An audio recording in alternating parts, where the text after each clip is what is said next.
D&D's nuts.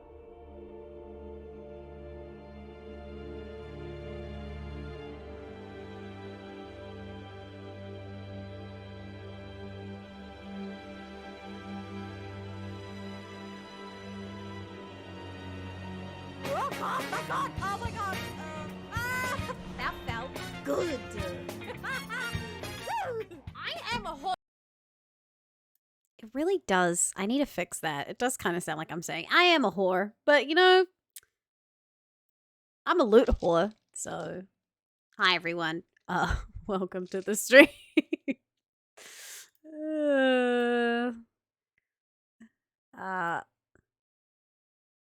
Doodle-doo-doo.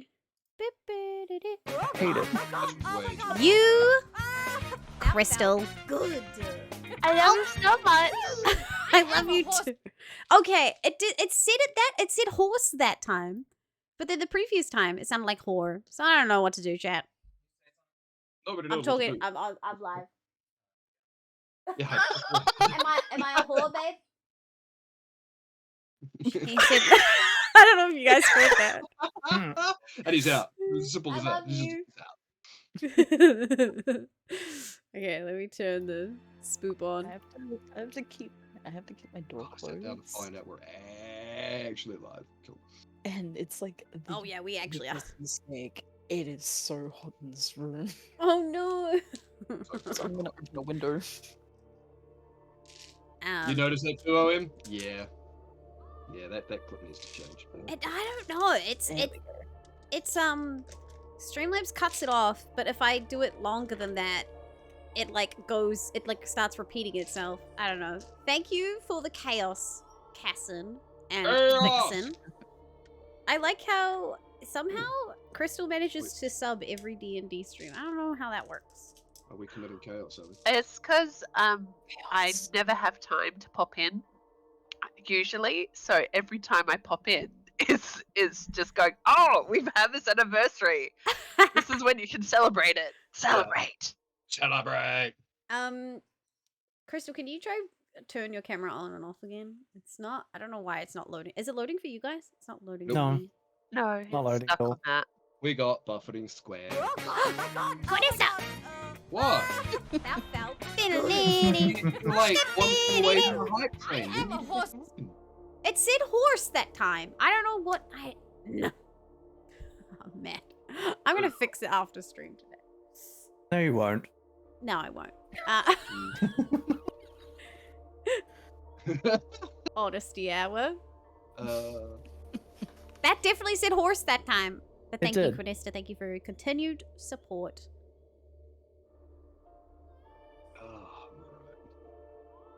Hi, Gum. How are you, Llama? Gives 100 bits. Oh my god, Pernicious, thank you for the 100 horses.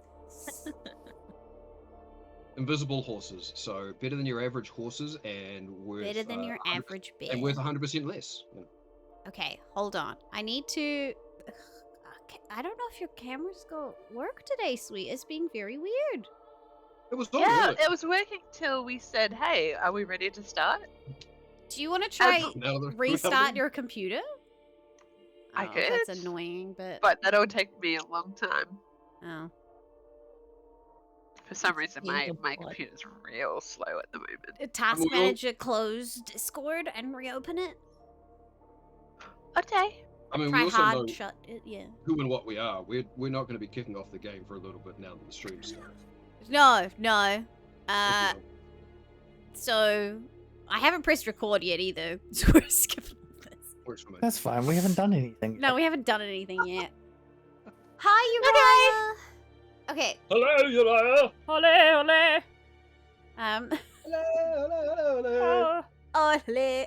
Hello. Ole. How come? That's so weird that your one didn't break. Roberts Whose is the one? only one that didn't break just then. Wait, what? This must be recorded for the ages. Look, I'm pressing the record button. It's being recorded. It's a recorder. Yay, Welcome. recording. Yeah, welcome to the recording, everyone. Session 13 today, I believe. one. Am I right? Hello, Internet. That doesn't Ooh, sound session right. 13. Excellent. I'm pretty sure it is. Session 12 was. It's my lucky number.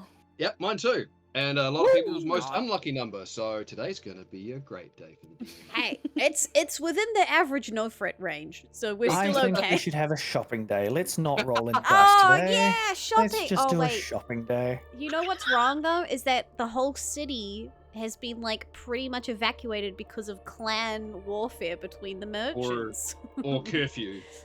Yeah, Mm. most shops and markets shut down super early now because it's just not, That's just nobody been out to the shop. preemptively preventing shopping day. That's true. That doesn't sound like a thing. Oh, I'm though. sorry, guys. You can't go shopping. All the merchants are at war with each other. It Wait. just happened. I'm sorry. It doesn't You sound like a can't thing I do do it. at all. What Come is on. happening? Why is there a level 1 hype train? Oh, you guys are so cute for D&D. Everyone's just That was very why I did supportive. the gift sub. You were like Oh. one thing away from a Really? hype Oh. train. It had to happen. Still says 94% for me. Well, I didn't want to give you my money, Biggs. What I that- wanted to do was see a hype train. Oh, that's okay. You just like tutus. I okay. understand. Choo choo. My nephew drew the entire of the Hogwarts Express because he's allowed to watch the first 2 Harry Potters now because he's 5 and he's allowed to watch those. Ah. 2. And so he drew the whole Hogwarts Express, and because one of his requests for Christmas was blue tack, he stuck it all to his wall. And he's like, no, it has this many carriages, and he just kept going on those A4 pieces of paper. Like, Alrighty. oh, him! Hey, let's keep it There going. you go. The hype train's going. I am a horse. It said horse that time. I'm gonna keep reminding him. Also, Uriah, Shakira has always been the host. Hole, hole, hole. I don't know, that was bad that time. Everyone's dead. Gummy. If you put that energy into the atmosphere, Gummy doesn't need to. Someone's Gummy gonna doesn't feel need die. to. I'm already putting that energy out there. Oh my Damn. god. Don't I'm gonna turn you up worry, today, Gum. Die. Turning I was talking about a TPK for this game today throughout my stream yesterday. I don't know Hey, if people noticed. But... which mic is Discord using for you right now, Quinn? Because it doesn't sound like you're. Double check. I had to change my camera too. Hang on. Yeah, it might have been. It Might have that reset. one. Because I'm like, Yeah. I had to turn you up today, and I was like, I never have to turn you up. Because you spicy already. Oh, Thank you for the support, everyone. You're all very adorable. Look, you can see our faces, but everyone's going to be in the wrong positions for a little bit, so just cope, alright? Just cope. Just cope. Is Just that any better? deal with it. Oop. This clam warfare, look, the seafood district is going in. Has this made a difference, Specs? I don't Well, know not if really. it did. No. No, I don't know. Okay. It's hard to tell, right, Robert? It doesn't Yeah, sound but like your it normal doesn't mic. sound like a. But it also doesn't sound like a webcam mic. No. Maybe there's just been a sound setting that's changed a bit. Yeah, pick your priority mic. Do I hear TPK? Probably Cassin, knowing us. Session 13. I mean, come on. Clams are going to war? That's right, Nick.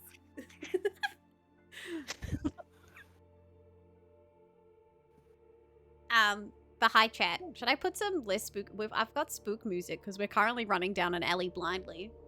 I could put some happier music on for a little bit. Yeah, we're just following a random person who said, "You guys are in danger. You need to follow me." I think I found it.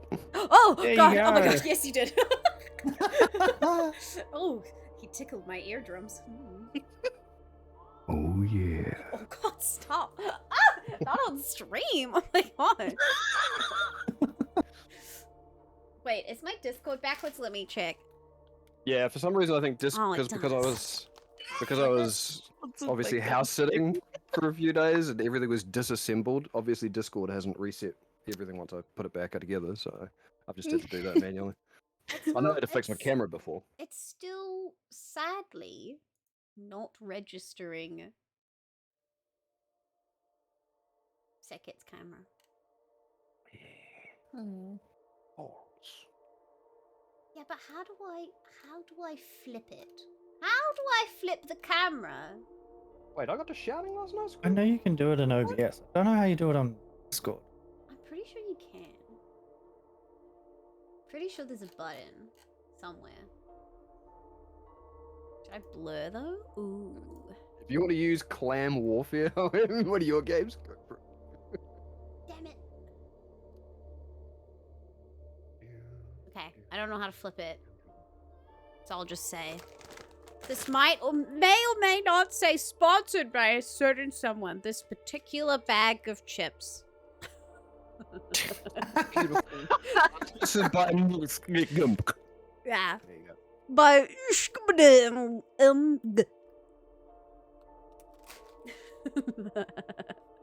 Thank We you for the think- lyric lava. We think we may have knocked a chord, which is why. Oh, right, scrum. Yeah. Yeah, but we can't find it right now. That's okay. Could alright, be. it You can happens. have a. I'll do a little rotate. We just Rotate? I will rotate. we don't get to see your beautiful face. And then wash a blinku. There we go. What I can do. Magic. And also, refreshing me, Sick Hitty, you are actually as Hitty right now, right? Yes. Yes. That's what I had it am. left on You snuck last into the time. city as Hitty, right? Yeah, I did, yes. Yeah, as a disguise thing. Yeah. yeah. Looks like it's not possible, Becca. What? Google says you can't unmirror. Aw, Discord just doesn't have that option. that's so You should be able- annoying. You should be able to do it with your camera, though. You should be able to flip it on the camera. Thank and then you, Discord everyone, for the level Will 1 immediately do high. it because you flipped it on the camera. Maybe? I could probably look at like Logitech settings or something, but I'm not too worried. It just Yeah, means if you you can can't go through a read this, camera app. which I spent the time to find green duct tape to do. Flip it in the clip. I don't know. So what does the sponsorship mean? The sponsorship means that Gumstitch, you know, sometimes people have hard weeks, and apparently Gumstitch was aware that my week was a bit weird and strange. And Gumstitch was kind enough to give a bag of burger rings, which Hey. means this is an offer of marriage because they're rings. So I gotta find one that Oh, fits my finger shit. during the session. Gumstitch, does your fiance know about this? How many times have I proposed to you then? What the A shit? lot. God I've damn also it. said no a lot because I can't Yeah, find that's one true. that fits my finger anymore. I mean, oh. Mirror your camera before sending it to Discord. But then I mean, I yeah, have to to admit- then I have to share screen it, not. Yeah, I don't know how to access Well, your no, 'cause camera if- before if it goes you- through Discord. If you go through whatever your camera is and you flip your camera view, it's not going to matter to us in Discord, but it should flip it on the stream. Oh, I can. Oh, you're right. Which one's Yeah. my cam? This one. Because I do that for my stream quite frequently, where if depending on wherever I'm putting my camera, I'll flip it so that I'm looking towards the screen. Now that I'm looking at it, is this? Am I usually flipped on my? I think I No, am. this is how you normally are. That's about normal. Yeah, really I'm usually freaking flipped out. on your stream.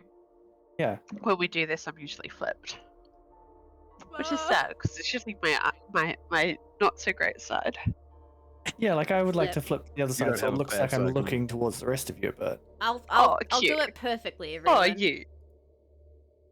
What can I say except you? I fixed it. Hey, you fixed it. There you go.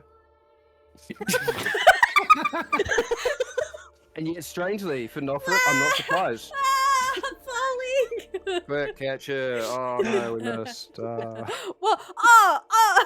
You just dropped me? Alright. We've had enough shenanigans. My toddler is going to do all of my rolling today Oh, love this would go well. that. because he has learned shake, shake, roll very excitedly. What are the Tim Tams? yay! Man. I got Tim For Tams something today, else. but I haven't brought them in here because it's too hot for Tim Tams and they will melt. So I vibe with that. we go to a break. I'll go have my Tim Tams. Also, fingers crossed, chat, that the power doesn't go out today because Also true. it's a very bad. It's orange level weather warning in Auckland right now. The flooding is very real. Apologies to any Aucklanders who are suffering right now. I love you guys. Hang in there. Let's hope my power doesn't go out. Let's play. Where were we last time? Right. More thing. You tell us.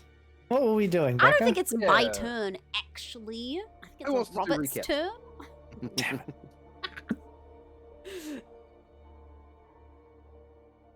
A little bit OM. My sister's house has flooded in my hometown, which is not fun.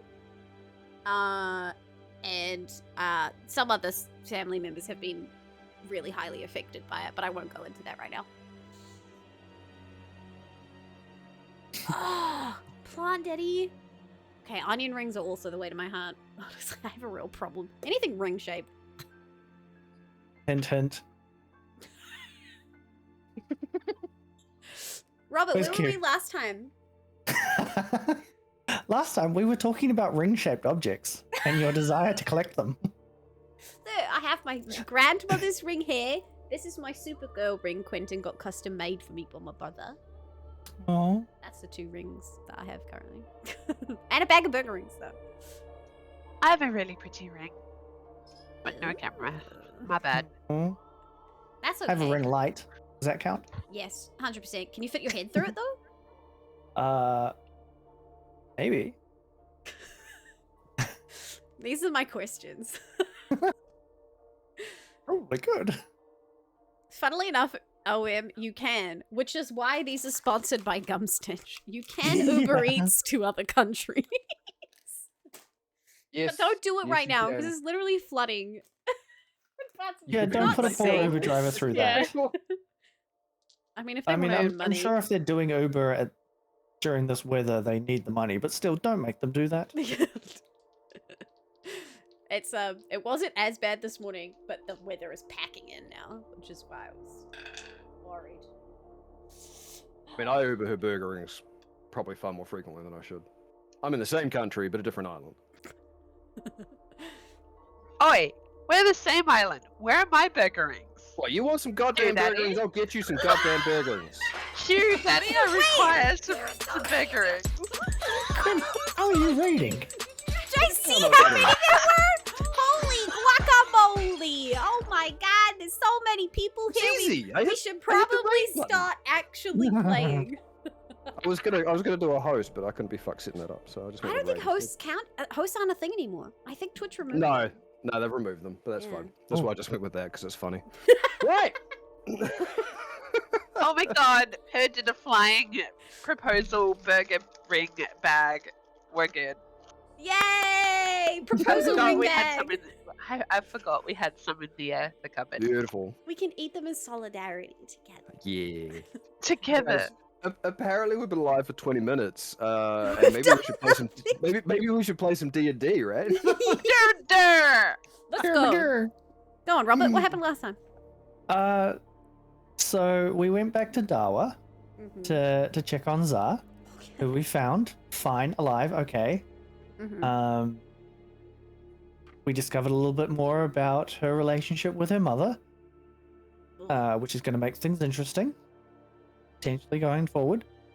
We then hired a boat and perfectly sailed across the Seven Lords Lake. No issues, no problems, nothing went wrong. Nothing went wrong. Nothing went wrong. It was smooth sailing the whole way, easy. Easy dubs, you know? Yeah. There was a little bit of a whose appendage is longer fight between Nofret and Vander.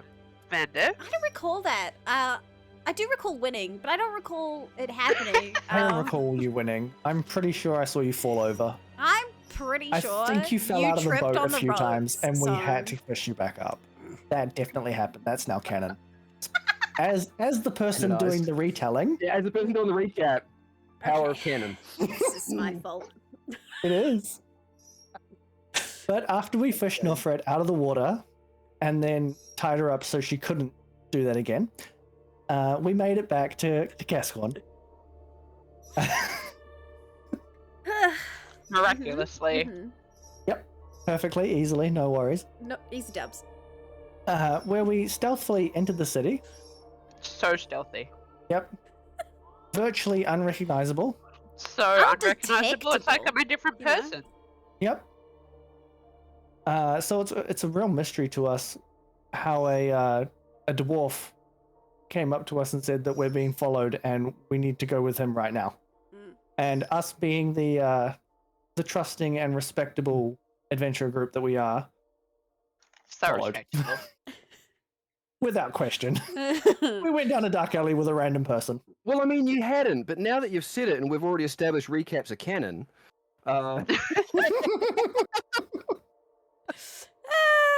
Hi, Dane. We also That's right, left. Jane. Mystery dwarf is mystery. We also left just a random person that happened to take the boat ride with us.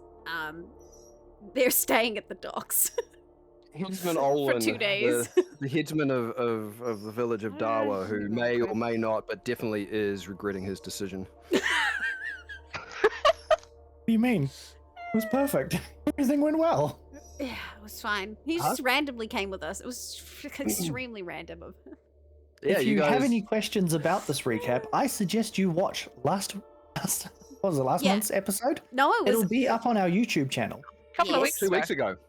yeah, 2 weeks ago? Excellent. That's gonna be my So job it this might- week. Is to it upload might- everything. Yeah, so it might still be on your Twitch VODs, but it's not on the YouTube yet. No, Yeah, but that's so, okay. We should work on that. Yeah, evening tonight was falling over the city of Cascorn. You guys were making your way along the waterfront towards the Temple of the Sun, which was you guys had come in from the eastern side, which is where the Seven Lords Lake was, and the Temple of the Sun and the little noble area of the Summer District was on the western side. So, fronting the Koran River, which was a natural boundary between the Summer District and the other districts of Cascorn. It's also where a majority of the shops are, because hey, who doesn't mind shopping on the waterfront? Night was falling, and yes, Vanda had noticed that you were being stalked or paralleled by a figure who, despite having rolled very, very well on their stealth check, Vanda just has a ridiculous passive perception. So found this little dwarf who, in a dark cloak with a small Kirith Nan brooch holding it together, poked their head out from one of the darkened alleys and informed that you were being hunted and you should go with them. And that's where we are picking up.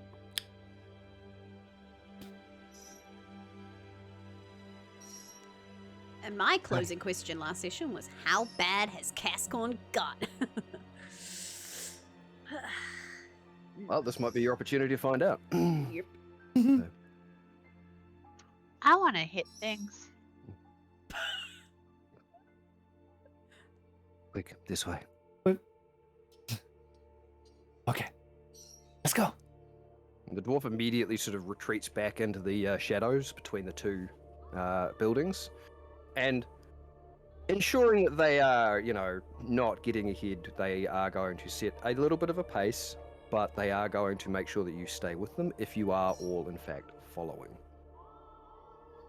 I would like to go into the shadows, cast fly on myself, and go across the rooftops and up to top. Okay. Also say hi to Mr. Whippy. He just toddled I past. can hear that in the background. The green sleeves. Cascorn, it starts with a K, and it's actually a Q instead of the second C. Yeah. Quasquan. Casquan. Sure, So- hun. I would like for everybody to make some stealth checks if you are following, and if you are going to be taking this dwarf's advice. Okay. Because you are flying above the rooftops, ordinarily I would impose disadvantage on Hetty, because you're out in plain view. However, it is going dark, And she is you're not, trying to do it stealthily. and you're not making sound, so it's an even roll. Yahoo! Woohoo! First 15. roll of the I 13th am session. part of the night. I got a nat 20. Yes. Nat 20? Alright. Hell yeah. What does that bring you to? What is Hetty's stealth? +2, so that is a 22. 22 on a nat 20. We got a 15 for Vanda. Enough for it looks like she's having fun. I don't know if it's too early in the day to use a luck thing, but Up to you. It is fuck it, I'm entirely using up to luck. you. I'm not accepting a 7. No, 8. I'm not. Okay. Don't want that. Try again. Yeah, Dane. If something sounds funny or funky, just assume I've got a Q in the name somewhere. 14.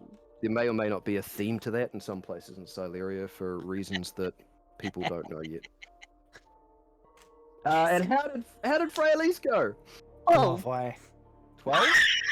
So we got a 12, a 15, a 22, and what was Nofrit's? I got a 40. I got barely better than a gnome and heavy armor rolling with disadvantage. 14. Yeah. No Okay, fret. 12, 14, 15, and a 22. Something I'm good at. So the flying gnome, the flying gnome, who under most circumstances you would imagine would have let out a little bit of a as she lifted off into the air, still somehow manages to be stealthier than the rest. But because it's getting dark, she's having trouble seeing. So Yes, because as a changeling gnome, you don't have dark vision. I do not. And you didn't tell me what you were doing, so I didn't have time to do allied footsteps on you, so you know where I'd be. Yeah, I think we've established that Seketi is the only character in the group that doesn't have dark vision, and it's hilarious. So Yeah, far. it's great. It has been great. We have no humans in this group. It's great. All right, so the dwarf ahead of you begins setting a pace now that she knows you're all with you. Seeing that some of you are perhaps not quite as nimble in the night as they are, they do set a little bit of a slower pace, and you can kind of tell, especially you, Vander, being somebody who is maybe a bit more used to night work. You can sort of see by the set of the shoulders that this dwarf probably is wanting to move a little faster, but is also understanding the need for caution because, well, she can't without, issues. And yes, I just revealed it's a she, but that's fine. So, after a few twists and turns, a few minutes of ducking in between some of the shops, you come out to one of the main thoroughfares. And some of you have walked this one before, and it is between the Performers Square. Performers Square, and it's the main thoroughfare that leads through to the Temple of the Sun, where she stops for a minute and sort of takes a look around. If you gather up, she sort of looks over the road and it's like, our destination is over the other side. Be quick, be quiet. I will answer your questions when we are at our destination. And she goes low to the ground and scoots across after taking a moment's pause. Can I insight check her? You can. I just want to. Are we walking into a trap? Essentially, is what I'm like. So you want to see if this dwarf that you've barely met and had any interaction with, who you've seen the back of most of the time, is trying to lead you into a trap? Yeah. Sure, go for it. Today's not my day. 11. 11. So no fret of me. I mean, taking a look at the dwarf's stance, the way that they're sort of set, you don't really get any insight into their motives. They do look like they're a fairly chunky individual, but they're also a dwarf. You've met some thin dwarves, and some not so thin dwarves, but you can't really tell anything other than they appear to be very much in a focused manner, trying to get you somewhere. Whether that is for motives nefarious or beneficial, you can't tell. Can I see from my vantage point anyone else? Looking like they're following us, or we're of interest, or... So, I'm going to get you to make a perception check at disadvantage. That's fair. Yep, night is falling, and you don't have dark vision. And whilst you can see the main thoroughfares pretty easily, the narrow streets in between don't really have much in the way of light. Oh my god, guys, I just rolled another nat 20, but also a 13. So, I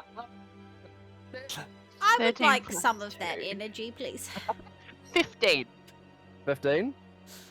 From where you are, because I'm assuming you're not particularly high over the rooftops. No, I'm trying to skirt, I'm doing these impressive jumps from roof to roof, looking really like heroic and stuff, but it's just a fly spell.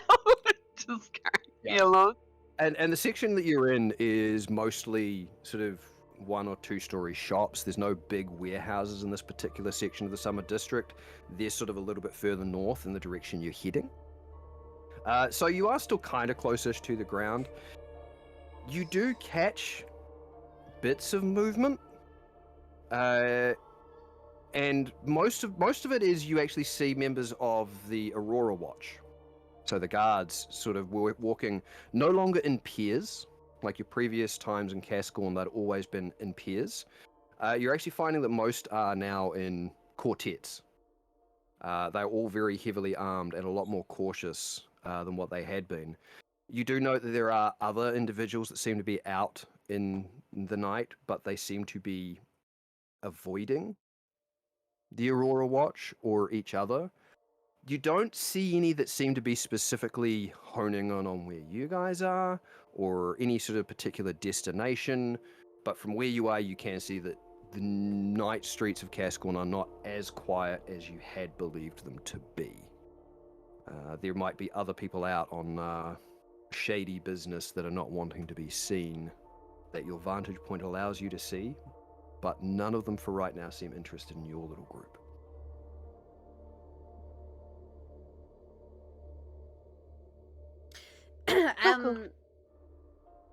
As everyone's preparing to cross this kind of open space after the dwarf, because the dwarf has left, I'm going to quietly take my rat figurine out of my bag and whisper to it and create an air rat. So a faint mist starts pouring off the wooden figure as it comes to life in my hand. It's like a shimmery blue hue to it. As it turns and I speak with it quietly and just hide it in my poncho. Okay. With any sort of intention, or just that's it for now? Just so it's there? just it for now, so I can speak to it later if I need. Panda eyes the rat. It's mine. For now. Okay, so the dwarf has scurried across this thoroughfare, seemingly unnoticed, and you do see them sort of standing in between 2 buildings. And even though it's sort of hard to see this time of night, I mean, you can kind of see the fact that they are impatiently waiting for you. Panda's going to turn into a cat. He's going to go along the street a little more before he crosses over. Nice. I love it. You know what? Instead of a stealth, I'm going to get you to do a performance just because I can. And it's funny to me. Damn it! I trade a +9 No, for you know what? We'll do a deception. deception. Oh no, you are a cat, so you are true. You are being true to what you are. Persuasion. It goes back to a +9. Yeah, fuck it. I'll do it. What am I rolling? I mean, it should just be a stealth, but I wanted to be funny. What am I rolling? I'll let you choose whether you want to do a stealth or a performance. I mean, performance because it's funnier. Yeah. Okay. Cool. So that's a 17. 17. All right. Now I know Frey is not quite here at the moment. She's had to duck away for a minute. So Nofrit and Hitty. I will stick with Frey and try and help get her across quietly. I will try turn it into a flat roll for Frey. I will try support in the sneak. Right, you're gonna use the help. Yes, I'm using help action, please. What about yourself? I am. Because if you're crossing at the same time, you're giving up whatever you're going to do to help her. Yes. So you're just going to be walking across, basically. You're not actually going to get a check or a roll. You're just going to be helping her. Yeah. I don't think there's much. There's not much I can do other than just try and stealth and help her. Yeah. I could use my gust cantrip that everyone loves how often I use that, and I could make, the things over there are moving. So distraction over there. You tell me what you're doing. I use it all the time, so we may as well do that. I use the gust cantrip, and I go, ooh, look at those shutters. Ooh. Okay. I'm gonna get a performance from you as well then. Shit. Surely- Performance? Yep. Surely Frey has prejudice. Whatever you call it. Prestidigitation? Yeah. The funky And can one? just make the shutters flat. Quite possibly. Yeah, but we're not talking. We're being like, shush. Ooh. This rogue DM does. Hey, tell me, does Gust have a verbal command? And does it have a range? It's like... it's like 30 feet. Purr. Yeah, we established Purr. like a fart. Purr. I Purr. can It's like... It's, It's like, purr. It's like... Hold on. Yeah, 30 feet. Yeah, you can create it up to 30 feet away. Gotcha. It's verbal. I say wind. Wind. It's verbal and somatic, so I go wind. Okay. It's Matthew naked. He just got home. Alright, so give me that performance check just because it's funny. I prefer not to judge. Okay.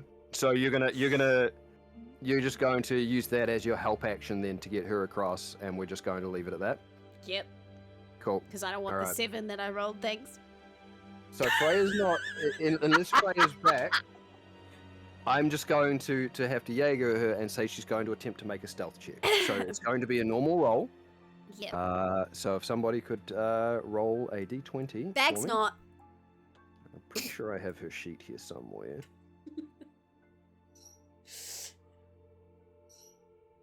I can roll for her. I guess I'll go close the door.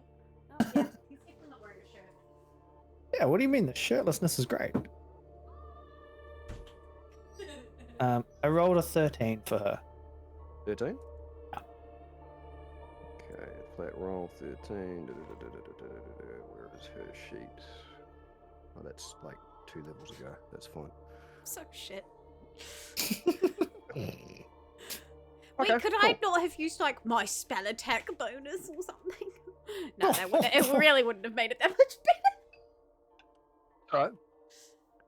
No, that's okay, Frey. I don't have your current thing, so let me know what your stealth modifier is. +2. +2? Cool. It's- That's a 15. So, Nefrid attempted to create a windy distraction to help you get across the street. Oh, excellent. Don't ask what type of wind. I don't think any of us are sure. Hitty. Are you just going to follow in the ear? So she's gonna make it look like she's doing Oh, it it's a cat little leap. Thanks, baby. Okay, I'll open it. Give me 2 seconds.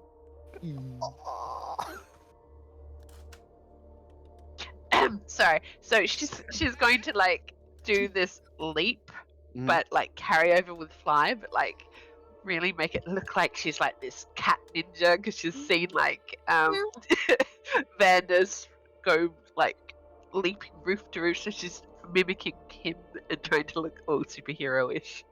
Alright. So because you're doing that, Silently. I'll with allow you fly. to make either a stealth or an acrobatics check.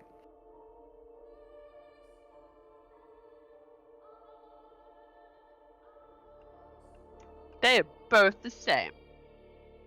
So let's go acrobatics. Let's make it all acrobatic-y. So that's an 8. Alright. Awkward as heck. Right, and sorry, remind me, Vander, what did you get again? 17? 17. Okay, cool. So, so as you all assemble back near the dwarf, there is just a moment of silence as she stands there, and then just turns around and keeps walking.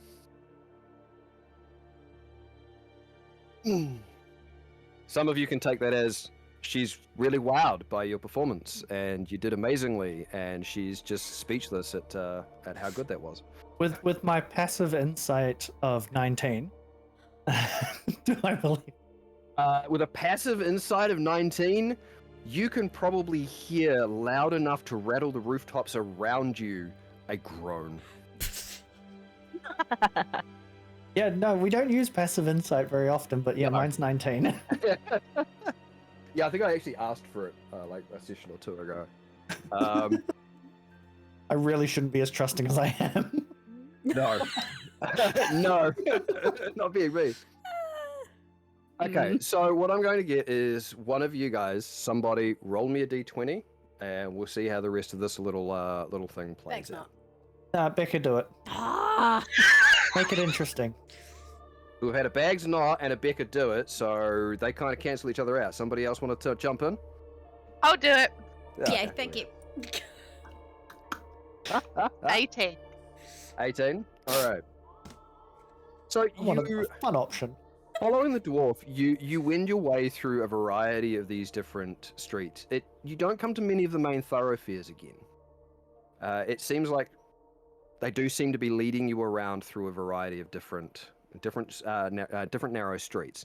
There are a few moments where she will actually bend down and actually open up a door and take you in through what seem to be abandoned buildings and out the other side.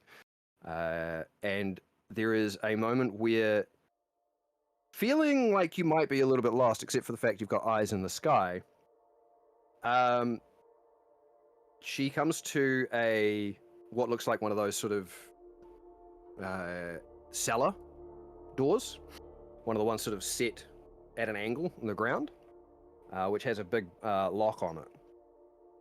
She bends down and touches it with two of her fingers and mutters a couple of words, and it just pops open. She undoes What did the she lock. mutter? What did she mutter? Yeah. She muttered arcane words. She has prob- that locked now. Probably something that would be along the lines of, why the fuck do I have to do this? Okay, cool. Yeah.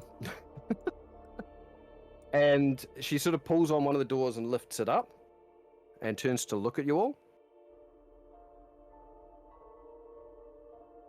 Or she just shrugs and then moves in because she clearly doesn't think you're likely to trust her enough to go in there first. She right. Let's go. I'll. Yeah, I I'll- point to Vander. Tell you go first. Yeah, okay. How long has this whole thing taken? With all of the back and forth and around about, because you've been in the sky, you've been actually able to get a bit of vantage point than those enclosed in the walls. There's been a lot of looping back and forth and around, almost as though, not that you're particularly proficient at it, somebody is attempting to lose a trail. So going through the different buildings, there have been moments where you've kind of gone, oh, wait, they're through there. And whilst you're kind of in the same sort of area of the district, closer to where some of the warehouses are, it seems to be as though this dwarf is attempting to, if there was any pursuit, they are attempting to throw that off. And I still haven't It's- noticed anyone looking like they're pursuing us. You can make another check if you'd like. I'd love to.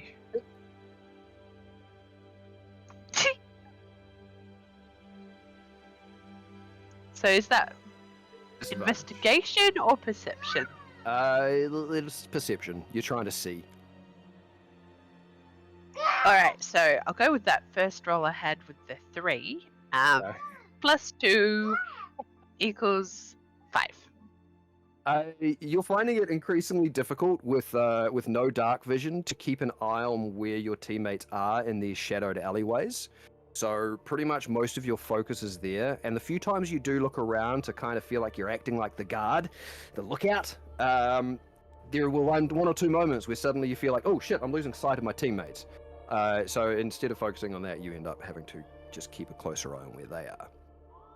Unfortunately, it does distract you enough that you don't see anybody else sort of making their way through these little alleyways or narrow streets. All right, you all going down through this cellar door? Yeah. Okay. Yeah. Vander first. Vander and, back in his hybrid form. me and Frey next. Right, Frey? Yeah. Yeah. Okay. So you head down these stairs that seem to be fairly well maintained. They're stone stairs, not wooden, and they do lead down into a actual stone room, like the cellar or basement that has actually been carved out of the stone. Standing at the bottom of the stairs, this dwarf sort of raises her hand and just twists a bracelet that she's got on, and it just immediately kind of starts lighting up the space. And it's just a very dim kind of a glow.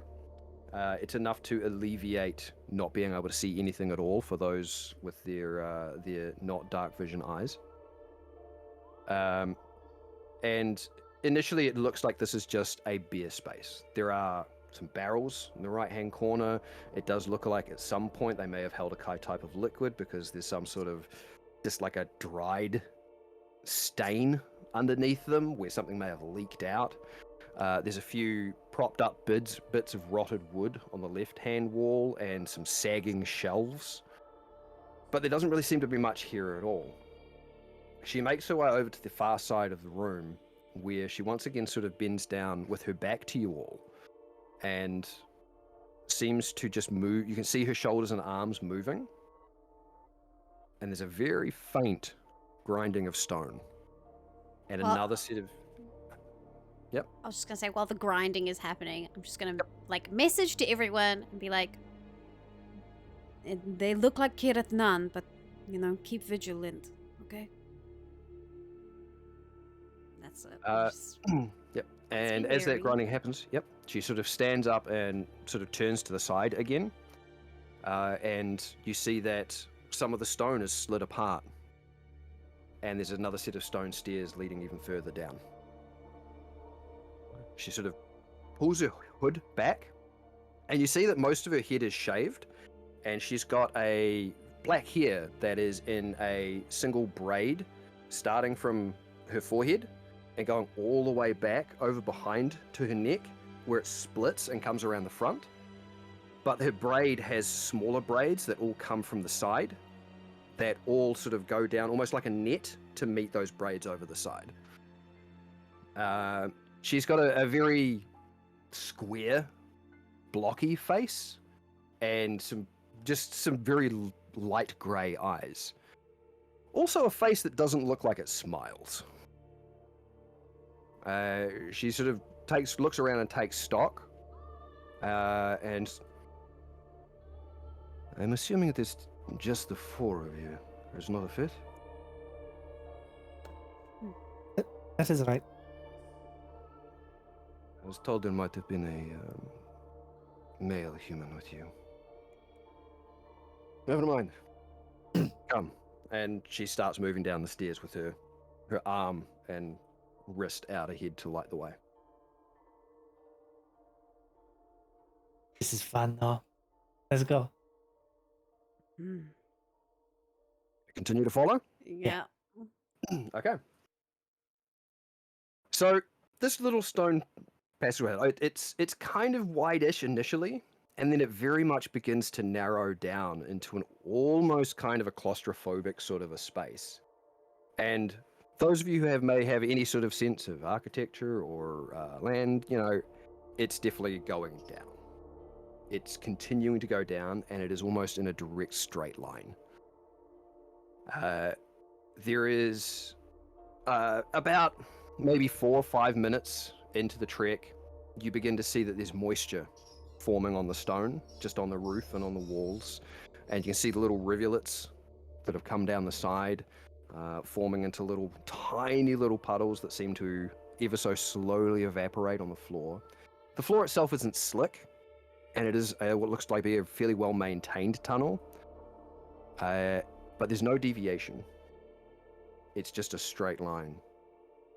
And probably another 5 or 6 minutes before it reaches another stone wall, where she once again sort of turns her back to you and starts moving her shoulders and arms and actually kind of puts them like this and then just slides them. And you actually watch the stone just open. And beyond is light. And she steps out because the first thing, other than the light that hits you, is the sound of running water. And she steps out into a little open area. You're going to follow? Okay. Yep, and by now my fire's worn off. Probably worn off, yeah. You find yourself in what looks to be a little balcony area. And it takes a moment for those of you who have seen it, because I think Vander may not have been here at this time. You are high up on the northern wall of the underground Urend district. Ah, you near have the crossed- waterfall. You are currently standing underneath the Koran River, and where the water sheets down that northern wall, lining the murals in that time gate. So a gate would open at specific times of the day, and the water would sheet down the mural, and it would react by lighting up and showing a display of the dwarfs and their relations with other races. And then the gates would move along as the day progressed. You are high up in that wall, very near the roof. The water's not directly in front of you. It seems to be coming off from down to the right.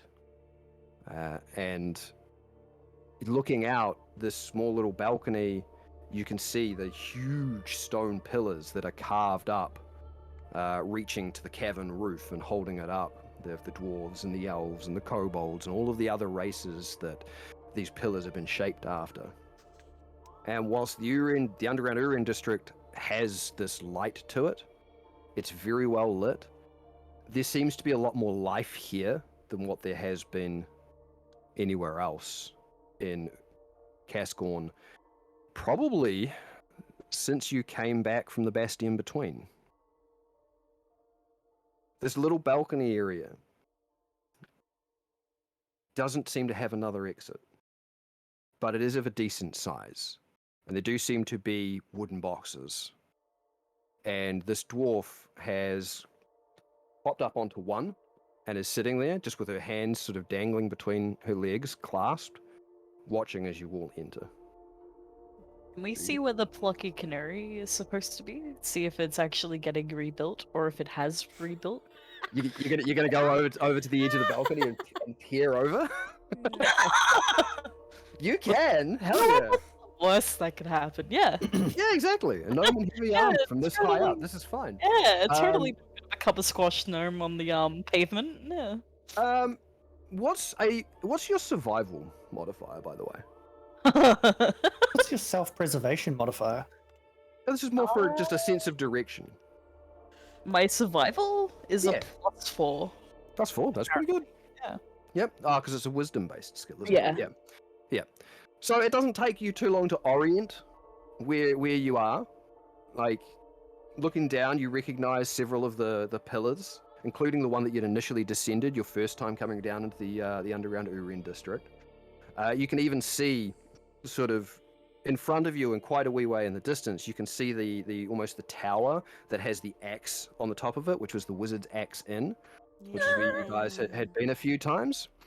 And from there, you're kind of capable of looking over, and you can sort of see the far wall with what was like a mine entrance that had been barricaded, and the little marketplace where you saw the people playing chess, close by where the warehouses were, where you guys entered to infiltrate the auction. And from there, it is very, very simple for you to see that you can actually locate the Plucky Canary, and the building does look to be repaired. Oh, lovely. Excellent. It was in a pretty good state of repair the second time you saw it, because you had several of the stone menders working on rebuilding it. So whilst it did get a few decent sized holes ripped out of it, the stone menders are kind of pretty good at being able to assemble things back together because they're working with stone. It's what they do. Wonderful. Other than that, I mean, it is noticeable that there seems to be far more life down here right now than what there is above ground. But have you all entered the balcony area? Yes. Yes. And I'm going to go to the dwarf and say, "You seem to know us. What is your name?" Productions, that's fair. My name is Vian. Well, that is what you can call me anyway. I'm sure you know dwarven traditions. I have an exceptionally long name like most dwarves, but people call me Vian. The tribes do would the be, same, uh, so. You would be Nofrit? Yeah. She sort of looks around the rest of the group. It's like, I recognize Miss Winterlight.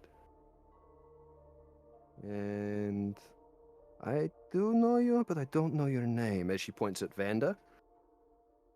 But her eyes sort of look over, her grey eyes sort of look over at Hitty. It's like, you I don't know. I was expecting the sister of Nofrit and a dark-haired human man, Theodore or something. They are not with you? I am slightly offended that you don't know my name, but you know Theodore's. Vander, you are a cat most of the Somebody time. once told me he did nothing wrong. It kind of stuck in my head. Technically, he did nothing wrong, but you know. Theodore has, he has chosen the path outside the city. I believe he left before a lot of this conflict that seems Smart to move. still be apparent. Very smart move. Your sister, she is not with you? No, she's here. Hmm. I gesture to Hetty. The grey eyes sort of flick over to you and start sizing you up, Hitty. You've changed. Don't we all? This is true. So, it seems as though you've pissed somebody very powerful off. Yeah, well, Apparently. Oh, is that the way we were running in the darkness? I'm sure you're aware of the situation in the city currently. we understand that the guilds are in conflict with each other and that there's a tension below the surface that is affecting many businesses. It is escalating far quicker than most people anticipated. But whoever it is that you pissed off, they seem to be above all of that, or have the resources not to care. While all of the guilds are shoring up their own defenses and their manpower, somebody out there has managed to get enough people to have a look at every entrance and exit to the city with descriptions of all of you. Well, except for you. Nodding at Hitty. You're just lucky that the Watchers didn't realize they were being watched. Sagan and Geis seem to have a vested interest in you. And so we've been set the task of making sure that were you to return, whoever this person is does not get you. Oh, Saigon! Yeah. We greatly appreciate it. On a scale of 1 to 10, how much shit are we in? Depends on how long you're going to be here for and whether you get caught or not. I'm going to do my best to ensure that you don't get caught. I'm going to coordinate with my sisters and we'll try and ensure that whatever you are here for, you do, and then you get the hell out.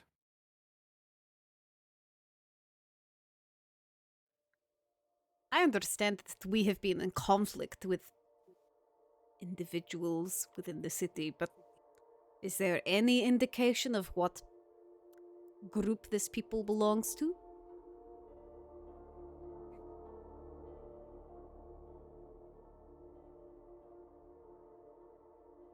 There was an incident recently within one of the guilds known as Aquinas Farjon. One of the top guilds, I'm sure you've heard of it. They deal with their livestock. Horses in particular. I love horses. And one of their largest contributors and the head of the guild has recently been facing financial destitution. There was an incident at her grounds recently. Huh. But the problem is, this is nothing unusual. It was always going to be this way. It was half of the plan. What was not part of the plan was a particular dwarf that we have virtually no record of, who seems to have been in her employ for many, many, many years, but we do not know. That seems to have a very vested interest in a particular incident there. They seem to be able to pull far more strings than we thought would be possible. Do any of you know of whom I speak? Yes.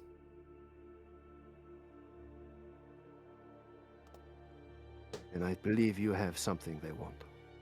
I do. It claims his name is Douglas, but this is not a dwarven name, and no, we do not have a record of such. Even Geis, who is one of the more powerful diviners that I know, can tell us nothing about this man. But he, from what we are able to ascertain in a very short amount of time, has managed to sway many people to his cause, and they are the ones that are watching for you all.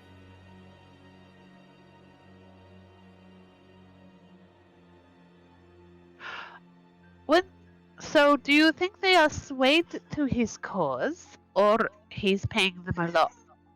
Because both have different levels of commitment. I find that money is a great way to sway people to a cause. It does not matter really which. They are working for him right now.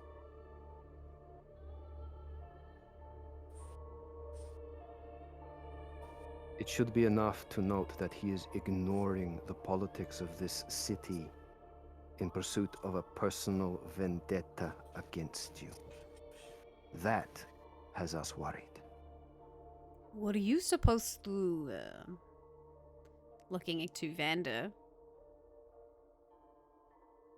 Was this an item you were supposed to give him? No. The plan was never to give him. He demanded it of me, and I said no. After the fact. You were there. Yeah. There is more to that item than we first thought then, if he needs it, wants it this badly. I He's agree. ignoring what is happening in this city, then he wants it very, very badly. But I am confused. If he has so much power, able to do this so quickly, and why did he wait so long? Why was he in Why was in he in, yeah, employment? in Again, my sisters and I are good at uncovering information, and Geis is a powerful diviner. And up until a very short time ago, this dwarf, did meant not nothing. exist. he meant not. I'm sure he existed, but he meant nothing. He was a nobody. He just it was there. But all of a sudden, he has resources, he has funds, something that does not seem to have come from anywhere. And he has a very, very driving need for, if this object is what you speak of, and he very desperately wants it. He said it belonged to his family. But I now wonder if he is possessed. The dwarf we are dealing with now might not be the same dwarf who has been in the employ. Possibility. Wouldn't be the first time we have seen something like this. Vander, Yes. there is someone you can ask about the item. Theodore? No, the trash wizard. Who? The person that told us about the item in the first place. That also wanted it. Somebody else wants this dagger. I found out about this because I went to the estate and I stayed the night. I may have known of the dagger's existence for far longer than that. It was requested of me, Theodore, and yeah, we spoke with the wizard who was interested in the item, said it should not fall into the wrong hands, and was very adamant that it should be removed from that premises. Wait! Is this the wizard who it was bought off? Who was what?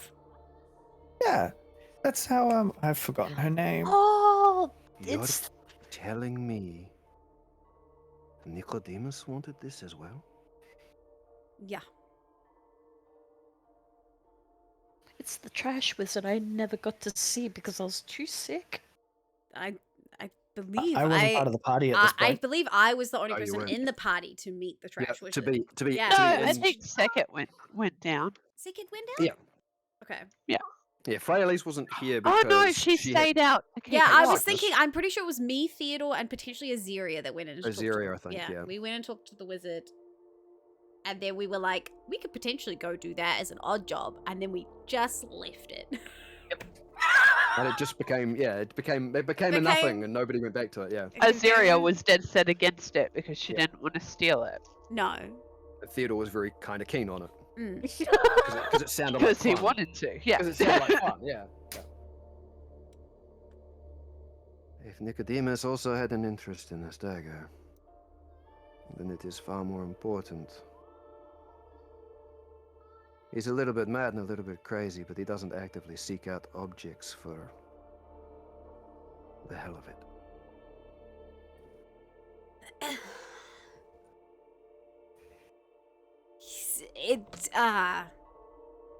Look, this is a long time ago, but I was aware, Vendor, that this is potentially not an item that is good to have, but... It's you not good for it to be in the wrong hand. Yeah, but I did not think your hands were wrong. But potentially, it is So actually... it's good in my hands? I'm not saying... you were not someone of evil intent. So I did not worry about it to begin with. But potentially... Potentially this item is far more of a worry to have on us than we thought. And if you can help us, Vian, to talk to Nicodemus, get more information from him on what we are holding. I want nothing to do with that crazy mage. Yeah, I don't think I trust this Nicodemus. He's just as likely to turn me into a frog as what he is to listen to me. He could turn people into He frogs. can turn people into beach balls if he was so interested. If you can get me there, then I can speak to him. But then you might get turned into a frog. No. I want to meet this You want trash wizard. Under normal circumstances, I would love to meet the trash wizard. I have already given Nicodemus information before. I do not think would turn me into anything, as he knows I have value to him in... If he remembers you. I did mention the part where he's a little crazy, right? You did. Hopefully we're enough of a member meeting that he would recall. If you all want to go see Nicodemus, I can take you there. I don't recommend it. But I can at least get you there. It's actually not far from here. The other option is, you said Geis has left the city? Weiss has left the city yet. Me and my sisters have been left behind to do various bits and pieces, some reconnaissance, some information gathering, as well as a few of our men. Philip Nan is not going to abandon Cascorn completely, but we are retreating to our main headquarters. Have we cast, like, out of character? This is something I learnt from the lab. You put your hand on your head when you're out of character. Out of character, did we cast Identify on your bloody dagger or not? Yep. And Theodore did. Well, yeah, I was and about Theodore to didn't say... say jack shit to us about it, right? Yeah. He didn't. He said it's non-magical, and then as he was leaving, he was like, Lied. "Bro, that shit's fucked up. Yeah, he You lied need to because you need to not deal with that." Yeah, he thought it was bad, and he was going to try and at some point either convince you to give it up, or to get it off you, because all he got from it was bad fucking news. Yeah. Okay. So as far as Nofrit's aware, because I don't remember, I don't think he told me that. Or maybe he did. I think he only mentioned it to He Vander. only said it to Specifically Vander. to Vander, yeah. Okay. That's the Vander only and Data interaction were that's been had. alone. Okay. So back in character, Nofritz is potentially, potentially one of us can identify the thing, right? We have those kind of abilities where we can look at Theodore the... did identify it. Well, what did he say? At first, he said it was non-magical and completely worthless. And later on, after we were confronted by Douglas, he said, "I lied, and that it's a very scary dagger." But that's all. He didn't give you any kind of... I have no idea what it does. He didn't tell you. I mean, I don't. I do not cast these kinds of magic myself. I do not identify things. But would you... I do. Did you want me to have a look so we know the whole story? Well, if the magic can tell you as much of the story as possible, then yeah, we need to be filled in at some point. And if this saves us going to Thrash Wizard and potentially getting toaded. Have you got a headache, sister? Huh? Oh, never mind. It's frozen for me, and you've Oh. still got your head on your head. No, this Thanks, is sister. Nofrit's thinking fingers, you know. I would be hesitant to let you identify it. It's scared Theodore enough that he would lie to me. I mean, he wasn't 100%, you know. I know he did nothing wrong, but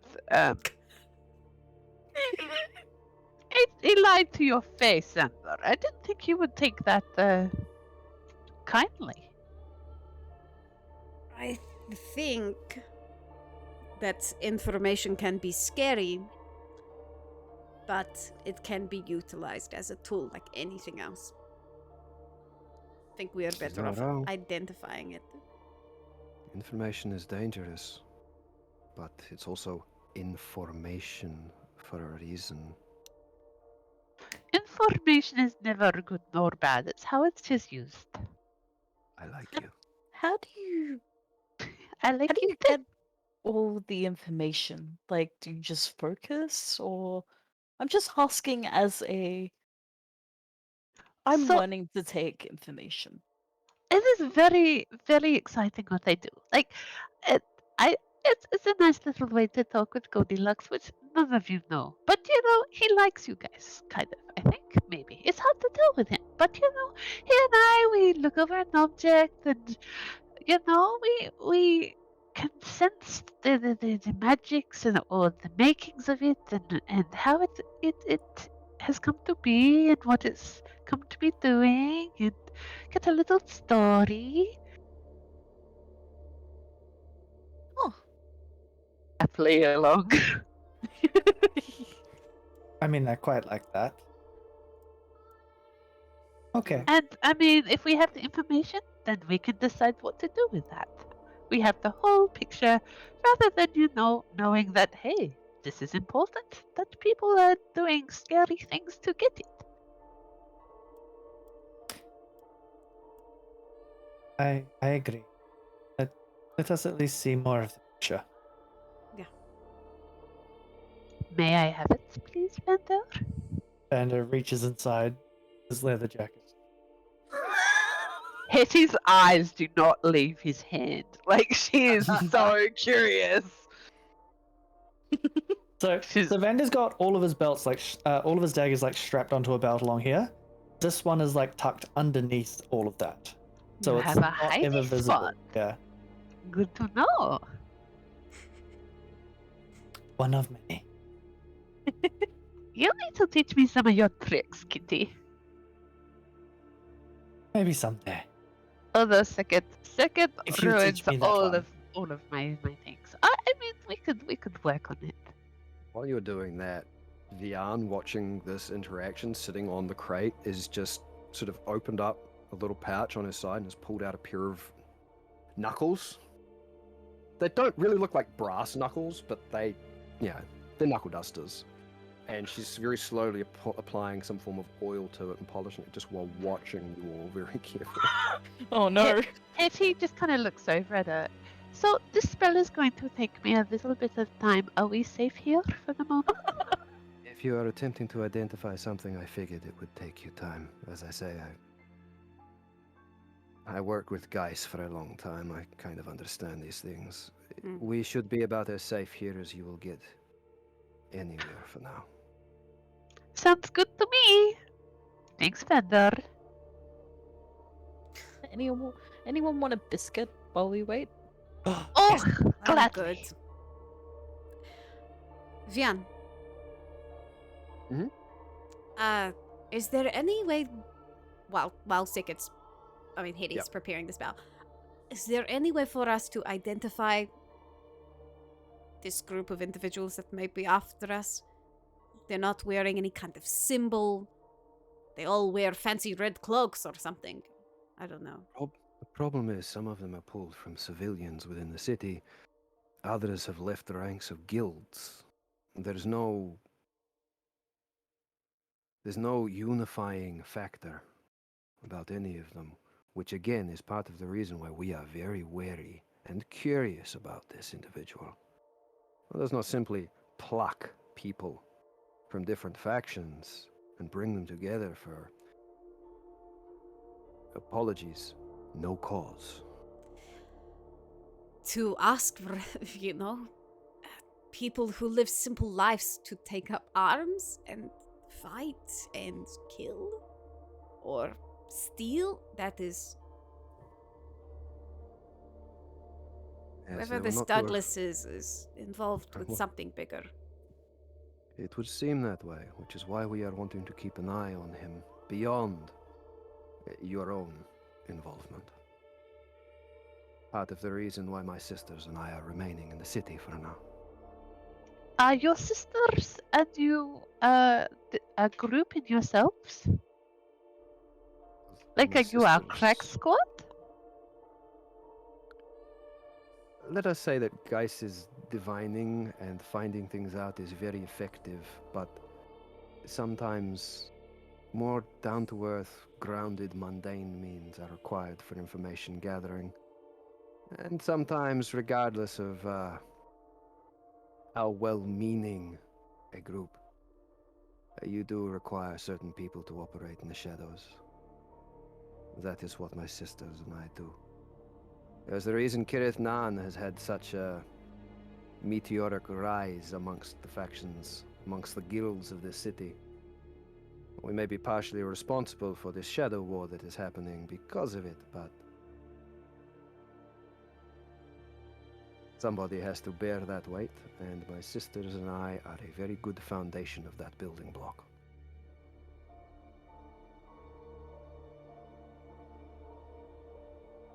Is there an indication that he has infiltrated the guards? I've not looked into it. The Aurora Watch don't seem to be more on guard than they have been previously. As for the other factions, they seem to be continuing on as they always have. Of course, except for the Rubron Crusade, because nobody knows what the fuck they're doing. They're so firmly entrenched in Lord Azur's pocket that wouldn't surprise me at some point if that comes down to a conflict. But I do not believe this Douglas has had anything to do with any of those.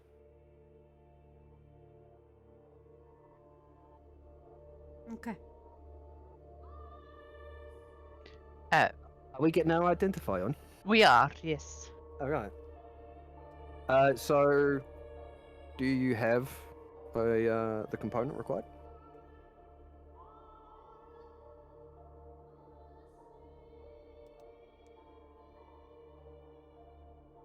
she was identifying stuff on the boat, so I assume. Yeah, Yeah, fair I enough. thought I did. Yeah. Yeah, I think we did just sort of say at some point you managed to acquire the pill you needed. Yeah. Okay. Um, I always just like asking because components of the material cost are fun. um, okay, so this dagger doesn't seem to have a sheath. It is of a darker design with some silver wire work throughout it. There are almost parts of it that seem like there's black corroding and pitting across it in various places. But the edge of it still seems very sharp. You placing your hand on the dagger to identify it, and as you do and you begin to go through the motions of casting the identify spell, your body is flushed with heat and warmth, but it is an uncomfortable level of warmth. Anybody else in the room that's paying any form of attention to this, you will see that very briefly the corrosion and the pitting on the dagger actually bursts into flame very, very briefly in like green fire. Oh no. The green fire! Green fire! Oh no! Second is going wild in her head Hetty, right now. yeah, Hetty, you don't see this because you're busy sort I'm of focusing focused. in on the magic. Ray's like sitting Um, there like moving like scooching away from it like ugh. Yeah, see, funnily enough, a piece of information that Theodore was missing was about the green fire. He never found anything out about that. But as this warmth is actually acting like a physical barrier to you, like you cannot seem to push through this barrier to discover anything more about like it is resisting any form of magical discovery, any sort of magical intrusion. I'm going to request an Arcana check from you. Oh. Identify is a great spell, but I've always been... I'm sorry, Identify just doesn't tell you everything immediately. I'm sorry, I hate that. No, I think you should be earned. 12. 12? Yes, it is very difficult. And as you try to push through this wall, that wall itself erupts into flames, a green flame. And you sort of begin to push your mental presence through it. And I do need you to take 5 points of psychic damage. Oh my god. And as you push through that flame, it begins to push you away, to repel you, till you feel some hands on your back. And a head just rests on your shoulder very briefly. It's like, don't worry, darling. I've got you. Let's find out what this little shit is together, shall we? And Goldilocks just gives you a little bit of a push. And you find yourself pushing through that barrier. And whilst his visual representation disappears, you can almost feel his arms just sort of wrapping around you. As the barrier disappears, you find yourself in a darkness. And there's noise. Screams, shouts. Sounds like dying screams, something that Sekhet is very familiar with. Pleading for help, begging for life.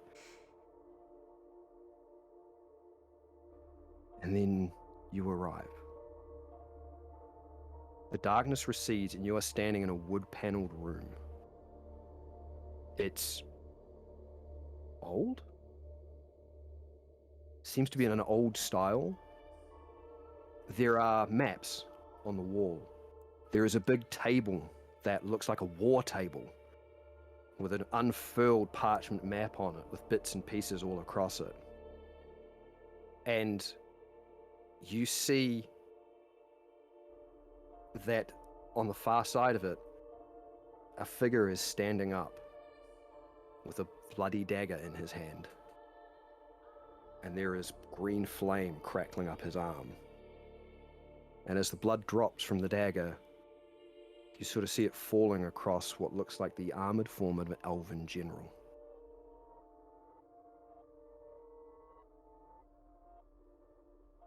There is a momentary sharp intake of breath, but it's not from anyone in the room. Vision shatters, and you're standing there next to Goldilocks, who looks shaken.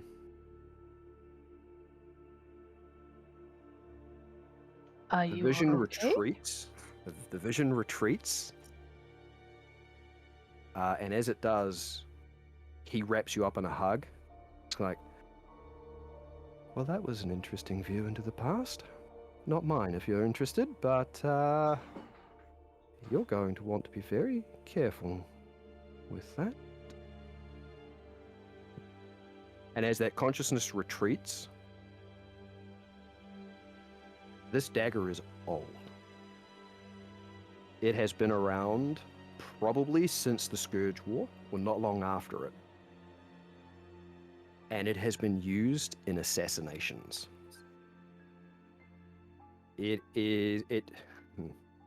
Mechanically, it functions as a +3 dagger. And when it strikes, you get to roll an extra. You get to roll a d4, and depending on what you roll on the d4, it does an additional d12 of a different type of damage.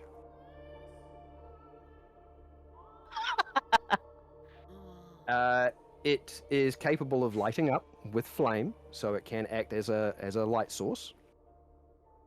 And it seems to have some form of property to heal the wearer for a portion of whatever damage it does.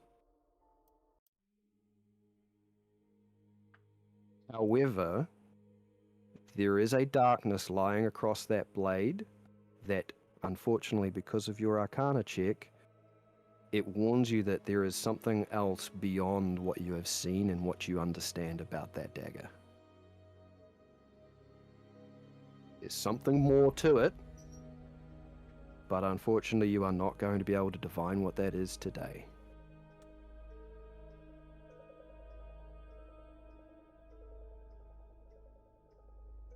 Whew.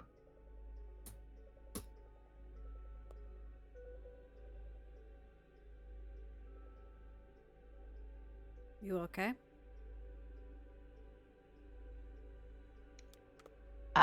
I just thought of very, very many lot of things that I don't usually get with that spell. That was fantastic!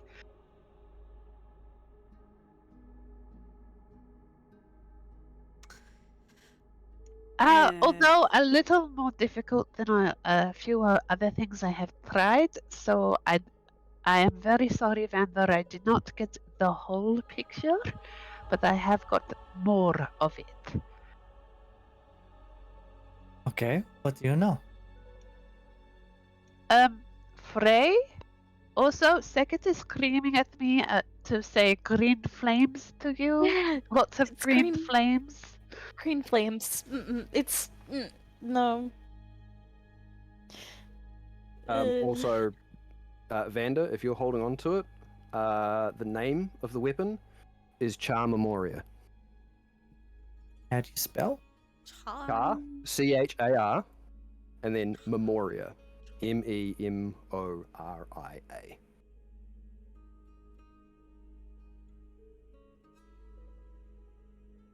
I wonder if this is what the old guy was talking about to me in second.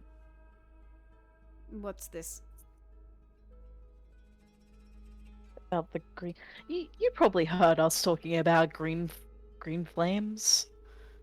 It was Yeah, you gave us some warning about green flame, but it was an old guy that stopped Sekit, Morius, and I, and I'm gonna roll was this at the? This was I'm at gonna the roll a festival, check. right? Yeah. Yeah. During, I'm this gonna is during Kazdrup, where you all went your yeah. separate ways, yep. I'm going And to more or roll So less I a was what like, it I costs you. definitely don't know this. Like me as Yeah. a person, I'm like, I remember you guys Yeah. talking about green flames being like, whoa. Morius was mistaken for someone else. I'm going to roll for Frey to check if she remembers what was said. Because it was so far away from where we are right now. It was literally months It was ago. a wisdom check, correct? Maybe there was a For reason I was looking over remembering? old notes. It's up to you. You can roll for whatever memory check you want to roll. That's you are imposing that upon yourself. I'm not going to. You either give me some form of a roll and we'll see what happens, or you remember. Up to you. 15. 15. So what are you trying to remember? Trying to remember some of the noteworthy things the old men said to Morius. Because Okay. it was out of nowhere. He stopped and he was just So, bullet points. bullet They point. were from I think they were called the Crystal Star, a place in the north of the Summer Realms. Morius was mistaken for a person called Tonava, who betrayed the order and killed several people as he left, wielding a form of green fire. And there was a type of magic that had been developed to protect against that green fire. And yes, Morius was mistaken for him because despite his rocky, earthy exterior, they bore the same orcish features and looked very, very similar. I think the old man's name was Liukan. They are the important notes that I remember from it. It was all I do there, all- remember Morius talking about being potentially this Tonvar person. Yeah, who had been researching a form of magic that the Order did not condone. Didn't approve of. Yep, in any way, and there was something that happened that meant that this individual Tonavar decided to leave, but he left violently and left bodies behind him. There was no mention of any form of dagger or anything else, though, in that It's just situation. green fire bad. It's just the green fire. And you That's the only linking thing at all. And you didn't see an orc in your vision, Hedy, and identify it was a half elf. It was two elves, 2 elves. an elven general, and who had been stabbed, and the stabber also looked like an elf. Looked like an elf, hey? It was a fleeting glimpse. You didn't really get a whole lot of time. I mean, Tonavar's not as old as the Scourge War. I If you can want to just try to recall imagine. more about that memory, you can if you want, Eddie. Yes, please. I can imagine Seket just Roll some form of intelligence check for screaming. me. Seket's heavy breathing in the back of her head at the moment. Because what she remembers from the talk, because what she took from it was completely wrong, was that the green fire protected against people going into your mind. So Yes, needed to learn how to do the green fire. deliberately remembered differently. Yeah. Yep.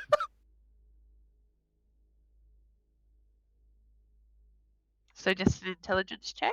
Make some sort of intelligence check. Yeah.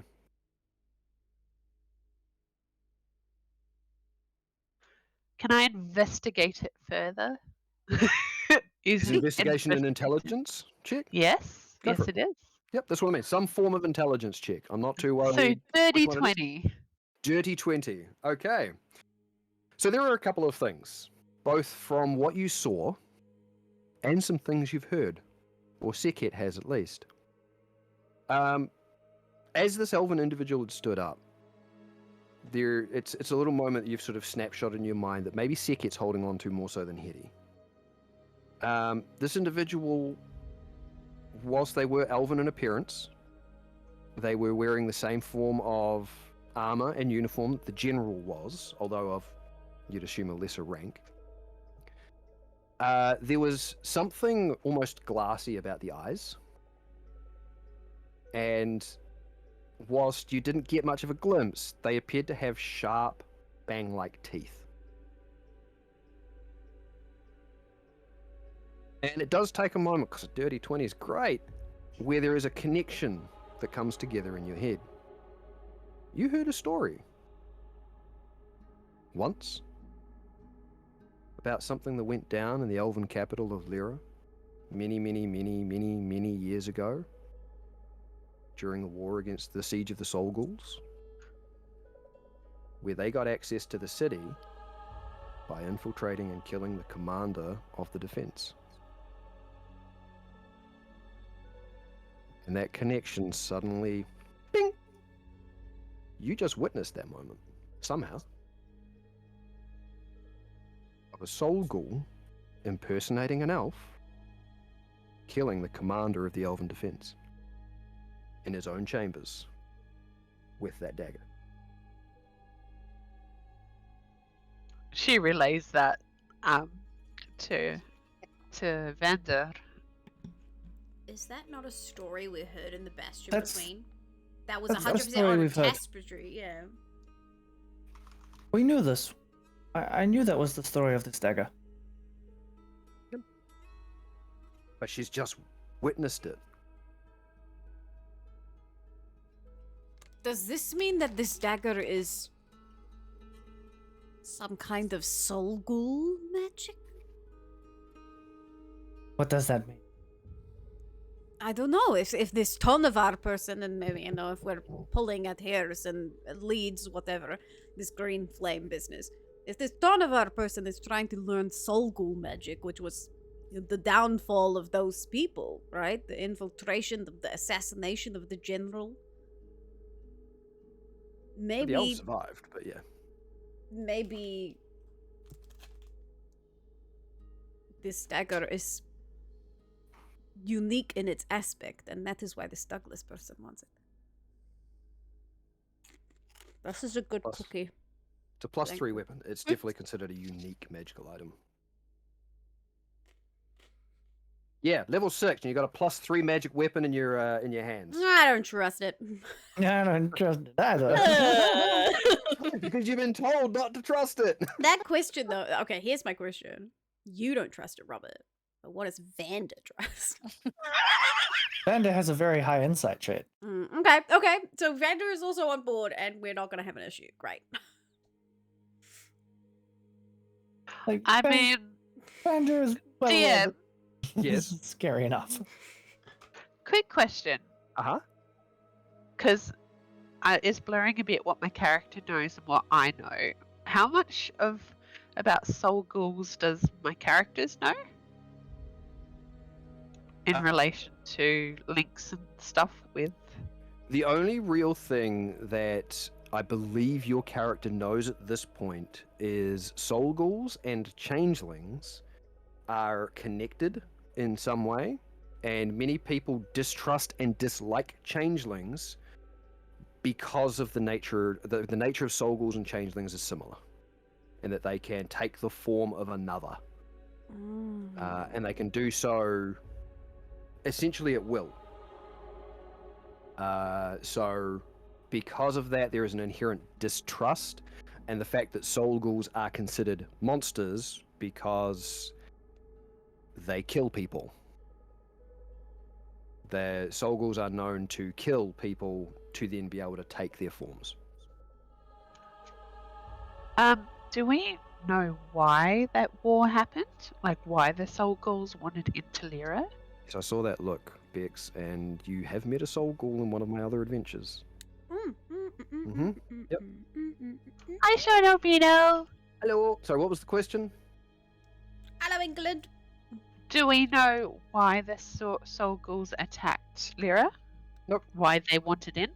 You currently don't have that knowledge. There was apparently a hatred between the soul ghouls and the elves, but you've not taken a look further, nor do you really have that information. You could probably very easily research and find out if there was a reason for the soul ghouls to launch a siege on the city of Lyra, but it's just one of those pieces of information. Hey, look, here's a thing that happened in the past. But as to the reason why, You don't know a hell of a lot more than that because it was a passing piece of information you were given. You weren't told anything more than that, and you haven't read any books about it or pushed to discover more of the tale. So at this point in time, you do not know why. Can she sit there quietly and try to reach out to Goldilocks telepathically? And he appears sitting cross-legged next to you, with Goldilocks. a slightly worried look on his face. What is shaking you so much? Just ignore this, VM. It's fine. Oh, my dear, I always knew that you... I don't know about your friends, but you were meant for big things. I mean, you chose me as a patron, of course you did. I just fear you're beginning to jump into the waters that are a little too deep for you before you've truly learned how to swim. I mean, you learn to swim on the job, do you not? Hey, you either learn to swim or you die. I'd rather you didn't die. Great. Yes, me too. Were you around? We talked before. You were around during the scourge, right? Yes. Yes, I was. And you were around when everything went down in Lyra? I don't really remember it because I wasn't particularly present, but I was technically alive when that happened.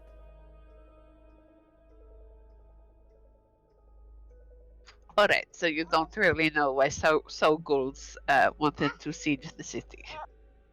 I didn't have somebody to whom I bequeathed my power along that time, so unfortunately my vision of the world was not complete.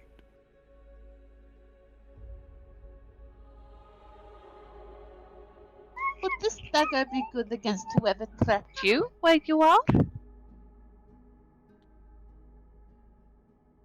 That dagger would be very good against whoever you choose to wield it against. Oh, I It's don't very- think Vander's going to let me do that, but Its you know. very nature is designed to kill. What do you know about the green flames?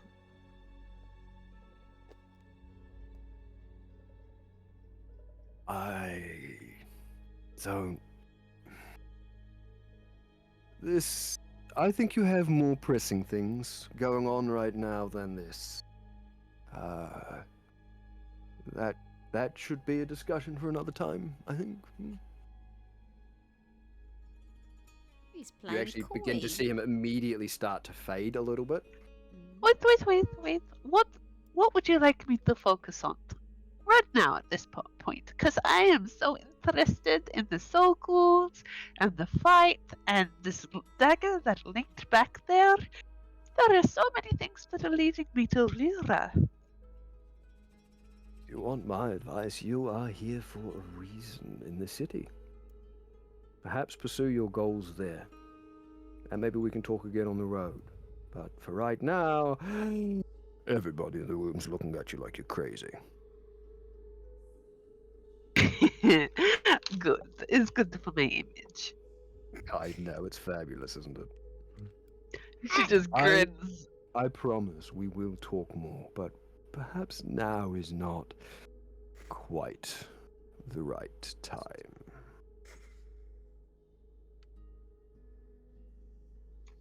Okay, I trust your judgment. Oh, that's After all, dangerous. Don't do that. Ah! well, you did seem fit to join my little foray into the world. You look like you needed some help. And I was curious. As I said, I like seeing the world through your eyes. Or even your mind's eyes, I suppose. Anyway, people staring, have fun, bye! And he just pops out of existence. This bad guy isn't hanging out in mirrors. Iconic one. But bad guys have hung out in mirrors in this game so far. Yeah, they have. Aww. In fact, they destroyed all the mirrors so that they couldn't be seen as well. Right, anyway.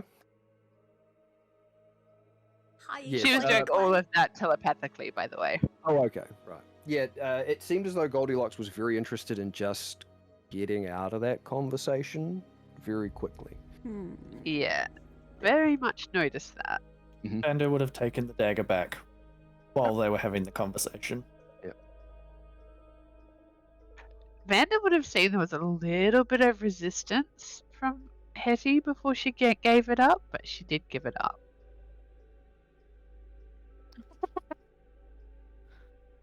Oh, sorry. When I said I told you about the mechanics of the dagger, and I said you roll a d4 and it changes the damage type, didn't I? I didn't tell you. Okay. Yep. So you didn't say it, what those, but it could be a surprise. Yeah. I just suddenly realized that I didn't actually say what they were. It Aw, changes just leave between. it as a surprise. I mean, I can if you want. No. Shut Up to you. It's not my I dagger. can leave. It's I not can my leave that dagger. information as a surprise if you want. I mean, would Hetty have told us? Is it something she? Yeah, would know Hetty with that relayed spell? everything. Okay. She relayed everything that was told to her. So, up to you. Was that information part of the identifier? I mean, mechanics are always odd to try and discuss, but yes, you can say that it was. Tell us it, boss. Okay. What we got? What we got So here? the 4 different damage types I can add a d12 of is psychic, fire, necrotic, and force. Interesting mix. Mm-hmm. Psychic fire. Necrotic and necrotic, force. Yep. It's pretty lit. Hmm. In a deadly kind of way. During this, Vian has finished oiling up her brass knuckles, or her knuckle dusters, and is just kind of sitting with her hands clasped, elbows on her knees, just kind of looking at you all. It's like, oh, what's the plan now, team? I say we continue with what we were originally planning on doing, and then get out of the city, as we were planning to do. My Sounds like a good only plan. concern is if this Douglas character is aware of our relationship to Keretnan. I would hate to put you guys at risk because of this. But yes, our plan is to talk to Passion wouldn't- Ilias and leave. We wouldn't have put ourselves in this situation if we weren't, prepared to deal with consequences. Understood. You seem like someone who can understand and understand well. And I look at the brass knuckles. Passion Ilias. Temple of the Sun.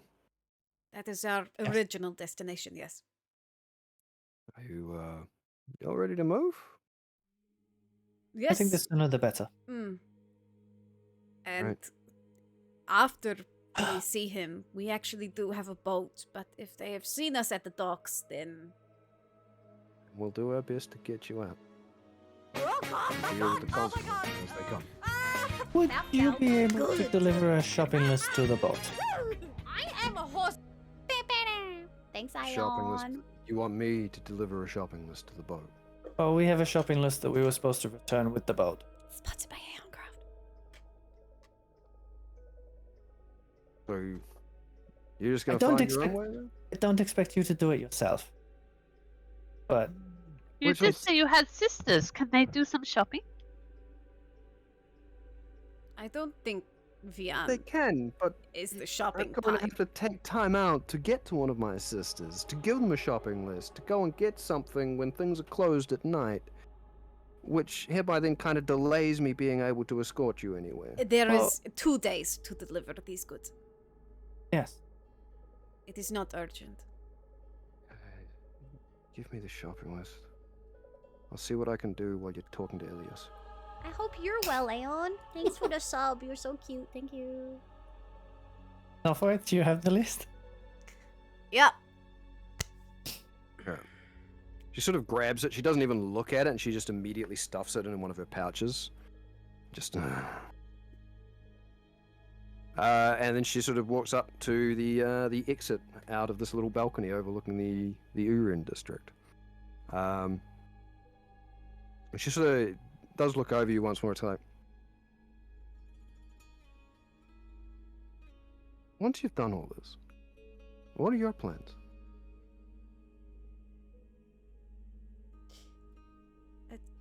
Currently, our mission is to help some of Frey's friends. No idea beyond that? In all Not yet. honesty, no. I would very much like to go to Lyra. It's a long way out. I would say, in return for the help from Kirat Nan, we would be happy to do some work for the guild. Well, that's just why I was asking, because I couldn't help but notice that your little armored gnome friend there seemed to be looking... And you guys have a history with a certain individual known as the Devil Claben. Braid choked on her. Braid were choked looking- on her egg. You were looking into the slavery ring, weren't you? Do you have any information on that? Yes, but you're in a hurry. So, what I will say is if we could help you out with that as well, it would also be you helping us. Mutually beneficial. Once you're done with this, I can direct you to somebody who can probably give you more. If you're amenable. Considering that it is our people and that are being directly affected by this ring. There's a Please. lot more going on with that slavery ring than I think you're aware of. I understand there it's- is many pieces to that board. It's not something we can put a focus on as much as we would like to, but they are beginning to threaten far more than just what they currently have. Our focus is what's going on here, but once we've established back at our base of operations, we want to investigate that further. If you are willing, maybe we can work together on that. Yeah. So, once you're out of all of this, you've done what you need to do. Head to Fort Falling Embers in the Summer Realms. I've got a contact there called Jing. Jean or Jing? Jean. Geane. Jean.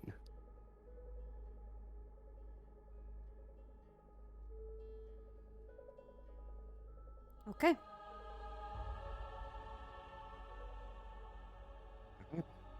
Let's get you to the Holy Man. And she sort of... Hmm? Team. The other thing that we needed, the crocodilian... what is it? What was the other thing we needed? Somnodial? Somnodial. The perfect We need to figure Spot that out. Somnodial. Yep. Yep. Mm-hmm. So either we go to the Hunters Guild before Passion Ilias, or we try and do it after. There's no point in asking Passion Ilias to come with us. Can we go to the Hunters Guild first?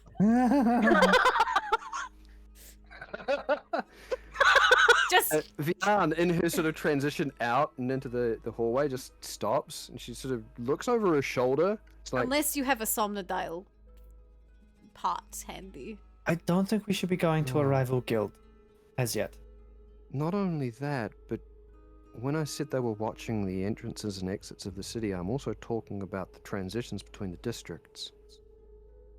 And if you're wanting to go, I'm assuming to Shikran Voss, that's in the Varsian district, which means you are going to have to go where you are going to be seen. Ah. That's not what I'm here to do. If you want to do that, you're on your own. I say we go talk to Passion Ilias, and then we go get the Somnodial spike ourselves. All right. And she sits off. Never easy. As she leaves, Vander whispers into the earrings. We are so much more trouble than we're worth. I hope we don't get this lovely lady killed. We are See, this is definitely why- doing a job for See, Kiratna. This is why we're basically the casual club. Look, apparently casual. Sagan and Geis kind of have a vested interest in you guys or something. They are terrible judges of character. Wait, hold They on. do. agents of chaos and we upheave everything. Did we come up with a team name yet? No, Because the not yet. casual club is fucking dope. The casual club. The I love casual it. club is kind of great. I The quite like casuals. the casual chaos. The Casual chaos. Yes. Oh my lord. That's a great email address as well.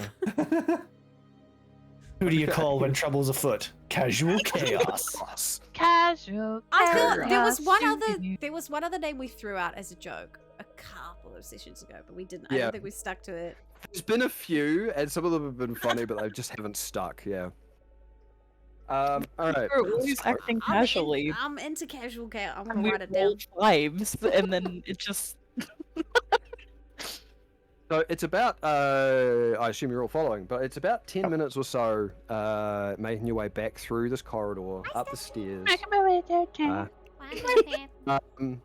She opens up the doors back into the cellar, and then the large door out back into the alleyway. So from here, especially given that you had been flying previously, Hetty, you know that it's not too far from where you are to the little noble area, the park where the Temple of the Sun is. But I am going to require somebody to roll a d20 for me. Pass. I did the last one. I'll do it. Okay. Oh, natural 20. Yeah. Oh. Okay. I rolled a d20 just for the funsies, and I got a nat 1. Which one do we want to go with, folks? Vander called it, Yeah. Mhm. Okay. Cool. but that one could be fun. That one could be a lot of Yeah, it could be. fun. Okay. Are we going to go with the nat 20? Mhm. Okay. So, over sort of the next, probably another 10 minutes or so, wending your way through these little alleyways. With a natural 20, I'm not even going to actually ask for a stealth check. I'm just going to assume that you all have. Because it's a natural 20. Yeah, we've and- warmed up to the whole stealthing thing now. Yes, so- exactly. And you find yourself coming between two buildings out into a large open area lit by the starlight, where you see the large, sort of almost Marble-line styled fresco appearance of the Temple of the Sun, with the park behind it. Many of the little mini noble mansions that ring the park behind the temple are dark. There's not a lot of light going on, and it's a very stark contrast to when you guys first come into Cascorn, and even what you'd just seen with how alive the underground district of Urend was. Up here, even the noble houses, it's not actually all that late at night, but the lights are out. Everything about the summer district just seems to be this quiet hush of everybody holding their breath, waiting for just shit to come tumbling down. It's more present here than it's been anywhere so far. And even the Temple of the Sun, it's got a couple of sconces of brightly burning flame out the front. You see the little stylized sun atop the doors is lit up, but it's not bright light. Even that seems to have been brought down to a bit more of a dim glow to represent like the mood of the city. And you move across to approach, and you also notice that several of the acolytes are standing out the front, with the temple having closed doors, and they all seem to be armed with spears and cudgels and have the designs of the Keeper of Summer across their vestments, almost as though they themselves are aware of the palpable menace going on here. You approach, and Vian, with her hood back up, sort of strides up the steps and waits for you to arrive as the acolytes, garbed as they are, watch your approach. Thank you for leading us so safely, Vian. It's alright. I will go and deliver a shopping list to someone while you're doing this. Just promise me not to leave until I'm back. Okay. We can do that. All right. Will you be coming in, or do we have to like give you a signal when we come I out? will be waiting out here. Okay. Oh, I'll make myself known, provided it's not too soon. And we will be quiet. Sure. We will not attract any unwanted attention. That's a better idea. All right. Stay safe. I'll see you soon. And Thank you. she strides back down the steps without looking back. Hi, Spice. But you just as soon as she gets to the steps and close to the buildings, you just see her immediately kind of go lower to the ground and just straight into the shadows. And you turn to see the acolytes are waiting for you. We want to take a break. Oh, yeah. Or did you Yeah. want to keep going for a bit? Have a bit of a break. Okay, cool. Damn, Oh. natural 20. We could definitely hydrate. Damn, son. I love didn't the actually think it would duality. mean that much. I thought it was, just like a random table of what could happen. Yep. Nah, we I were think- supposed to get a fight. I love the We can start a duality. fight. You want to fight? I'll fight you. God. You muted. It's That was really sensitive. I don't even have to You were like, touch it to turn it off. Great, that was poetic. You want to It was. fuck? Alright, I'm gonna make this quick because I do actually want to get through a bit today if we can. All right, we're gonna Yeah. be right I back, will chat. Heal. I will sticky with you guys, chat. Uh-huh. Oh my god. Boy. I mean, what? Wow. I'm awfully shook and curious. How is chat though? Iconic one. It's really nice to see you, bud. Yeah, How is Aeoncraft as well? Aeoncraft. I see you on Steam. You're still playing your Grand Theft Auto RP. I hope your character hasn't died yet. Artie, gotta live, man. Hi, how are you, Such Spice? Also, Starstream, nice to see you. Damn. I'm pumped, guys. I'm like, we're actually getting somewhere with this quest for Frey. But also, I'm like, oh no, I'm nervous. But hey, we have a new place to go to after this quest. That's exciting. Alright, I'm also gonna go to the bathroom. Enjoy some spooky music while I'm gone.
And I am back. Oh well. Hello. Hi. Well, hi. Well, hi. I know you want to kill things, so I do hope in some ways that we get caught soon.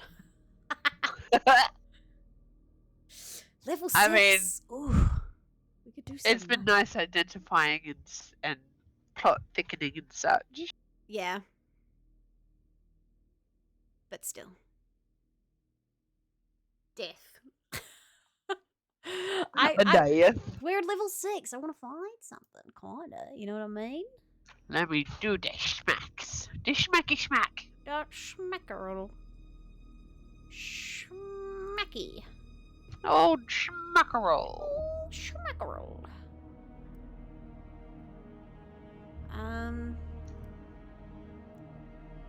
Oh, that's right. I can do something. I forgot. What can you do? Oh, I can turn the music down for one.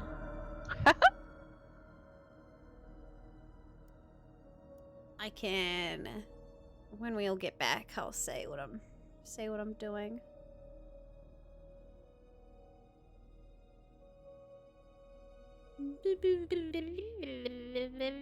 House chat though. House Cornesta, the dungeon master. Are you happy we're building connections? Yes. We are seeing the things. Yep. I mean, it's good because a lot of the bits and pieces you guys have seen, like, not everything is connected, but it's nice to see that some of the things you have seen in the past that seem kind of throwaway or not important, they have relevance to other bits and pieces, and you can sort of see how certain little things start connecting. And it's only going to get more and more of that because I just am way too anal of a fucking content creator. I'm sorry. Because one of the things is, like, we've heard a lot about the Scourge War. But Yep. we haven't necessarily, like, done. I don't know. It's like, it's not something that directly affects us because it was so long ago. Yeah, over 1,000 years ago, according to the histories. So I think, what is it, the year's 1196 or something, after the Scourge War? Yeah, What I something think like I've that. forgotten. Yeah. The year of grace, 1196, I think.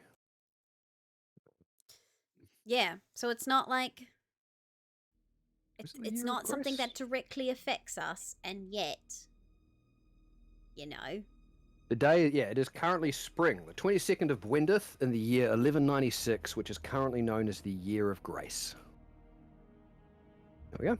I have a feeling that's going Currently. to change to something a lot less nice. The year of something a lot less nice. It happens. That's part of the calendar. What a Year of year is carnage. known, like it's given some sort of positive thing at the beginning of its year.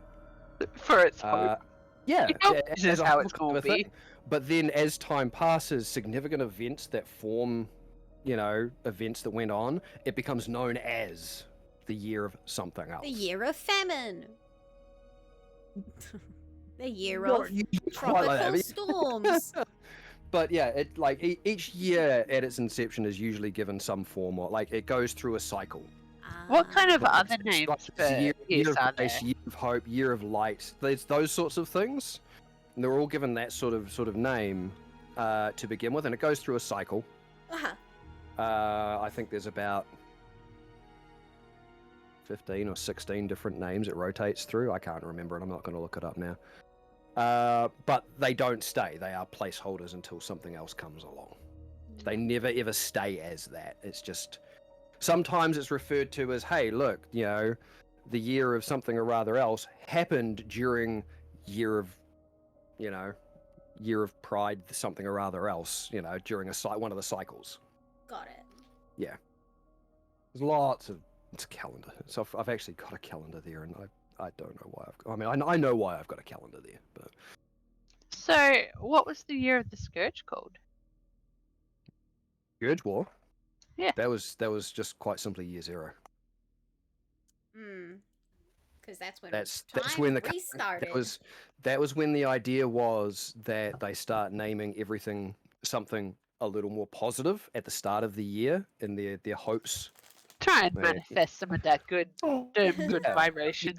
That was a reset of the calendar. So it was widely decided that the surviving people, the leaders of whatever lasted, sat down and they came up with this. It's either a dozen or a 16-year rotation where they use a year of something or other else, but events can then be known as something else. Like the other thing being something that happens in the Reach can change the name of the year, but over in the Western Territories it could be something completely different. But it happened within cycle something year of grace, or year of grace something cycle, where what might be known as, year of destitution here becomes, year of fuck it rained a lot over there. But it all happened, within year of grace cycle whatever. It's just a lot of it's just shortened down because fuck saying that every time. Straight. Yeah, there's an insight into the calendar. Like, there's more to it than that, but that's the basic idea. But yeah, the Scourge War happened, almost 1,200 years ago, and there's not a lot in the histories about it, which is still one of the weird things people don't quite understand. They don't care about it because they can't discover more about it. They just know it's a big event that happened that helped shape the world as it is now.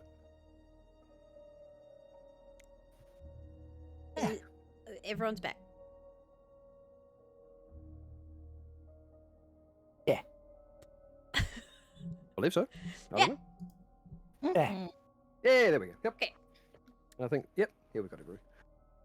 Sorry, I was Okay. just briefly telling my friend to stop messaging me because I'm playing D&D.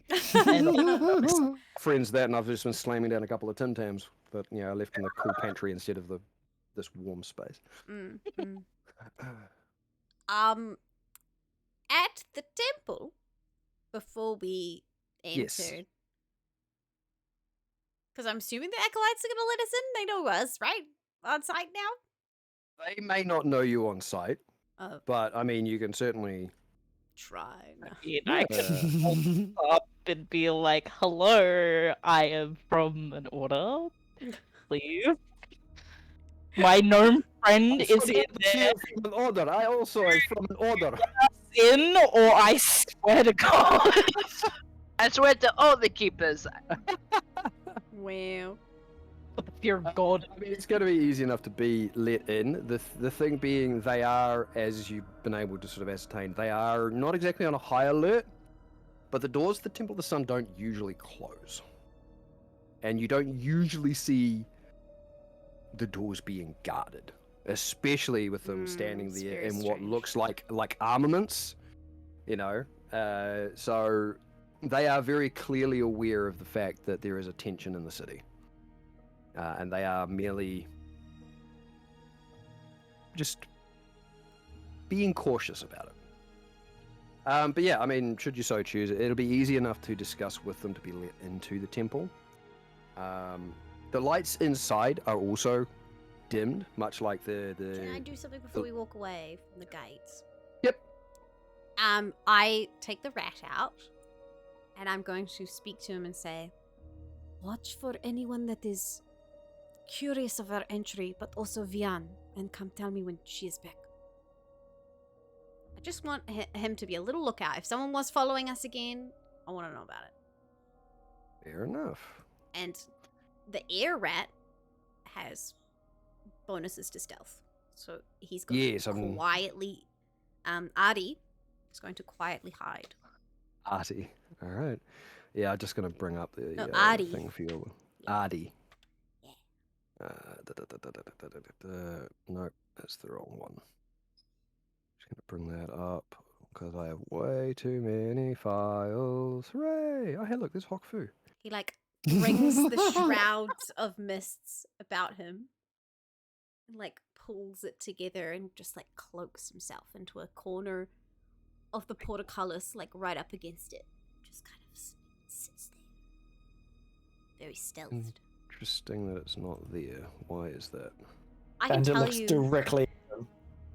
And his eyes just narrow.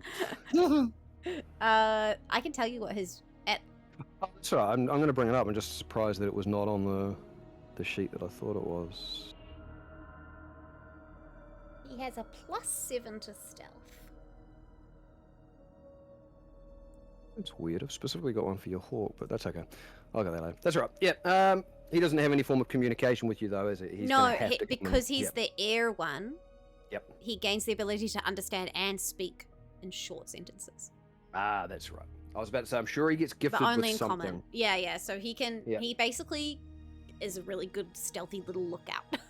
Yeah, when he's yeah, in air form. Like I think we had it established that each one of your things kind of functions almost like a mini role. Yeah, And yeah. the rat is kind of a pseudo rogue almost. Yep. That's my little sneaky man. Okay, that's cool. He's not gonna blow up, Gummy. Jeez, don't blow up my rat. No promise. Don't do that face. Are we going in a puff of smoke though? God, puff of air. Okay, anyway, you make it inside the Temple of the Sun, and as I say, the lights in here are also dimmed down. What is usually a fairly bright lit space, even during the day, the lights have been brought down. The Keeper of Summer usually keeps everything nice and toasty and warm and brightly lit, but in some form of deference to the current situation of Cascorn, it looks as though the clergy here have just kind of brought this down to a more appropriate level. There are a few priests sort of milling about, not really a whole lot going on given the time of night. But one of them, sort of with his arm sort of folded, clenching one wrist with his hand, sort of does come up. It does start sort of moving towards you at sort of a pace. Not looking around, just looking directly at you, like he's clearly approaching. And as he sort of gets close, he gives you just a tiny little bow. It's kind of like, "Welcome to the Temple of the Sun. How is it that I may assist you today?" You do see he's mostly bald. He's got a like one of those almost pock-marked, sort of the side of his face. Like almost like he's had some form of disease in the past that's been cleansed, but the scarring still remains, and it goes down the side of his neck. And the robes that he's gone on are reasonably well fitted, but you can kind of see even from his arms and his neck, he's relatively emaciated. He's actually quite a thin, gaunt individual. Yes, how might I help you this evening?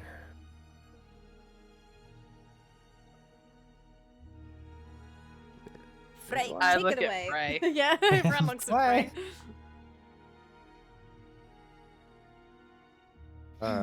We are here to speak with Passion Ilias. Oh, well, the Passion is currently in his chambers asleep. Is there anything I could assist you with this evening? Can I do an insight check to see if he looks shifty? Sure. Go for it. Sure, I'm a shifty old man. No, I'm Look, feeling I the see what same Simon vibe. can do.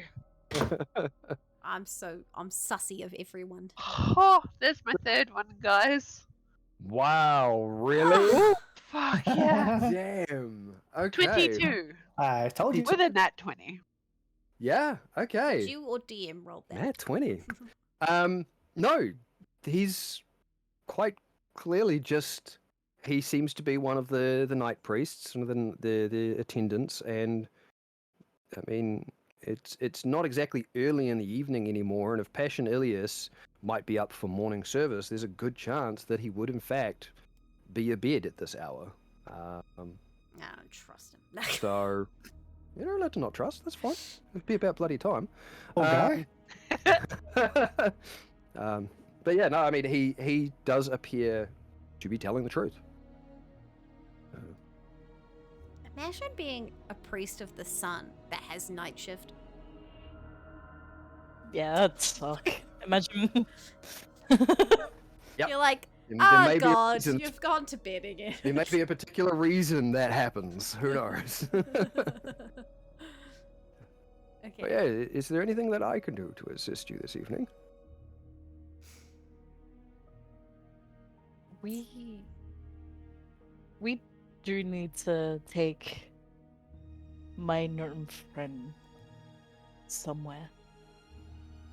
Oh, Miss Winterlight and Yeah. allies, I presume. Apologies for not introducing sooner. No worries. I am Beam Devon. It is my pleasure to meet you.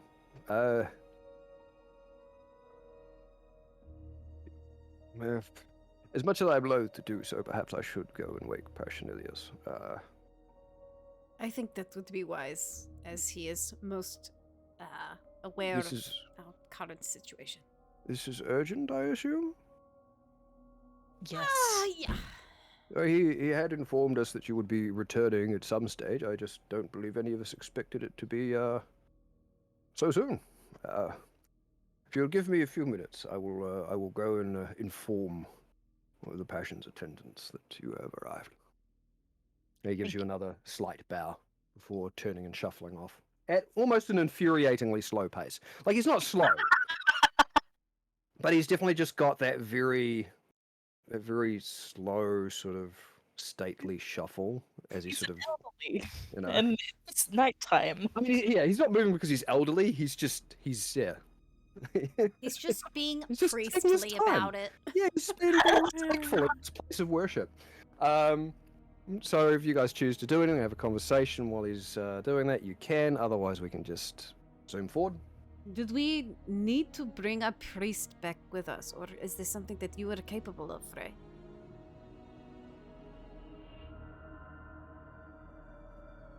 What's your DM? As far as you are aware, either a priest of the dream, or the dreamer, or somebody relatively powerful in the dreamer that knows the ritual would have to perform it. So I believe at that point the idea was you guys bring the materials required back, and Passion Ilias would be performing the it. ritual for you. But Yep. because we're bringing it to the phase spider now, we have to convince someone of high arcane arts to do it for us, or to teach us the ritual so that we can do it on our own terms. I'm actually really You're asking all of the questions you were about to get fired at you. out of character. I'm actually really scared to take Passionilius. Oh, I to don't the want to phase- hurt that guy. He has to live. Like, I'm scared. I'll commit genocide and end all of the spiders if they try and harm him. Oh, death. We Um, protect. so sorry. I mean, Frey, you were good at the healing arts. You do understand some of them. Potentially, the Passion could teach you this ritual. Although we are pressed for time, so you'd have to be a quick learner today. And take notes. I could also assist you, as in business. We assist each other with our herbalism, potion industry.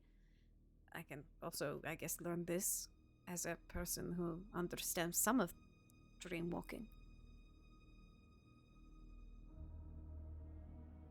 Or we ask him for, like, some, lowly priest named Jack or something, and we just take Jack and we risk the biscuit with him, Let's see what he has to say about it all, but I'll keep it in consideration. So quicker than you might have expected, given the pace at which Beam Devon disappeared. Ilias does come out from the back rooms, and you do see he has over top a loose open robe that is kind of a white silver with the red and gold trim that you used to with the worshippers of the Keeper of Summer.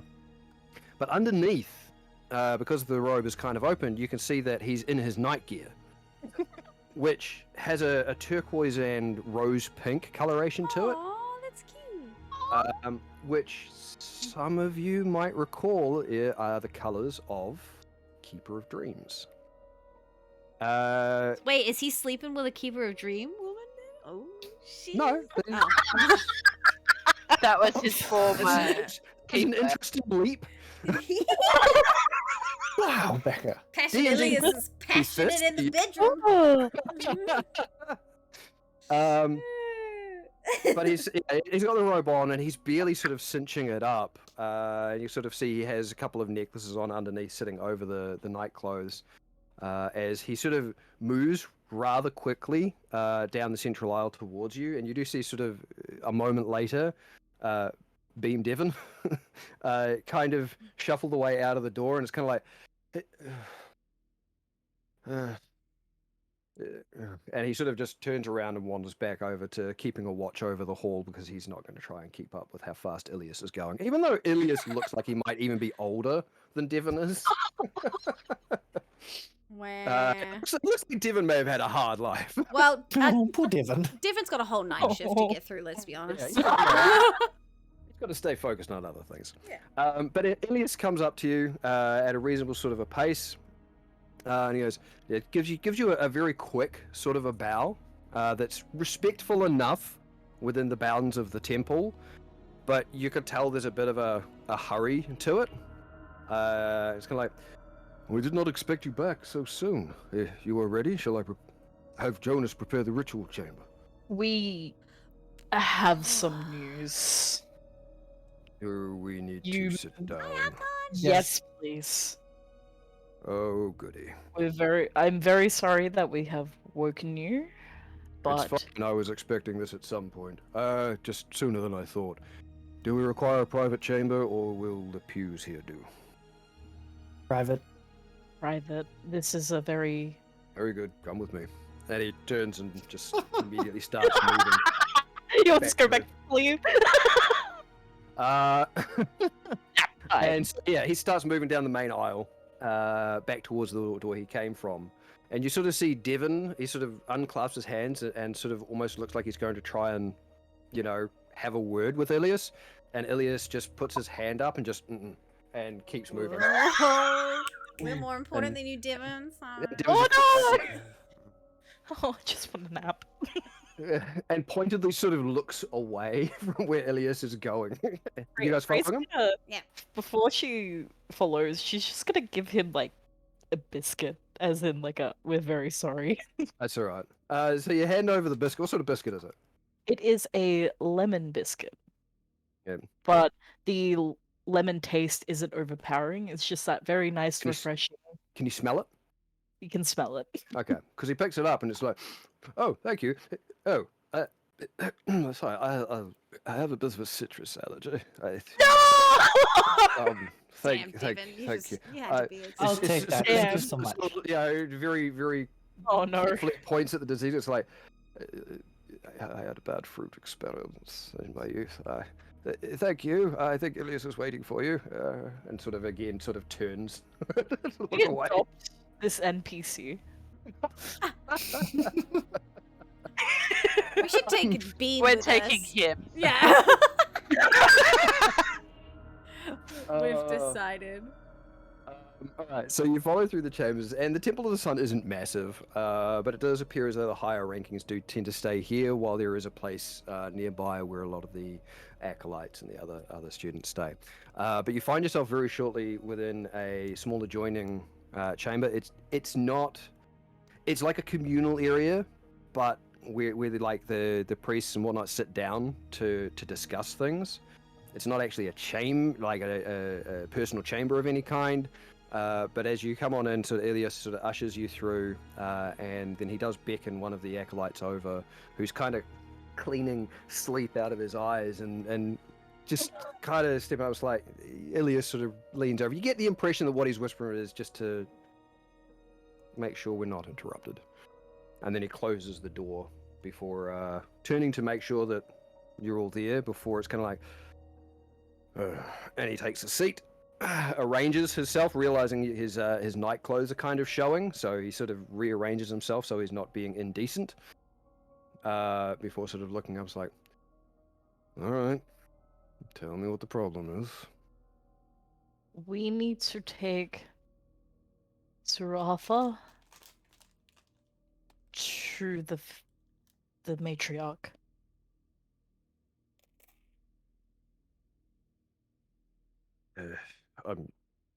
What? I One of the ingredients has an opinion on whether we should, use it. She would like One to of the live. I couldn't take. I couldn't take a life. I don't know. It's just we need So- to. That's fine. You didn't obtain what you needed for the ritual, so why are you needing to take Surawatha to the matriarch? Because she can give us the spider silk fresh without killing her. You made a deal with the face spider matriarch. Yes. Freya listed, yes. Interesting approach.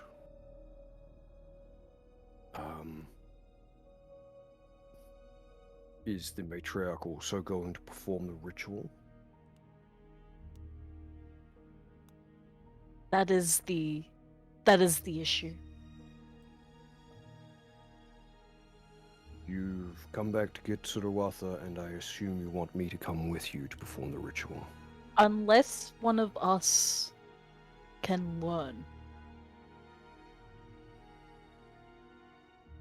The ritual needs to be performed by somebody who has a strong connection to the dreamer. Do any of you qualify? I would say Freya Lisa's their friend. I'm not talking about the dreamer as in the person dreaming. And he sort of reaches up and grabs his, one of his holy symbols. It's like, I'm talking about the Keeper of Dreams. If I was Ah. to say that I have some ability to dream walk, And you are familiar with rituals? I have completed some magic. Can He sort perform. of just abruptly stands up and begins pacing. And like, I can't leave this city right now, and this is not going.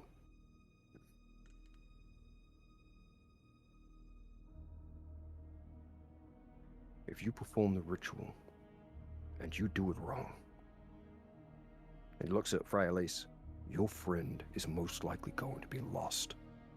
Forever. Is that a risk you are willing to take? To trust this matriarch?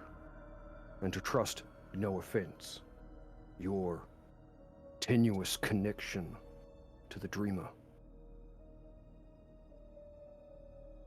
I've taken Surawatha into my care, and I am treasuring that care. And I know that she is your friend. So I ask you, as her friend, is this what you are prepared to do? Are you willing to trust your friend here to perform the ritual, knowing what the result could be?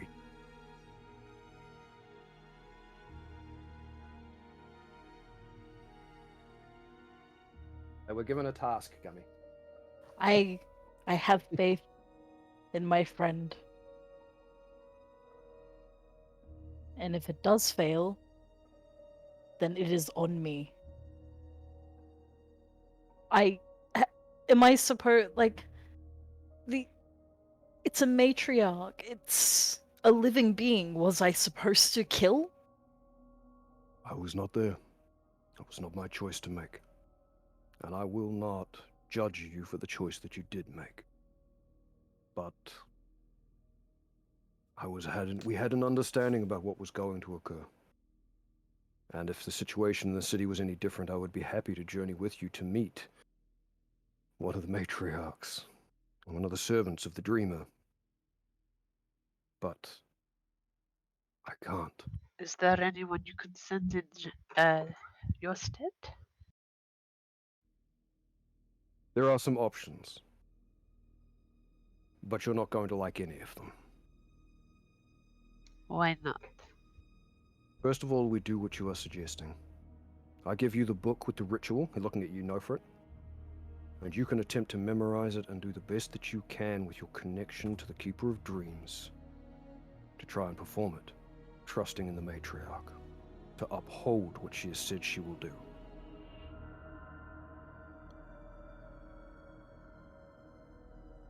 We can hope that things don't get worse in the city. And he actually unclasps his holy symbol and holds it out towards you, Nofrit. You will be able to use this as a focus. If you become at any point uncertain of the task that lies ahead of you, try to contact me with this. Through the dream. Of course. And I will attempt to dream walk to you. That power, at least, still remains to me in part. If I am occupied, or, heavens forbid, dead, then it will connect you with somebody else. And they might be able to come and assist you. Question, Ilias, you speak as if your life is potentially in danger here. The situation in this city is getting worse by the day. And I cannot leave because here, we are going to be looking after those who are harmed the most by the stupid political bullshit going on between the guilds. They care for nothing but power. Somebody needs to care about the people. And if I stand in the way of the guilds to look after the people, I put myself in the firing line. But I've been doing that all my life. It's Understood. just another risk I take. The final option, and this is one I pray you do not take, but I would be remiss if I did not suggest it. And he pauses for a moment as he just stares very intently at you, Freyalise, who is... Go on, BRB, damn it! No! Okay, What? okay. The other thing is, okay. After whatever he says, Is Uncle Mel from the Serenai, has she left the city? She was never here, but that is the one I was referring to, that if you cannot connect with me, then you will be able to connect to her. Understood.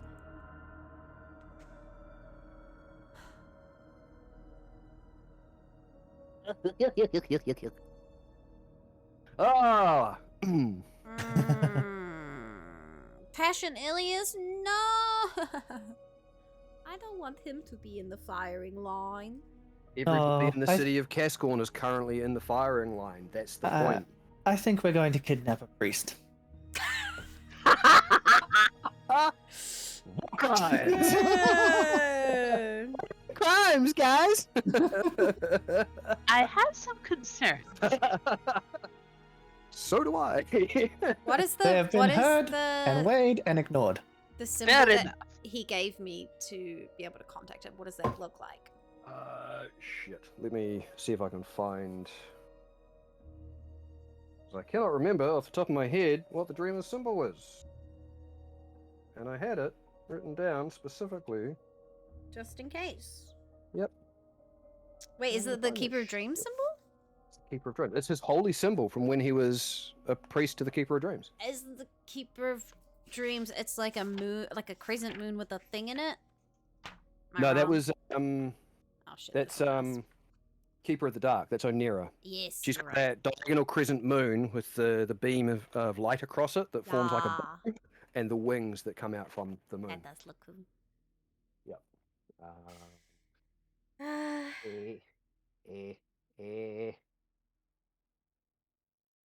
It's not there. I'll have to find it. I can't see it I'm right back. now.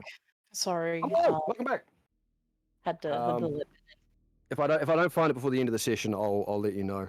Dex, Okay. what it looks like. I can remember what all the ones for a lot of them are, but for some reason I think the Dreamers one I cannot remember. But yes, Freyalise, just before you disappeared, he'd given the options for these, and he said, and the final option, and this is one that I pray you do not take. Looking at you intently, like you have in your possession something which I bid you once to keep hidden, it has stayed hidden. and it has a connection to the dream. If you find yourself at all in danger or having trouble, then that might be your only recourse. But I pray you do not. The cost may be Sadly. too high. Sadly, one of the reasons why the matriarch didn't kill us is because of my connection to the Keeper of Winter.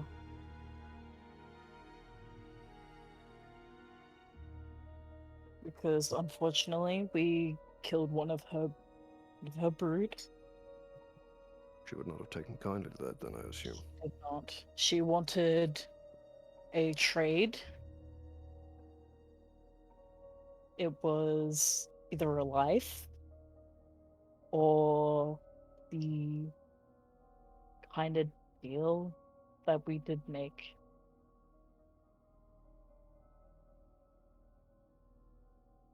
Well, this is the call that you have made. The decision that you have come to. And I am hoping that it is one of the best decisions. As do I. I know I may be sounding rather stern right now, but I've come to care for your gnomish friend, and I hope that you will succeed. You've done a lot for us thus far, for them and for this city. I would do I leave it up to you to know to do what is right.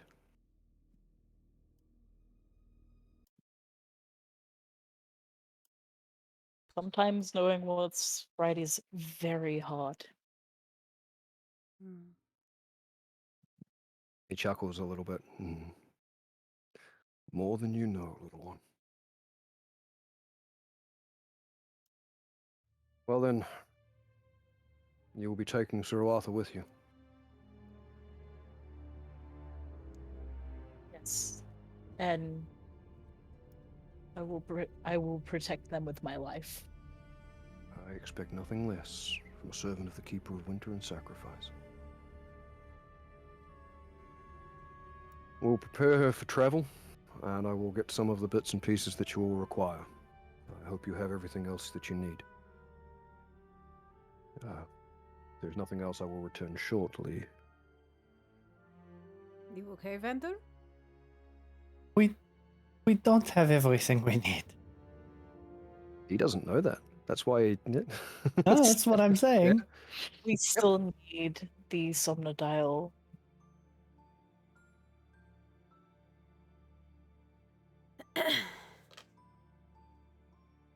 We I don't can't know help if you with the... that. No, I know. Yeah.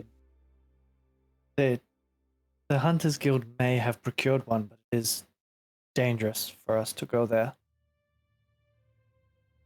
I suggested that we go get it ourselves.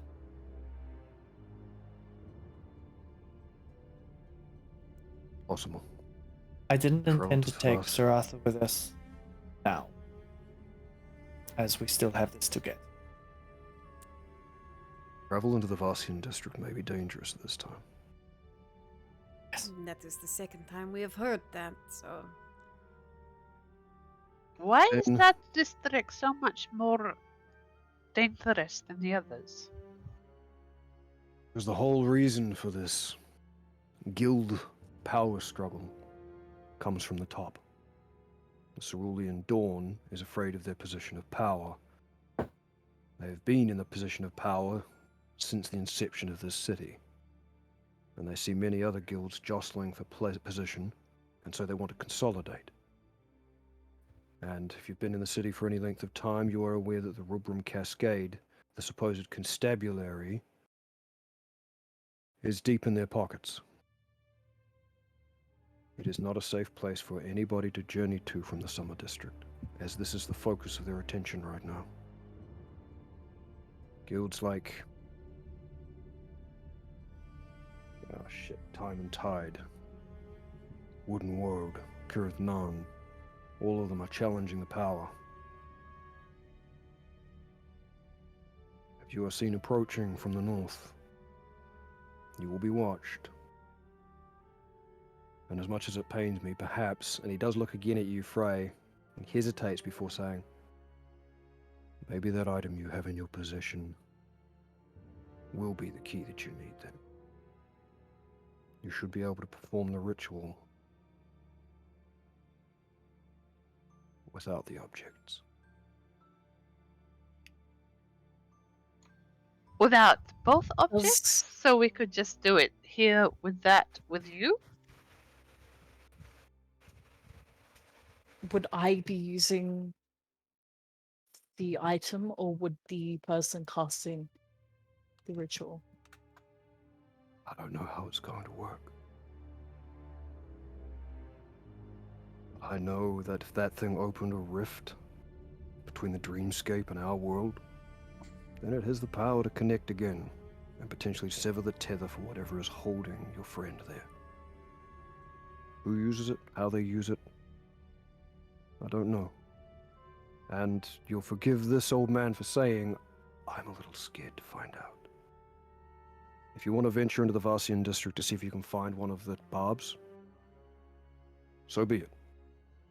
You could always go hunting a Somnodile for yourself, but it seems like time is not on your side. If we're doing it the ritual way, we only have a certain amount of time before everything goes haywire. But I leave the choice to you. And apparently it's already been a long It's- time. The longer they're in there, the more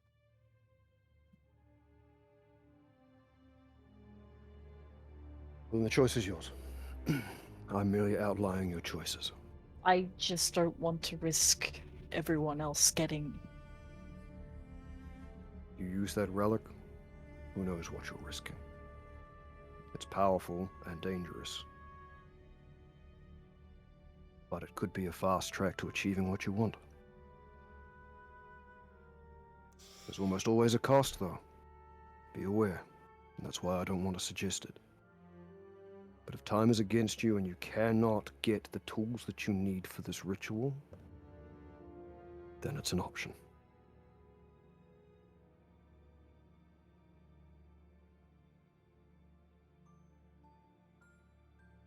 I mean, if we use that, then we could always go back to the matriarch and clear out the spider's nest, you know. Go in and say, oh no, we're here for the ritual, and then, you know, instead take an Trojan horse that's filled with bombs, and we go boom boom, and, you know. That was what Frey was trying to avoid, sister. Oh, maybe we could just coax Zar to do a I don't know. I don't like relying on the matriarch. Frey's gonna stand up. Where would be the best place to use this item?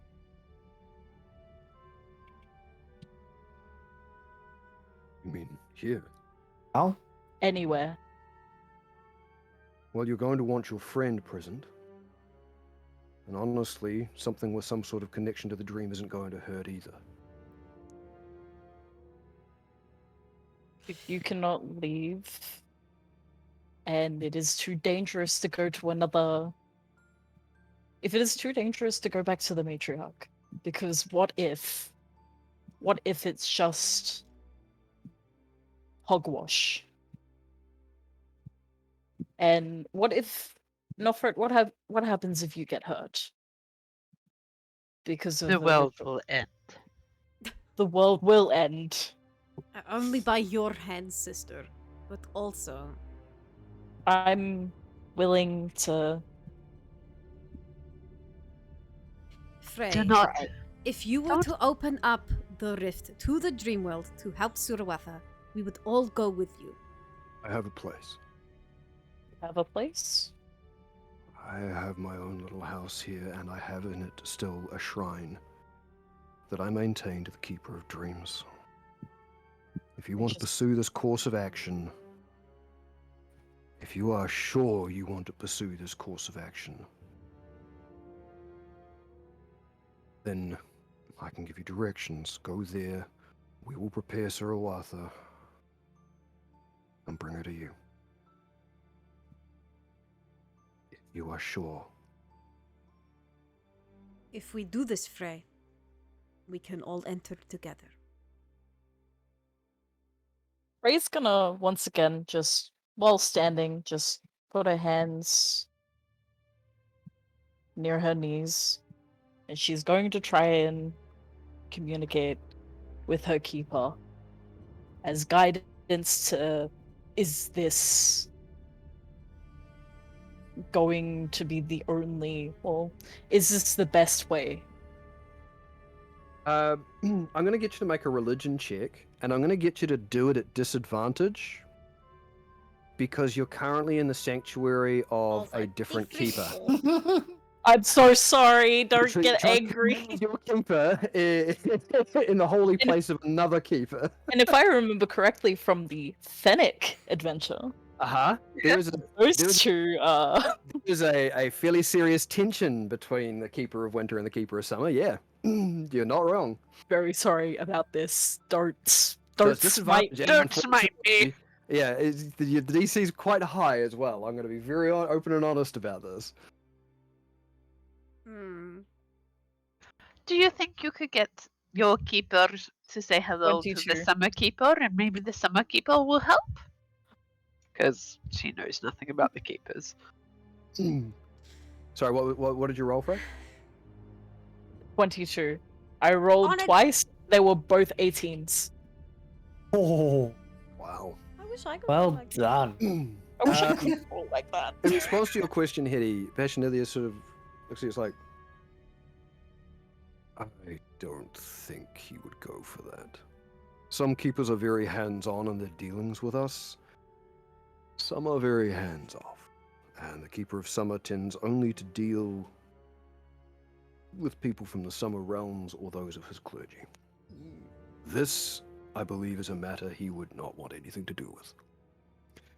As for you, Frey, you begin to concentrate, and whilst initially sort of your skin goosebumps as you get that little bit of chill run through you, allowing you to know that that's sort of you're communing, you get a little bit of that cool breeze sort of waft over that only you can feel. That cool breeze very quickly ramps up in heat. Yep. Until there is a moment where you feel like that breeze that only you can feel becomes almost gale force and it's about to push you off your feet. You cannot commune with your keeper right here, right now. When I said the DC was high, you needed a 25 plus. Mm. Because of where you are and circumstances surrounding those keepers. Not possible. Just, yeah.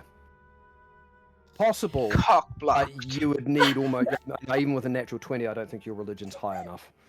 A natural 20 may have allowed you to do it, but only maybe. Frey's just gonna be like, I'm sorry. Jeez. Oh, I'm sorry. Jeez. Are you okay, Frey? I made the mistake. It was a mistake. Very sorry. Very sorry. As I said, the two of them don't get along. They really do not. No. So, you committed to this course of action? Am I giving you directions to my homestead? Yes. Oh God. Very well. And he sort of opens up the door where Jonas jumps and directs him to get, some writing implements where he very quickly sketches out a little map. Was he listening at the door? It didn't seem to. He had his back turned. He was guarding the door. Make sure no one disturbs. I mean, he may have been. You can do an insight check if you want. I'm an inside dad. Yes. I love the fact Yes. that you used to do insight checks and now you're inciting everybody. Hey, nobody trusts anyone anymore. No. Great. Ferocious stare of 8. Awesome. He seemed like he was doing a okay job of guard duty, which means probably not listening. And given that he was surprised when the door swung open, also kind of telling. But Ilias very quickly sketches out a small thing. It's not far from where you are now to his homestead, Okay. so it wouldn't take too long to get there. But he does hand it over to you, whoever wants to take it. And it's kind of like, it will take us a little bit of time to get Sir Arthur ready. We can meet you there. Thank you. Don't thank me yet. I do still advise against using this. Thank me when and if we save your friend. Now, you'll excuse me, I'm going to get properly attired and prepare your friend for travel. Thank you, Passion. And Hetty He smirks walks a out. little bit. yeah, he walks out. We probably have to ask our friend to get us to Passion's place quietly, yeah? But we don't tell them why.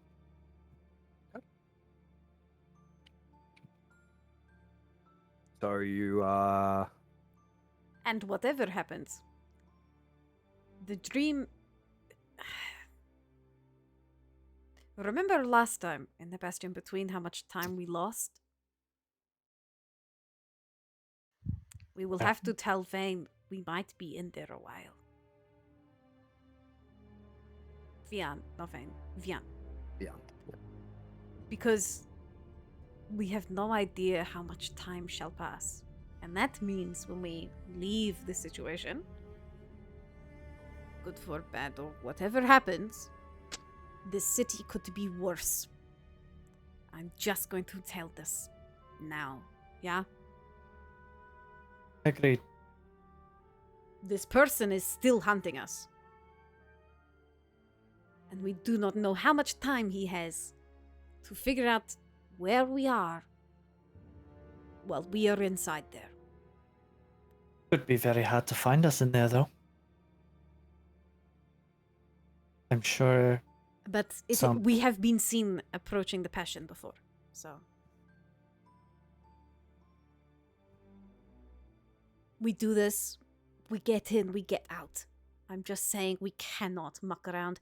There is no finding of books and finding of interesting things inside of there. We get in, we get out.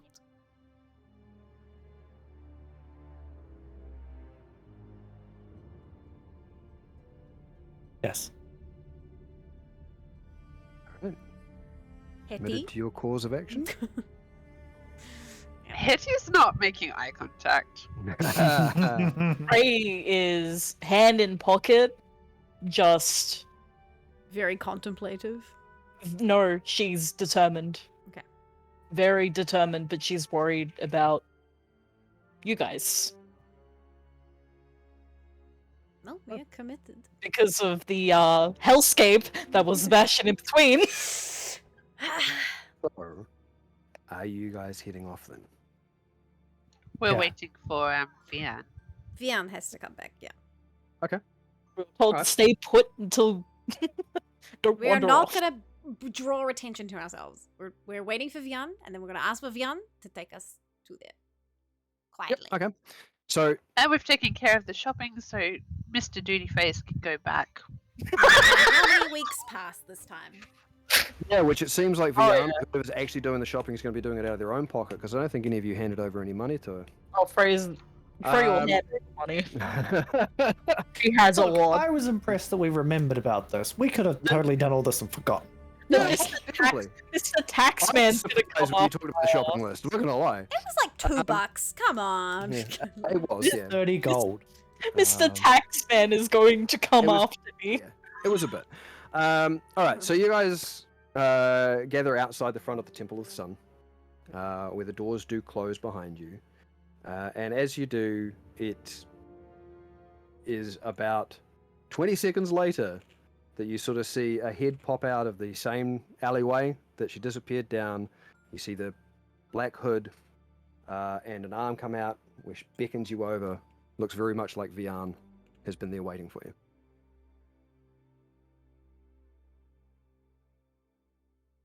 Okay, let's go. Just go on. I want a Alright. quick look around before we go, just to see if any of the priests are kind of looking at us oddly, or Yeah, go for it. Make a perception check. I'm Or, also you know, inside if you want. going to talk to my rat and ask if anything followed us, or if there was anyone looking 19. 19. I mean, they seem marginally twitchy and nervous, but you get the impression that's more of the situation overall than anything specifically to deal with you guys or other people. Like just general sort of nervousness about what's happening in the city. Okay. As far as your rat goes, it imparts to you the idea that yes, there have been people moving around and there was one individual that lingered for a while looking at the Temple of the Sun, but nobody in the immediate area stuck around. Okay. So you all cross over to the alleyway where you see Vian is waiting for you. She even very briefly pulls back the hood so you can sort of see her braid and the sort of the net of braids across her scalp. It's kind of like, well, I handed it off. Don't know exactly when it's going to be ready, but where is your other gnome friend? I thought you had come. They are being Good. escorted to our next and final for a time destination. Okay. Vendor, Frey? you had the piece of paper, right? Did I? Frey's I gonna thought Frey had hand. it. Yeah. Hand it over to whoever took it. Ah, Yep. Frey's gonna hand Vian 40 gold as a thank you for guiding us and a thank you for the shopping list. She looks at you handing the money over and just kind of continues to stare at the hand and then looks at you with her grey eyes, just not accepting it. But with the idea that, you know, just you can immediately tell just from the way she's looking at you, it's like she's not interested in taking your money. I need to get this out of my inventory. No, you don't. We'll rob you later. It's fine. So where is your next destination then? yeah. She's so weary. Poor This is chick. where we're going. We're done. Okay, this is... Sure, I'm not going to ask any questions. Don't think I'll get the right answers anyway. It's probably Okay. better for you in case Douglas people catch up. Yeah. All right. And she sets off. So, somebody want to roll me a d20? Excellent. I think we're up to enough for it rolling for us, aren't we? Yeah, I think most people have rolled. Yeah, it's either Roll if Frey you or want. Nofret. You trust the DM, I'll roll it. Don't let him roll it. You know, that's. I think I'm better rolling it than Quinn. Oh. Frey rolled. I could hear it in her voice. Okay, if Frey's done it. What have you done, Frey? Nixie. You know, just a casual 13. Okay, that's fine. I mean, Okay. I would have What rolled did you that. roll, Quinn? You could have rolled What that. did I roll? Yeah. Doesn't matter, you rolled. You guys Oh. didn't trust me to roll, so I rolled. I'm not going to tell you what it was though. 20. So, you guys proceed down some of these narrow streets, and you are going to have to cross another one of the main thoroughfares. If you want, you can all just make a group stealth check. Up to you. Yep. So just do that for me. Oh, we're all doing it individually. Yeah, group stealth check just means everybody rolls and I sum up passes We're and fails. helping Frey again. Okay, if somebody is helping Frey, they pass up their check, unless they are doing it after the fact. To help somebody with a stealth check, they can't do a stealth check themselves, which is an automatic failure anyway. If you cross and then you attempt to help from a distance to get them to cross, then you can do that. But you can't just do a stealth check and help somebody do a stealth check at the same time. I'm gonna stealth, and then Unless I'm gonna you get can my, qualify it. and then I'm gonna get Artie to help. Really, scroll. How is Artie going to help?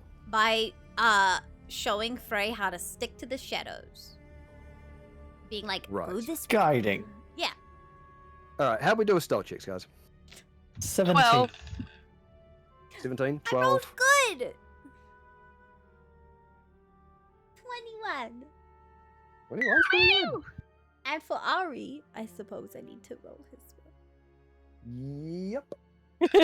And, I mean, especially if he's not as like on your shoulder or part of your equipment. Yes. What a penis. It doesn't get advantage on stealth. It's just +7. Just +7. 10. Really? And what did Frey get? 10. 10? Okay. Oh, that was poetic. we're just as shit as sort each of- other. You sort of cross over okay. You feel like you're all right. And you're not you're progressing reasonably well through these alleyways. Vian is by now, having escorted you a couple of places, is used to the pace that you are keeping and the fact that maybe some of you aren't quite as quiet as she would like. But there is a moment as you're sort of crossing through one of these alleyway crossroads. I do require all of you to make a dexterity saving throw, please. As there is a very brief moment where you hear a muttering in the dark.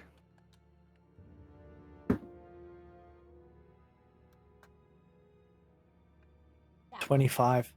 Woo! Damn! Dexterity saving throw? Dexterity save, please. 12. 4. Okay. Okay, I'm not the worst. 14. 14. Oh, and Kind of wish I was second right does now. Adi need to roll one, or is Adi's? Adi's just gonna be mine. Is I back as a part of... Yeah, okay, that's fine. And I Only rolled for show Vian as well. Okay, moments after this little muttering that Freya-Lise and I imagine Vandal... Yeah, Freya-Lise and Vandal would have heard from a distance.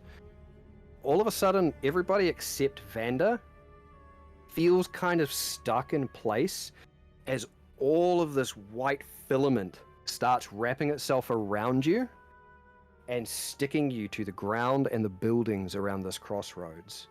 Oh, flashback. You have been hit with a web spell, Oh no. Fuck. and the only person who made the save was Vanda. God, poor Hetty. Yeah, no, this is... Yeah. Is it still dark? It's followed is. by spiders. Oh no. Did you get what? Sorry, followed by what? Followed by spiders. No, someone mumbled No. it, so Okay. the actual spell. Yeah, but those spiders had faces. You know, Upon- like they talk to us. Upon this sort of these webby filaments wrapping around you and sticking you all in place, so you are all restrained. You hear simultaneously the sound of weapons leaving sheaths. Oh no. And there is a voice that cries out from ahead of you. Oh, you've run there, Mary Chase. Glad I finally got you in a small enclosed space, though. Oh no. Hello. And stepping out from underneath the eaves of a little doorway, with a couple of people just in front of him and somebody accompanying him, you see the dwarf known as Douglas. Oh no. How are we tonight? Seems like you're in a bit of a sticky situation. Shit. Did you want to chat now that we've got you here? Or are you still thinking you're just gonna walk away? The letter. Oh, very good. Very, very good. I'm glad you put this up.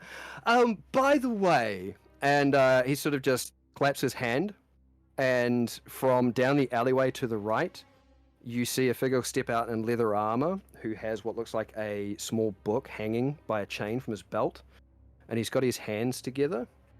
He's just waiting. It's like, choose to make any stupid moves, my friend over there? Yeah, he's going to free your friends from that web, but he's going to do so in a really big ball of fire. Fuck. Q. Hello. How far away is he from me? Let me consult my map. Oh god. Hell yeah. No! Also, hi Kairos. Nice to see you. Because Hetty is in the dark, trapped in a web. Yep. And in an alleyway, which is quite close. Yep. I rolled I'm against myself a wisdom save to not panic. Yep. Oh, no. I rolled a nat 1. So Oh no. she's Yes. going to shatter the shit out of Oh fuck! everything because no! it's terrified and it triggered. You are going to cast Shatter? Mm-hmm. Oh dear. This Okay. This is a Where are moment. you directing Shatter? Where the voice started talking. So ahead of you. Yeah. Oh, you went straight for Douglas. God. And the people in front of him. Right, so in answer to Vanda's question before I get to that, there are two well-armed individuals between you and Douglas who are about 30 to 40 feet away. Douglas is standing behind them, probably closer to 70 feet away. No, the dude with the book. Oh, the dude with the book? Yeah. So he's down the alleyway to the right. You'd actually have Yeah. to go through the webbing to get to him. So you'd have to enter that space or, go up over the buildings. He's also about 60 feet away. Yeah, he is 60 feet away. So let me have a look. Shatter. So it's a point within Tell me if range, the music's too loud, Jet. which is the range is 60 feet, and Douglas is about from you right now. I mean, I don't know precisely where you're going to be on this map, but he is about 75 feet away from you, and it's a 10-foot cube. So he's actually just outside the range of your shatter. Actually, I can designate a point. Yep. That's 10 spheres, and the range of shatter is 60 foot. So you can designate it at the 60-foot mark to explode. And Yeah. it's a radius, so it goes out to 70. Yeah. Yeah. Yeah. How far did I say? Did I say 70 feet? You Yeah. said 70. You'd take Okay. his nose off. Woof. Yeah, if you so choose. All right. So what is it? 10-foot radius. So let me just take a look. He is not within. Well, he's within that. So 30, 20. He is the only person you will catch in that. Didn't you say there were some people in front of him though? There are, but they are Ow. more. They Is this are a map we beyond can that look at? difference. I was about to start bringing it up, and then it started happening. I would like to share the chat, please. So I'm constantly flicking back and forth to actually see the map. So, as I say, I haven't actually placed people on it properly, so give me a moment. Okay, I'll give you a moment. Yeah, and I will get the link. Oh, guys. Oh god. Oh god, it was bound to happen. God, flashbacks. It is a link up in the war room. Thank you.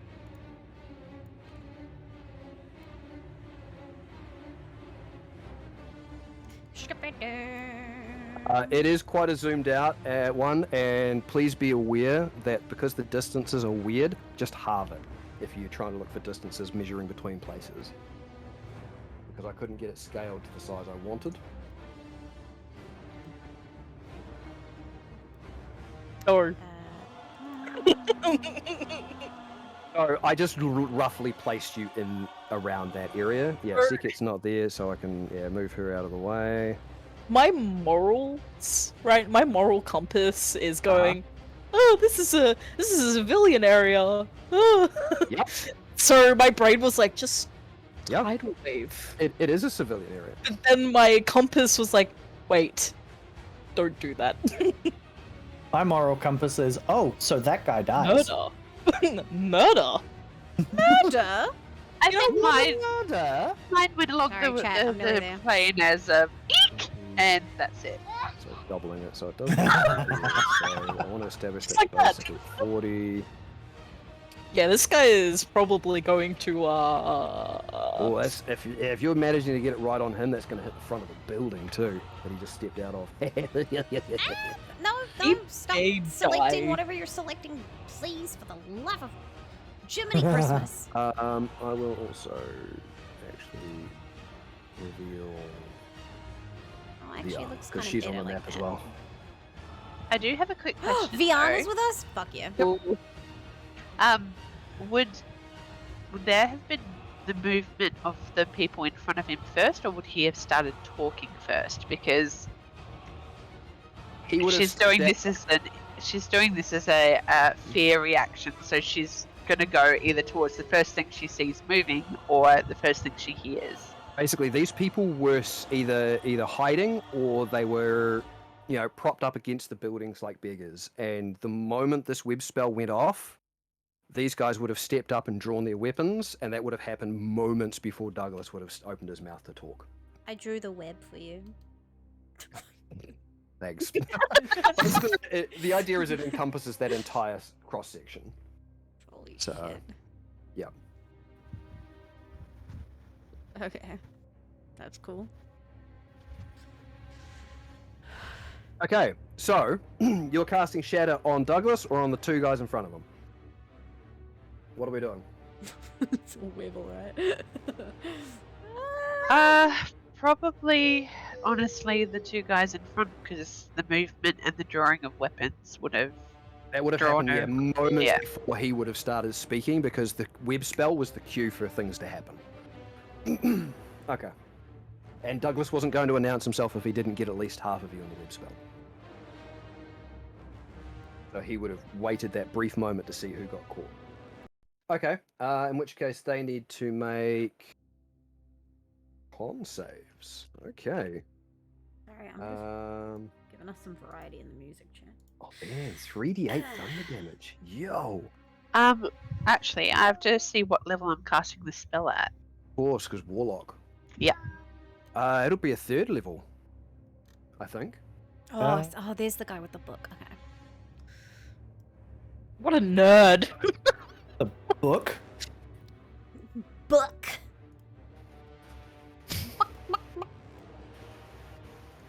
Is it 3rd level? I think it's 3rd. Yeah, that's the max we're up to now. Level 6. We can cast 3rd level spells. Can't cast a 4th yet. Yeah, so in which case the damage for Shatter, I believe, becomes 4d8. Yes. Yeah, okay, cool. So, a couple of con saves for these boys.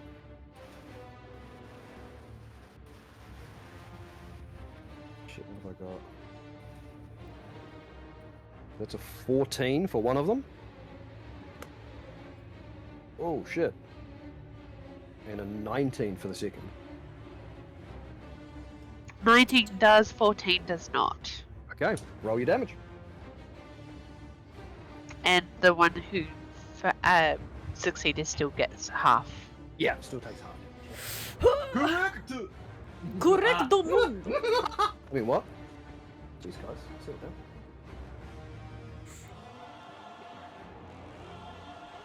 Sorry, just finding another d8. Oh, the picture you got for Fiana's hot.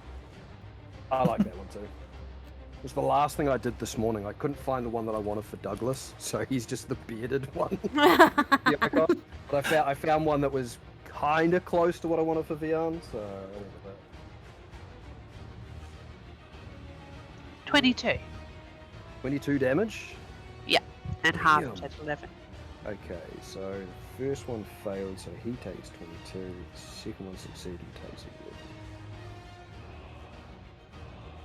11. Whoa. So as you unleash your shatter, whether you are screaming it or whether it is just a noise that explodes from between them, It comes out as like this scream, but with that Fey Fey Banshee quality to it.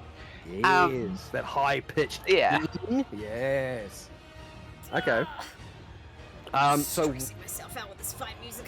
yeah, so one of them just immediately, the one that failed. So the one to the right, from what you're looking at, immediately sort of staggers sideways and hits the wall and sort of holds himself there, shaking his head, and you can almost see the blood sort of pouring down from one of his ears.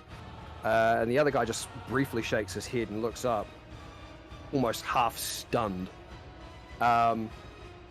Thankfully, because of where that is, that's not going to. You would have situated it between them, so that's not going to hit the buildings beside him.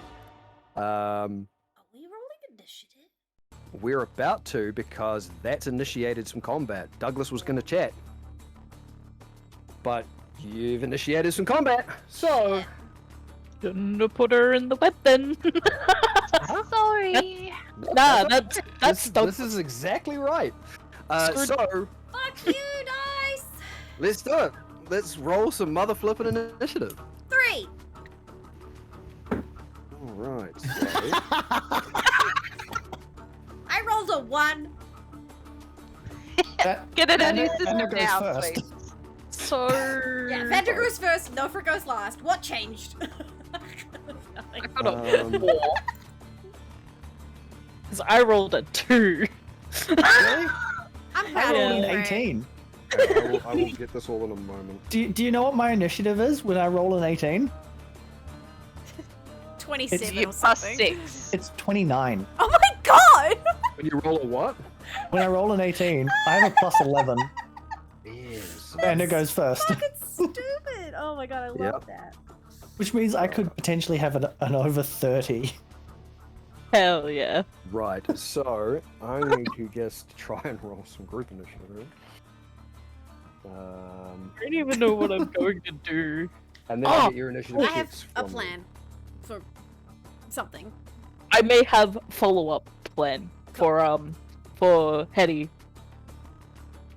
Possibly. Oh well, I'm going Sorry. after you. So depending on what you do, is really going to change what I'm going to come up with a plan B. Okay. Oh, Oh, I don't know if it's gonna work though. That's the thing. You do. They're right. I've been wanting to use this for so long. I think I've been wanting to use this spell since level 4. Don't worry, guys. We can still water breathe. We got this.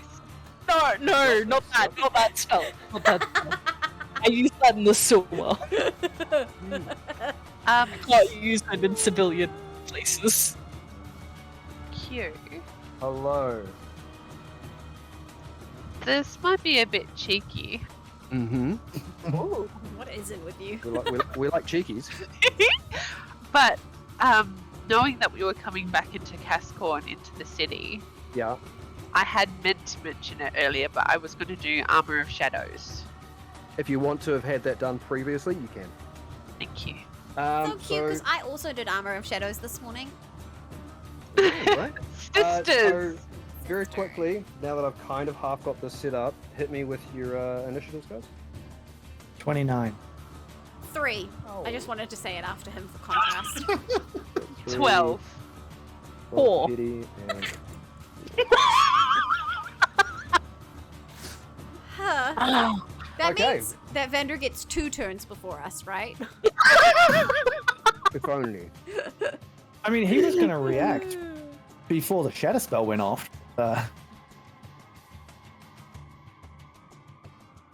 murder. No talkie. Only murder. Talking was not an Backhand. option. Yeah, no. I mean, it was going to be an option, but... It wants the yeah. dagger. No. Yeah, he does. He webbed me in the dark. Rude. He needed to try and get your attention. Well, he got it. Uh-huh. I don't think. Wait. I Can regret nothing. confirm. I regret nothing. This That's don't also the other hand. is delightful. We Right, I'm could gonna get flood the area. Full little initiative order because What? there's a It few might mobs in end up play. like that. We could flood it and then light it on fire, you know? Flood it with oil. Ugh. Thing is, civilian area. If it wasn't a civilian area, immediately I'd be like, leave. Yeah, alright. Go away.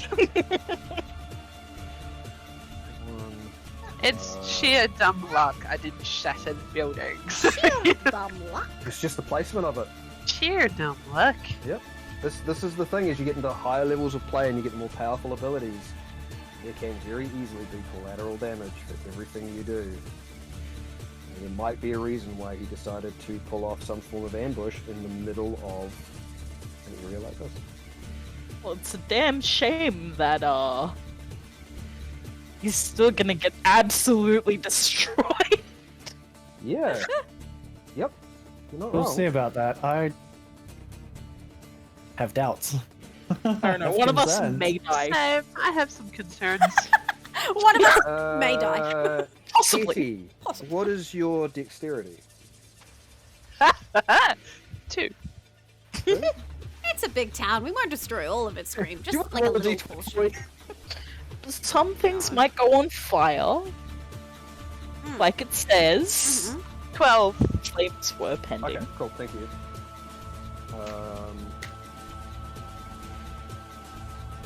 We're not at city destroying levels of power yet. No. We Soon. can try. Yeah. Gonna Not try. that far. Soon. Sorry, Yeah. I'm just setting all the things up. But there's like really cool people in this city, so it gets to. Brain's next at 4. Okay. I mean, we say that. We haven't been to other cities yet. There could be No, other. you haven't. You really haven't. I'm with Sekedi. I want to go to Lyra again. Would like to go to Lyra. That seems like a lot of fun. Nothing bad could ever happen, right? Nothing bad can happen. Nothing at all, in the slightest, Yeah, whatsoever. no. Oh, s- damn. I'm sorry, this is taking a little longer than I expected, but that happens with initiative orders. sometimes. So, There's a lot of them. You look at the map, you tell me. No. there's 7. at least 3.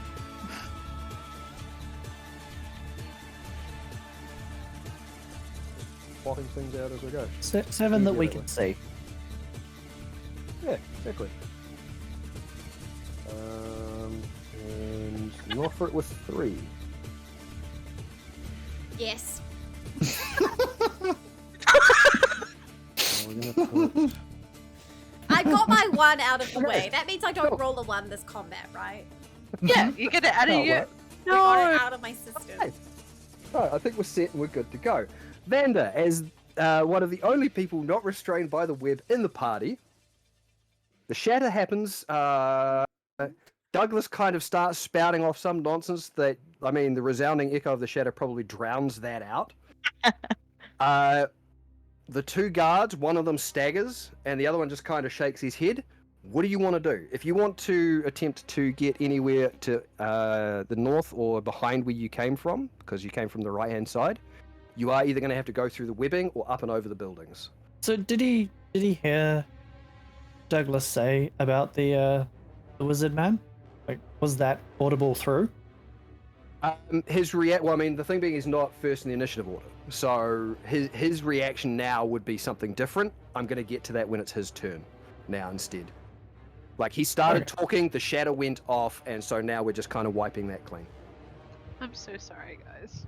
No, That's all it right. was thematic. Oh. It works. Yep, Hmm. it's, We want to it's- kill him anyway. it's in keeping. I love that you are playing to that floor. That is Yes. perfect, absolutely perfect. But yes, The fact Vander, that she's you are up. developed Let's fucking go. arachnophobia in this campaign. This is great. Oh no. The And one who big staggered, traps. that's the one right in front of him, isn't it? The one that what? Sorry, the one that staggered. Yep. Yes. If you take a real close look, it's got a 1 written on it. Oh, it does too. I've just numbered them for my own health, my own mental health, for keeping track of them in the initiative order as well, Sorry, as well as their I'm health. opening too many books fast and the cat woke up. How dare. Then Vander is going to jump forward at this number 1.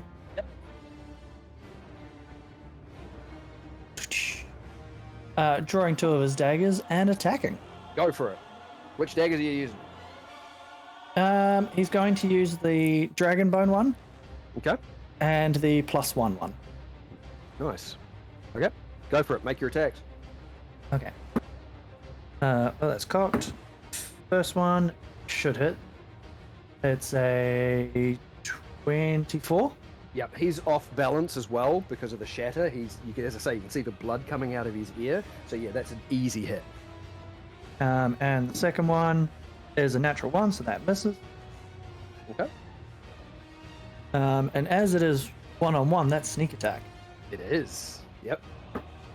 You don't have an ally flanking you, nor are you flanked by the enemy. Yep. How many? 3.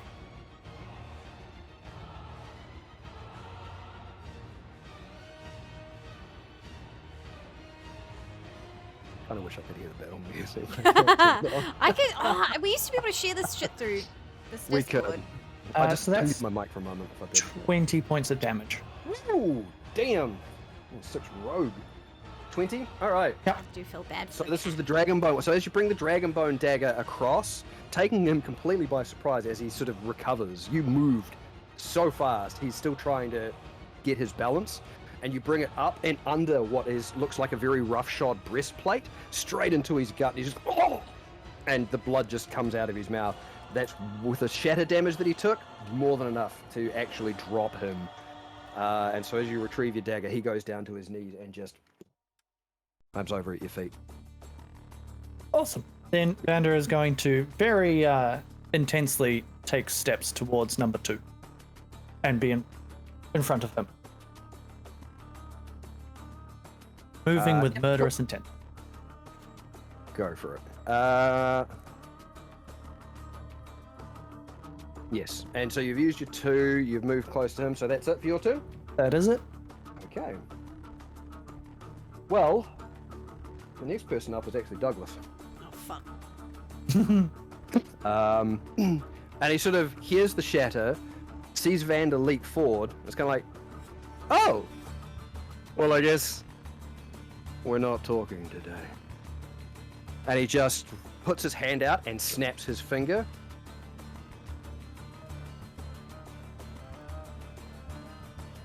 And that's his turn.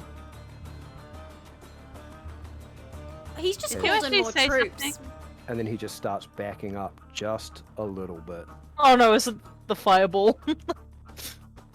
Oh, it's Boy. yeah, potentially that fireball. Which Oh. brings us then to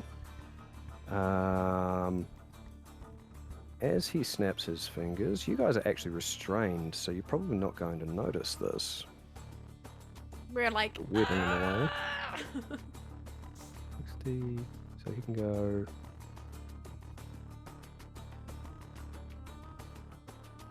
Yeah, he can. Okay. So there is a brief flurry of movement. Freya-Lise, as you will notice from the corner of your eye, because ridiculous passive perception, a small guy steps out from behind the shadows in the attic and actually comes charging up to the web with a little short sword in his fist, and he immediately goes to strike at your side. 22? Ah, So, yeah. TP. Well, I mean, Casson called it. He said TPK, so. TPK. It's just the TPK. start. So We're level I 6. also, because that's hit, I need you to make a Constitution saving throw for me as well. Poison daggers. 13. Not 13. My bad.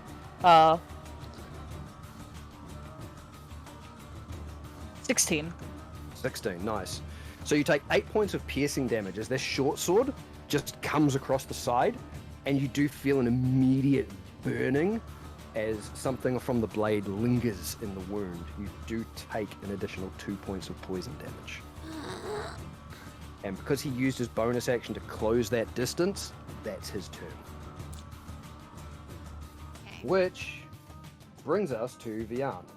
You guys all rolled kind of not good, so these guys are coming up with a bit of a field day, and I'm sorry. It's, you know, It's okay. it is what it be.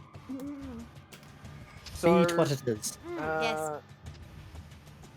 You understand, yeah. Vander. Of course I do. Yes, darling. So Vian, Cheerio. unfortunately, was also caught in the Doodle web at the back. But as she's restrained, what does restrained do? This means your Movement to 0, I think. movement 0, attack rolls, disadvantage. Okay, you can still do the things. Okay, cool. So she immediately slips her hands down into her pouch and sort of brings them out.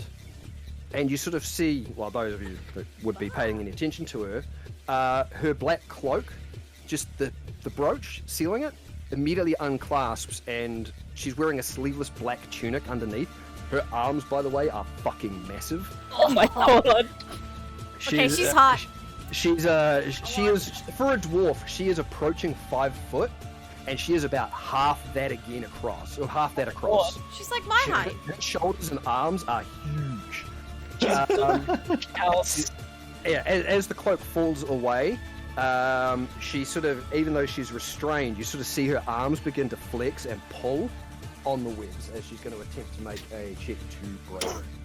Oh my god. Oh, she's just gonna like flex and like. Yeah. Oh fuck, Out she of did it. too. She rolled a natural 19. Oh my god. She's hot. And you just sort of see the strands of the web begin to ping off her, and a slight little grin on the corner of her mouth.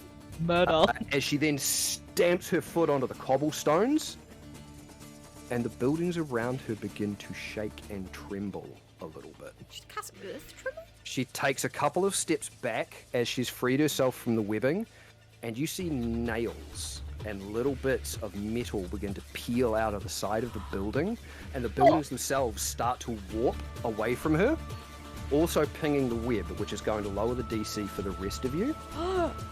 As these nails and little bits of spike and metal begin to swarm around her, as she looks at the web in front of her, and then turns to face the people behind. Has she moved away at all? Like how far? She's moved only a little bit away because that's taken basically everything she had. Is that her gift? Because that's fucking sick. Yep, and that's going to be Vian's turn.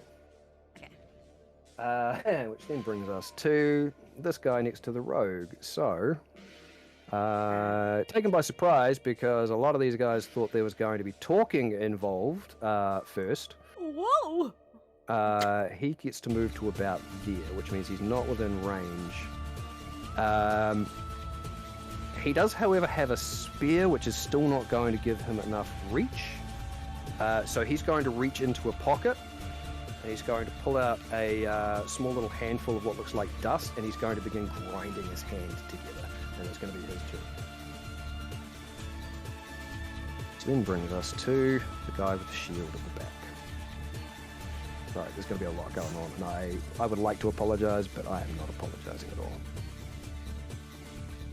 He moves all the way forward here, and he plants his feet, puts his shield up in front of him, and you see this orcish face just grin as he looks at Vian and the metal that's beginning to swirl around her, and all of a sudden, crystal spikes start cropping out of him as he starts looking like he's growing these protrusions of crystal from him, and he takes a defensive stance. Wait! Whoa, no way. Is he a Morris? Is he a Morius? He looked orcish. He did not seem to have any other of the Morius traits. That's so fucking fascinating. It's a real fake news. Fighter 1 is dead, so I can cross him out of the initiative list. Yay! I help. Oh no. I made He's your job dead. easier. Right, and as this paladin has done his thing, Oh no. Oh god.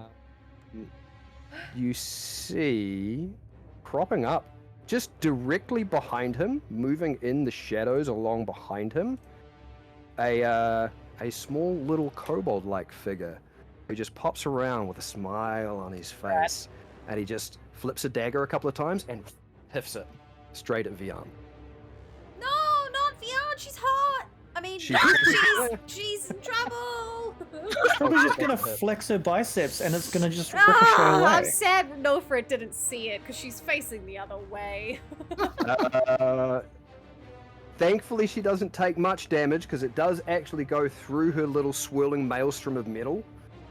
It does a few points of damage, but anybody who might be paying attention does notice that for whatever reason, this metal weapon doesn't seem to pierce her skin with as much ease as you might otherwise imagine. Should so fit in with that tribe. Yeah, and the rogue just immediately sort of swirls himself behind this imposing crystalline paladin-like figure. That then brings us to Hetty. She's You're up. totally a casual chaos person. Well, come on. Yeah. So There's a lot going on, chat, and I apologize, but this is what happens when you get a lot of individuals in combat.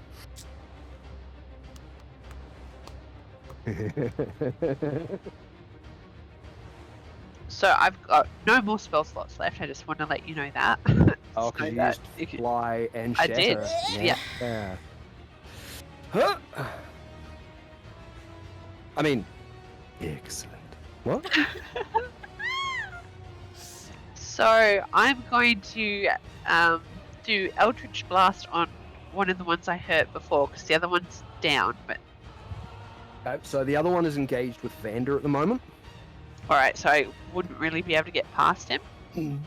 Is Yeah. there there like a clear shot? It's not as clear as you would like, but Vander is pretty fast and pretty lithe. I'm not going to bother giving the guy any bonus to his AC or anything. Like, he's not got any form of cover from having somebody in front of him. Awesome. Eldritch So- Blast was between Vander's legs and up. Just around the mark. Yeah. So because we're past Hi, level I'm not 5, expecting I that. get 2 shots of You Eldritch. do. You get 2 bolts. Yeah. So 1 bolt of shimmering pink, glittery energy zaps forward like a crackling. The way you entered Lightning. the game. Yep. Yep. To hit him, I rolled a 16 on the dice. Do I have to add anything? I've forgotten how to hit with bloody. It's your spellcasting modifier. So for you, your Charisma. charisma bonus. Plus proficiency. All right, so that's a dirty 20. Dirty 20. Nice. No. Dirty 20 is easy. It's an easy hit. These guys, like initially, these frontline guys, they don't appear to be having the best equipment. Like their armor is not particularly up to snuff. So, yep, 20 is an easy hit. Go for it. So that's 9 damage. 9? Ooh, nice.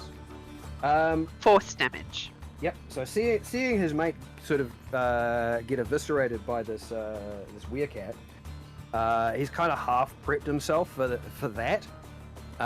His focus is now off you guys in the web, and so he is completely blindsided by this pink sparkling bolt that just kind of lances into his shoulder and kind of almost throws him off balance, like the shatter couldn't. He is still standing though. What was this I'm going to spooky aim red for his other shoulder with my second bolt. It was 9 for that first one, wasn't it? Yeah. Yeah, cool. Yep, go for it. So what was your question, Nofri? You had a spooky red light behind you. I thought it was very thematic. I've got everything behind me open, so every so often the wind will catch everything and you'll get a glitter of sunshine. 18 It to looks hit. very evil red. That's all. 18. Good. 18 hits.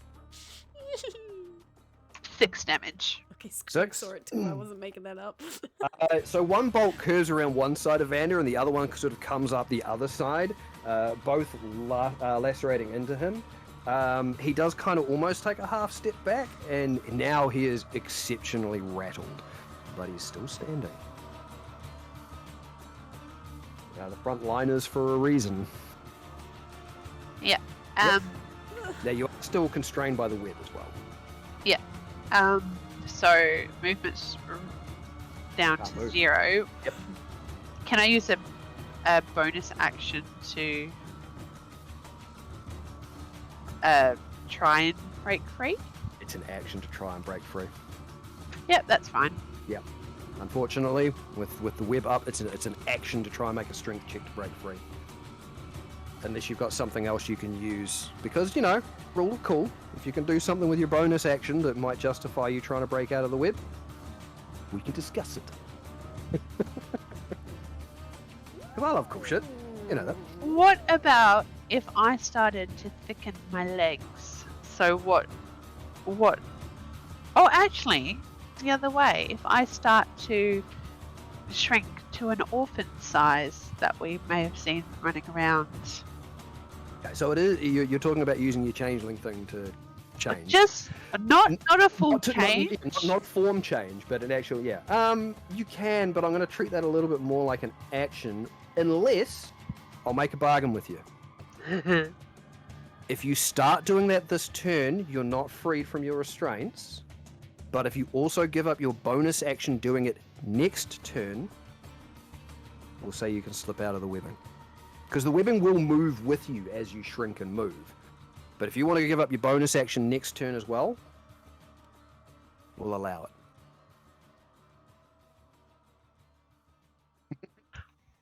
Okay, I think I've come to deal.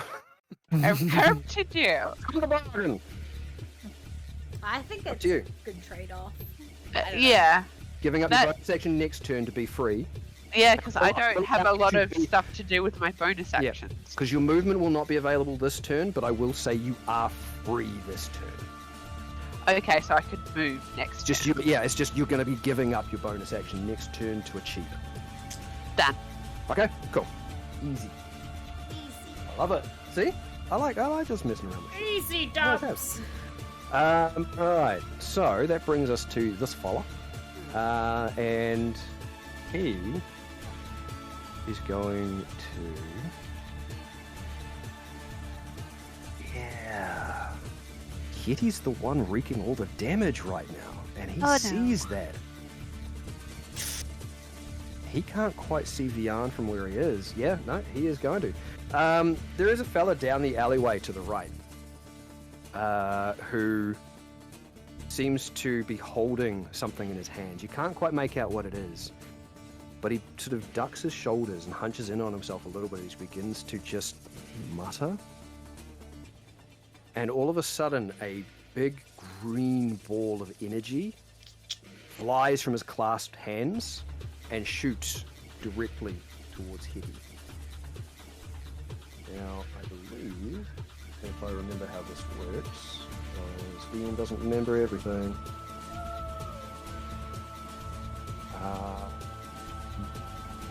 Yep, I need to make an attack roll. So, so that's an 18 to hit. Oh man, I've got 17 AC. I rolled a 14 and he's got a +4 mod. So this ball of green energy strikes you and sears into you. And the green energy begins to... Yep, go. What? I've got under my braces. It says 3 times per long rest. I can use my reaction to reduce the damage done by 1d6. Can I use one of those? You can. Sure thing, because I'm about to roll the damage and it's 4d6, so that's a good thing. Cool. Which reduces it down to 10 points of radiant damage, and the green glow begins to go all around you and light your body up. Ah, shit. That was a guiding bolt. It was. And the next attack on you has advantage. Yep. Oh, yeah, no, you guys aren't the only ones that get this shit. Nah. I haven't put many spellcasters against you. My turn.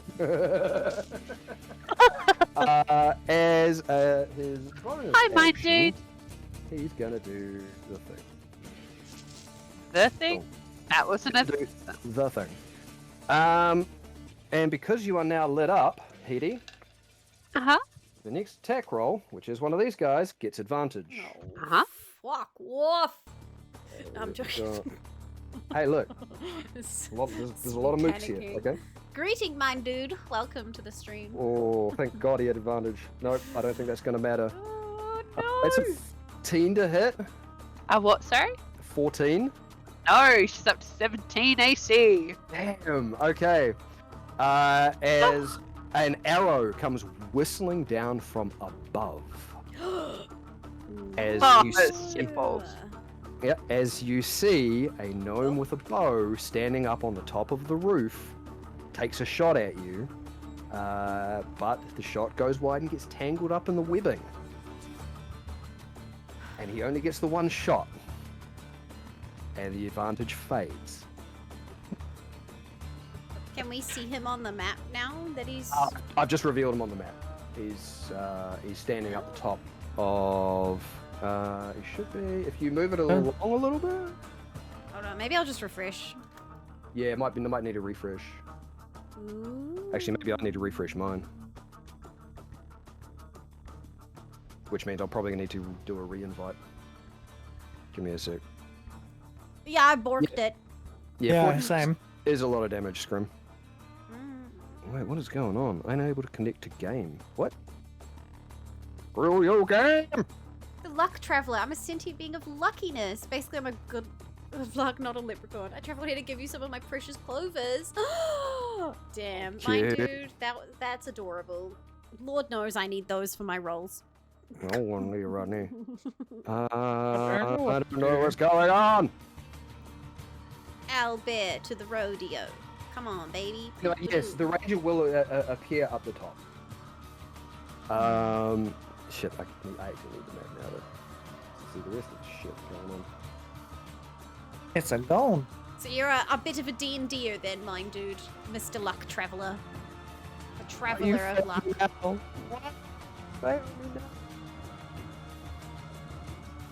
no.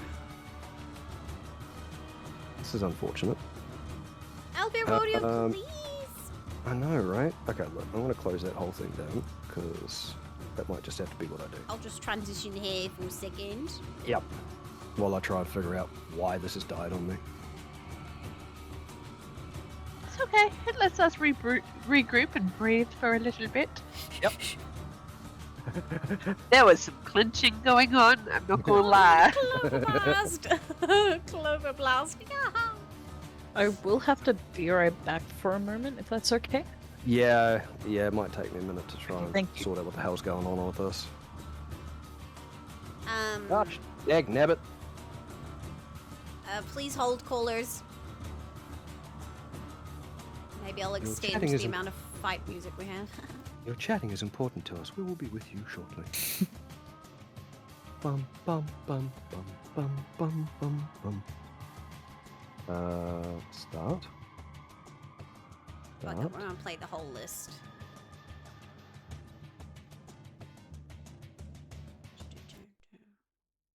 I have this many fight music.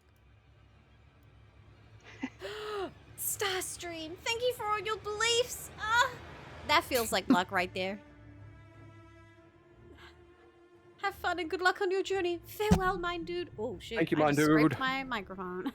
Oh, God, I did yeah. I did a Vander. Funny. I'm so funny, aren't I? So funny. So funny.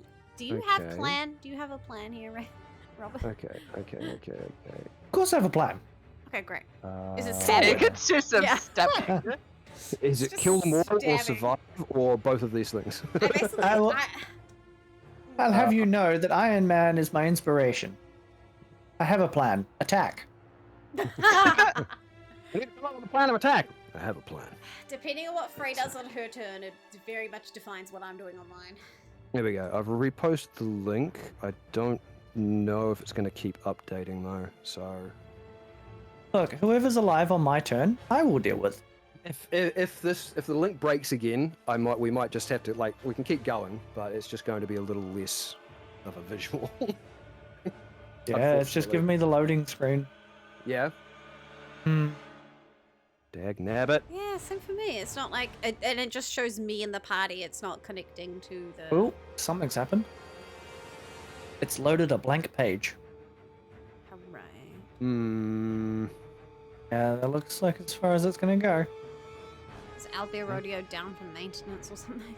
I mean, I've got it open again, so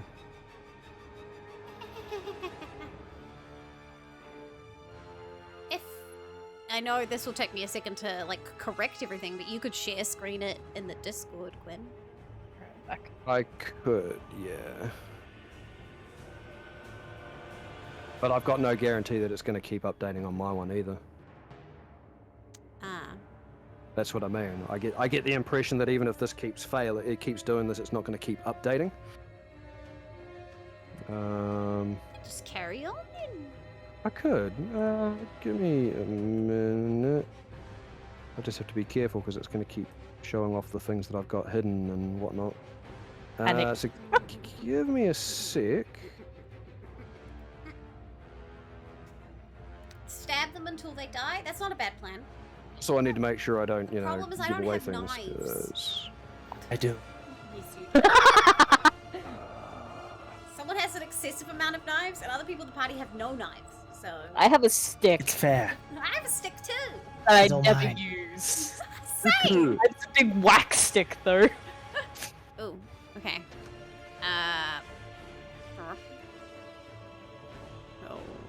This is Yeah, This I don't is know. It's the best I can do very with it at the moment. broken. Alright, hold on. What if I just do... I might have to just show everyone that I haven't activated Windows. Oh my god, we're gonna go through that again. No, it's fine. I'm fixing it. I'll just be right back, everyone. We'll just hold on. I'm making it beautiful. Little Miss Successful Streamer still hasn't bought Windows. Look, I can't afford that shit. It's so expensive in New Zealand. It fucking is. It's I mean, actually yes. stupid. We're I'm in not going to be refreshing this tab at all because I think that killed it the second time. So I'm just going to operate from what I've got there. Technical difficulties. Windows key is not $2. It's not in New Zealand, mate. Whoever is saying that, not in this economy. You're actually not wrong, Vixen. Somebody in the party has a weapon called Bigger Knife that needs to be the biggest It's knife so true. currently around. Yeah. if Alright. it sees somebody This is that as good as it has gets a today. knife that is larger than it is, it will grow to be bigger. This is what the stream looks like now, everyone. It's going to have to do. Chaos. Best And we then can. if you fail a, what is it, an intimidation check, it shrinks down to a spoon. Yeah, it becomes a spoon. I probably have over 130 mouths to feed in this house. Right, So- so that was that guy. So next up, I may as well reveal these guys because you can see them now because it's my screen. Okay, but we know that they're hidden. Like, we're not gonna... Nah. Yeah, well, I mean, one of them's about to attack, and I think, in fact, they're all going to get to go before the other two party members because they all rolled better in this. Ah, well... Oh, Oh, well, yes, it's me, Sorry friend. yeah, Oh, yeah. Sorry about it. So we have the one on the roof closest to Vander is going to step up on the eaves and is going to take a shot down at Weir Kitty. Mm-hmm. With a 21. That does hit. That Yep. wasn't with advantage, right? No. Okay. No. I rolled a 17 on the dice. Yeah, be careful, guys. I seem to be rolling okay today. Yeah. Yeah. Someone's gonna die. Yeah, literally, it's Pushing actually, Hetty. you know... You are currently engaged, so he also gets a dice of that. Oh no! Which means you take 9 points of piercing damage as the arrow comes down from above. you and could take strikes into that. you. You're tough. Barely. It's only 1 dice of sneak attack. Just one.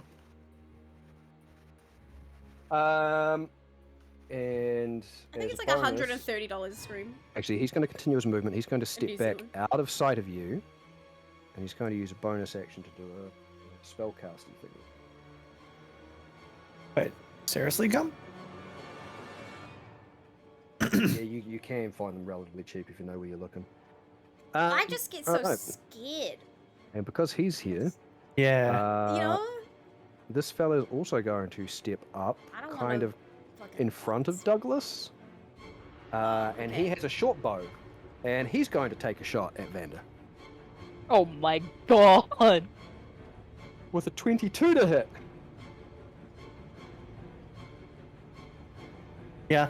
Yeah, that hits. Quinn, who are you No, getting to stop. roll for you? What is this song? Because this is good. Bloodstarved Beast. Makes sense. Glad you're enjoying yourself, Becca. I am. If we're sharing screens, I could also add that. You could just listen to my music. So I'm going to use my reaction on this attack. Yep. Because he for my does uncanny dodge. 14 points of piercing Oh, with the arrow. Because again, you're engaged with somebody, and he's a full rogue. So if you're using uncanny dodge, that takes it down to 7 piercing. Somebody picked a fight. Let's go. Can you guys hear the music now?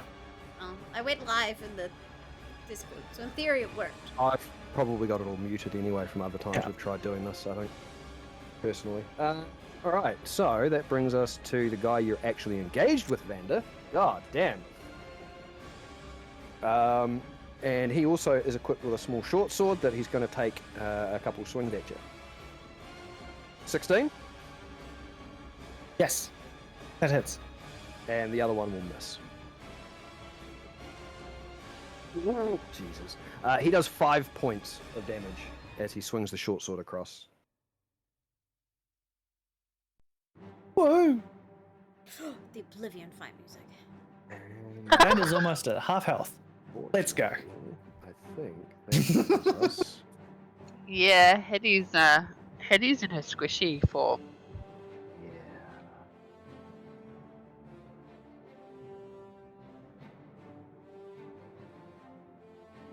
I'm just checking something here real quick. 150 feet range. Okay, fine.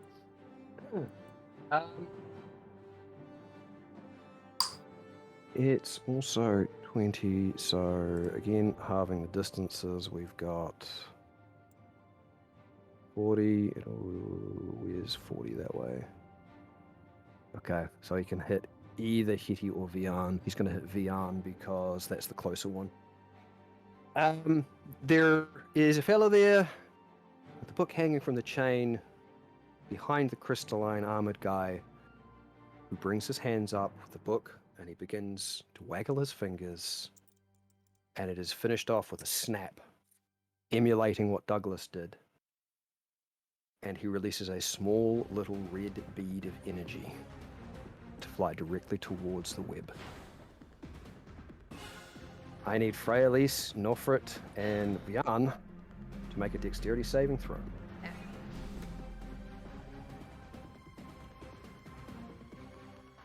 18. 18? Please. To save.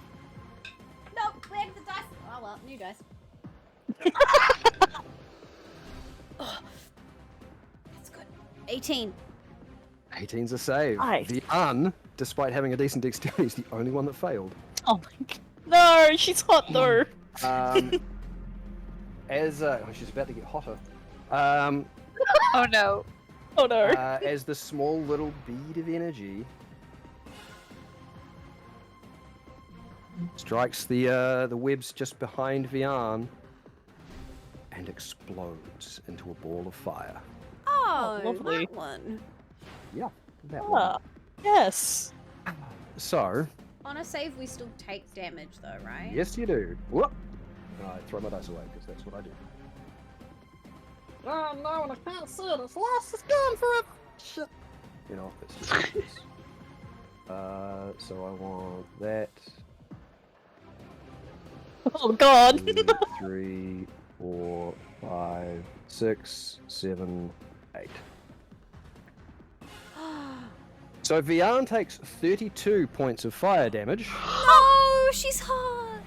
Freya takes 16 points of fire damage each. And the webs catch on fire. The corners of the building also start to catch. We take 16. We're so Yes. fucked. How do you math again, guys? 1 + 1 equals 2. Shh, I'm mathing. 2 + 2 equals TPK. So while you're working that out, Vian sort of starts, her arms are sort of rather tricky out, starts Panicked smoking man. just a little bit. And one of the other bow-wielding guys on the roof steps forward to shoot down into this now flaming mess in the middle of the buildings. It is Fucking hit sweet. her too. Fuck. Okay, so Vian takes another 7.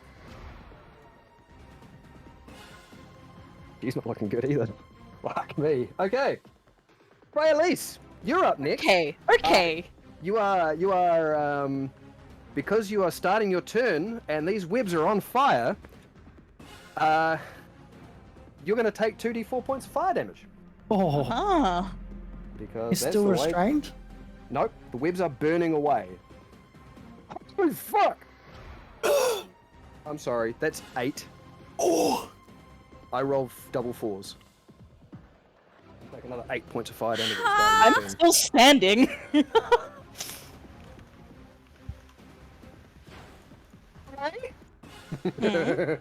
Yeah.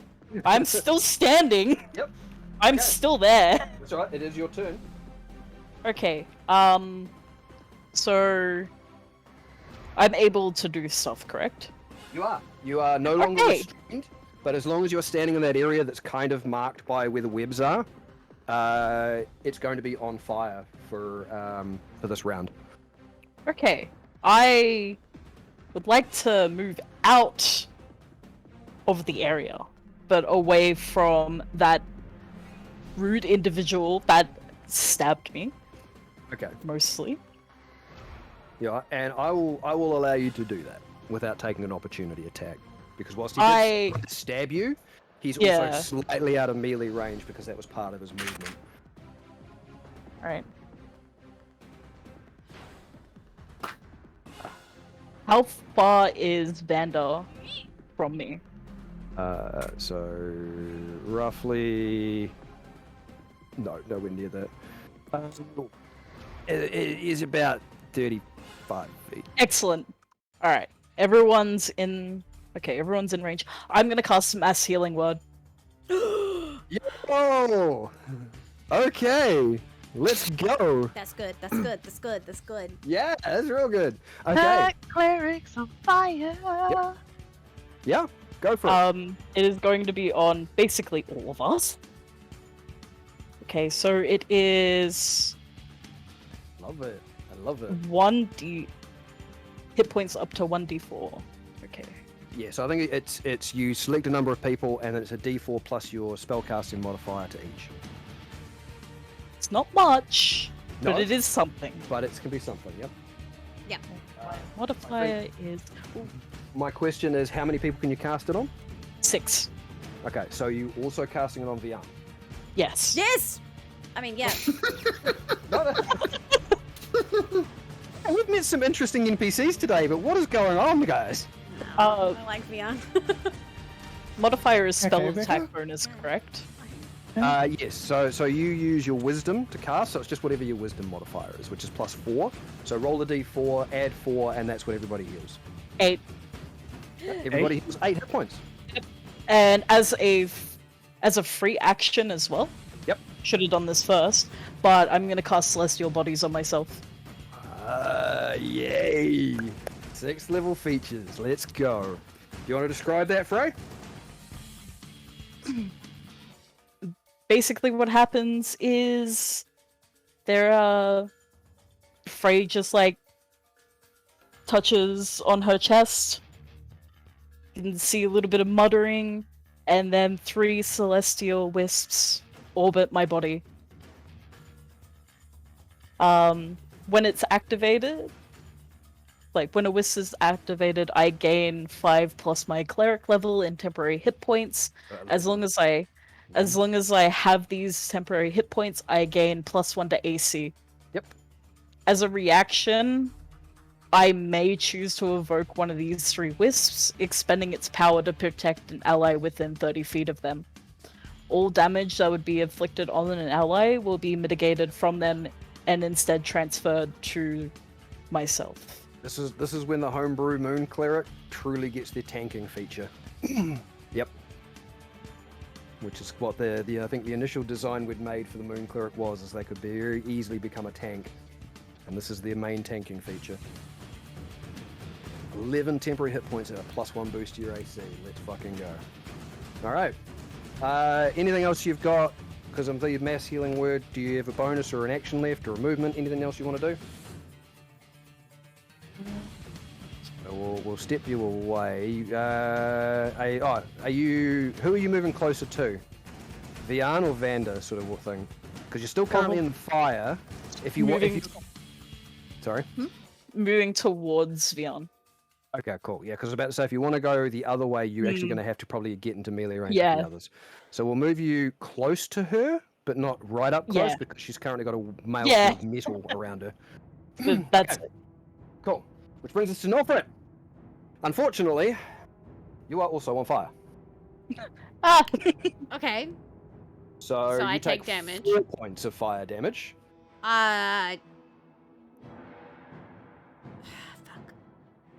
I use the Ember Shard to ignore 2 of those points. I only take 2 points. Oh, okay. So that's one of the charges. You of got it. your tools. Let's fucking use them. Yeah. So my crystal sucks in the heat for me. And it goes into my forearm. Yes. Okay. Now, Hedy is here. Hedy is also on fire. Where could we go that's helpful? Do I? No. No, I'm fucking doing it. This was my plan. Oh, no, but then it won't do as much damage. Decisions. Decisions. Hi, chat, and welcome to Chaos. Just Casual. Can I Chaos. see that Hedy is pretty much free now? In between the flames currently burning around you and her, yeah, sure, why not? Cool, we'll give you that.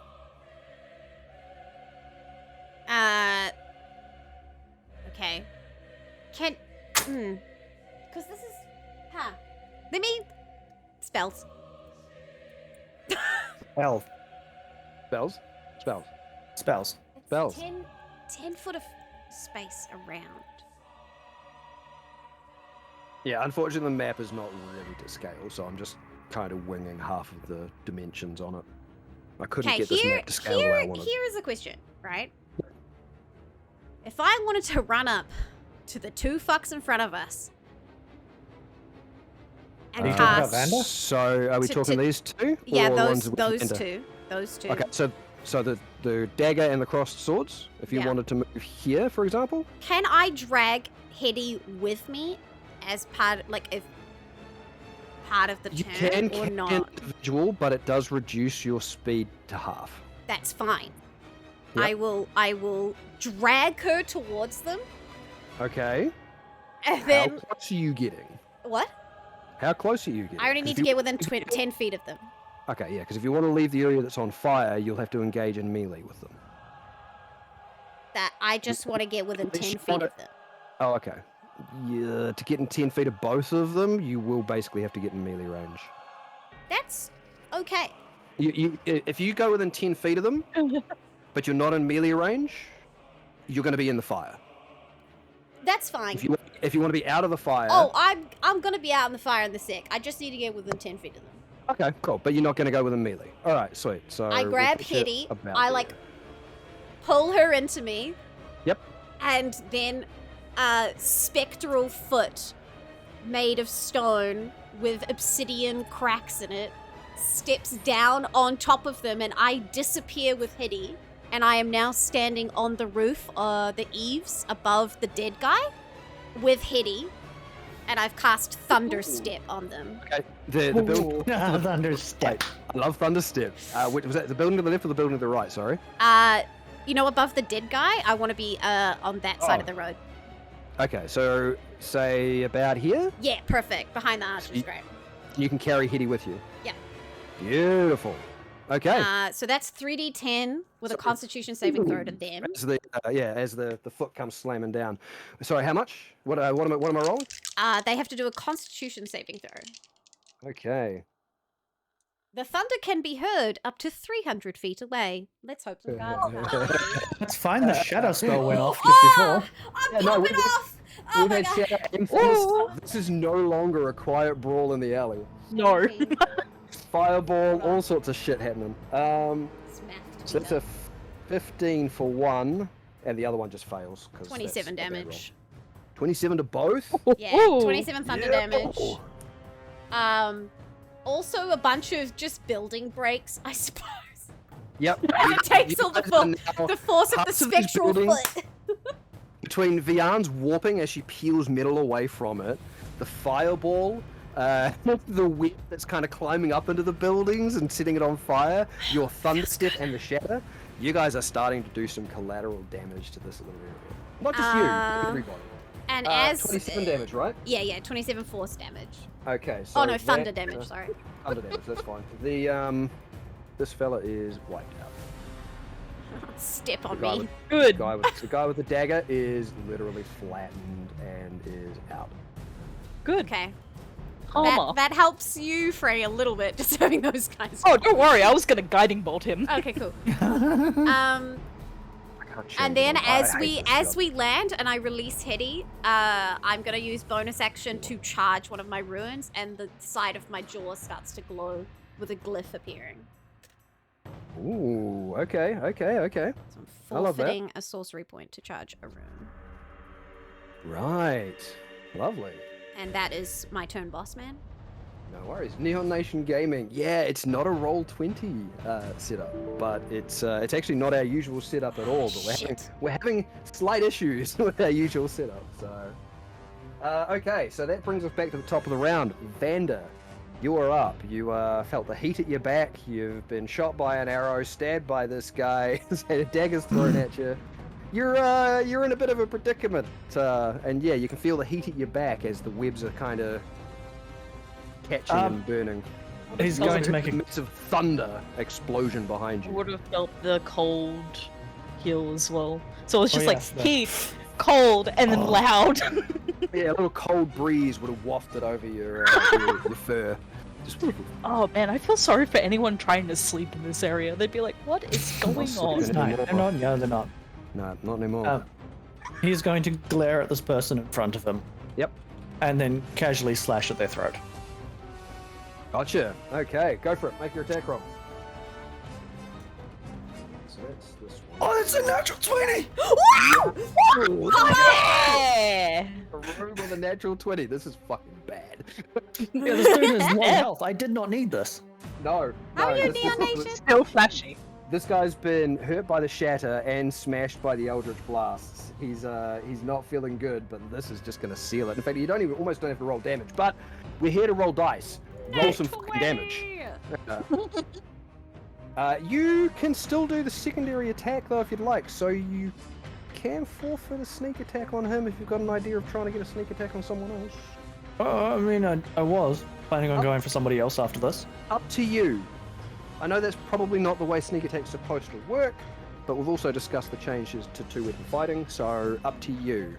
You can either I'll commit forfeit to my sneak sneak attack for and this. hope you kill him without it, or you can do the sneak attack and pretty much guarantee you're gonna get it. I reckon I'll end him with just this. Okay. Make your damage. Natural 20s. Got a lot.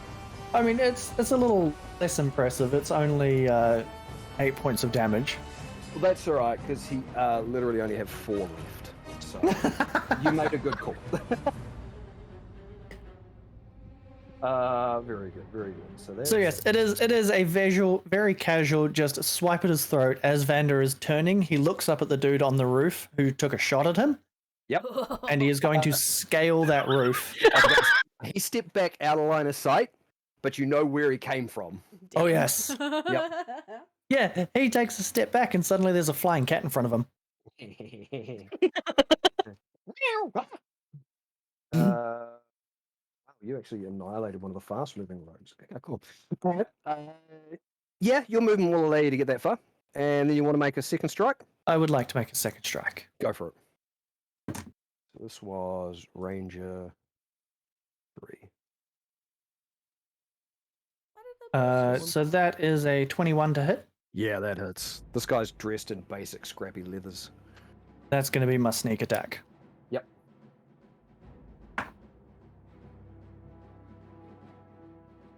So You guys wanted to hit something. Sorry it came so 15. late. Oh, it feels good to hit something. Yeah, I'm sorry it came so late in the session, but I was trying. He deserves it. 18. 18? Yeah, that hits. Oh, that's damage, isn't it? That's damage, yeah. Okay. Not quite enough, though. That hurt. So this is with the +1, because you used the dragon bone on first, I'm guessing, unless you've changed it up. No, that's right.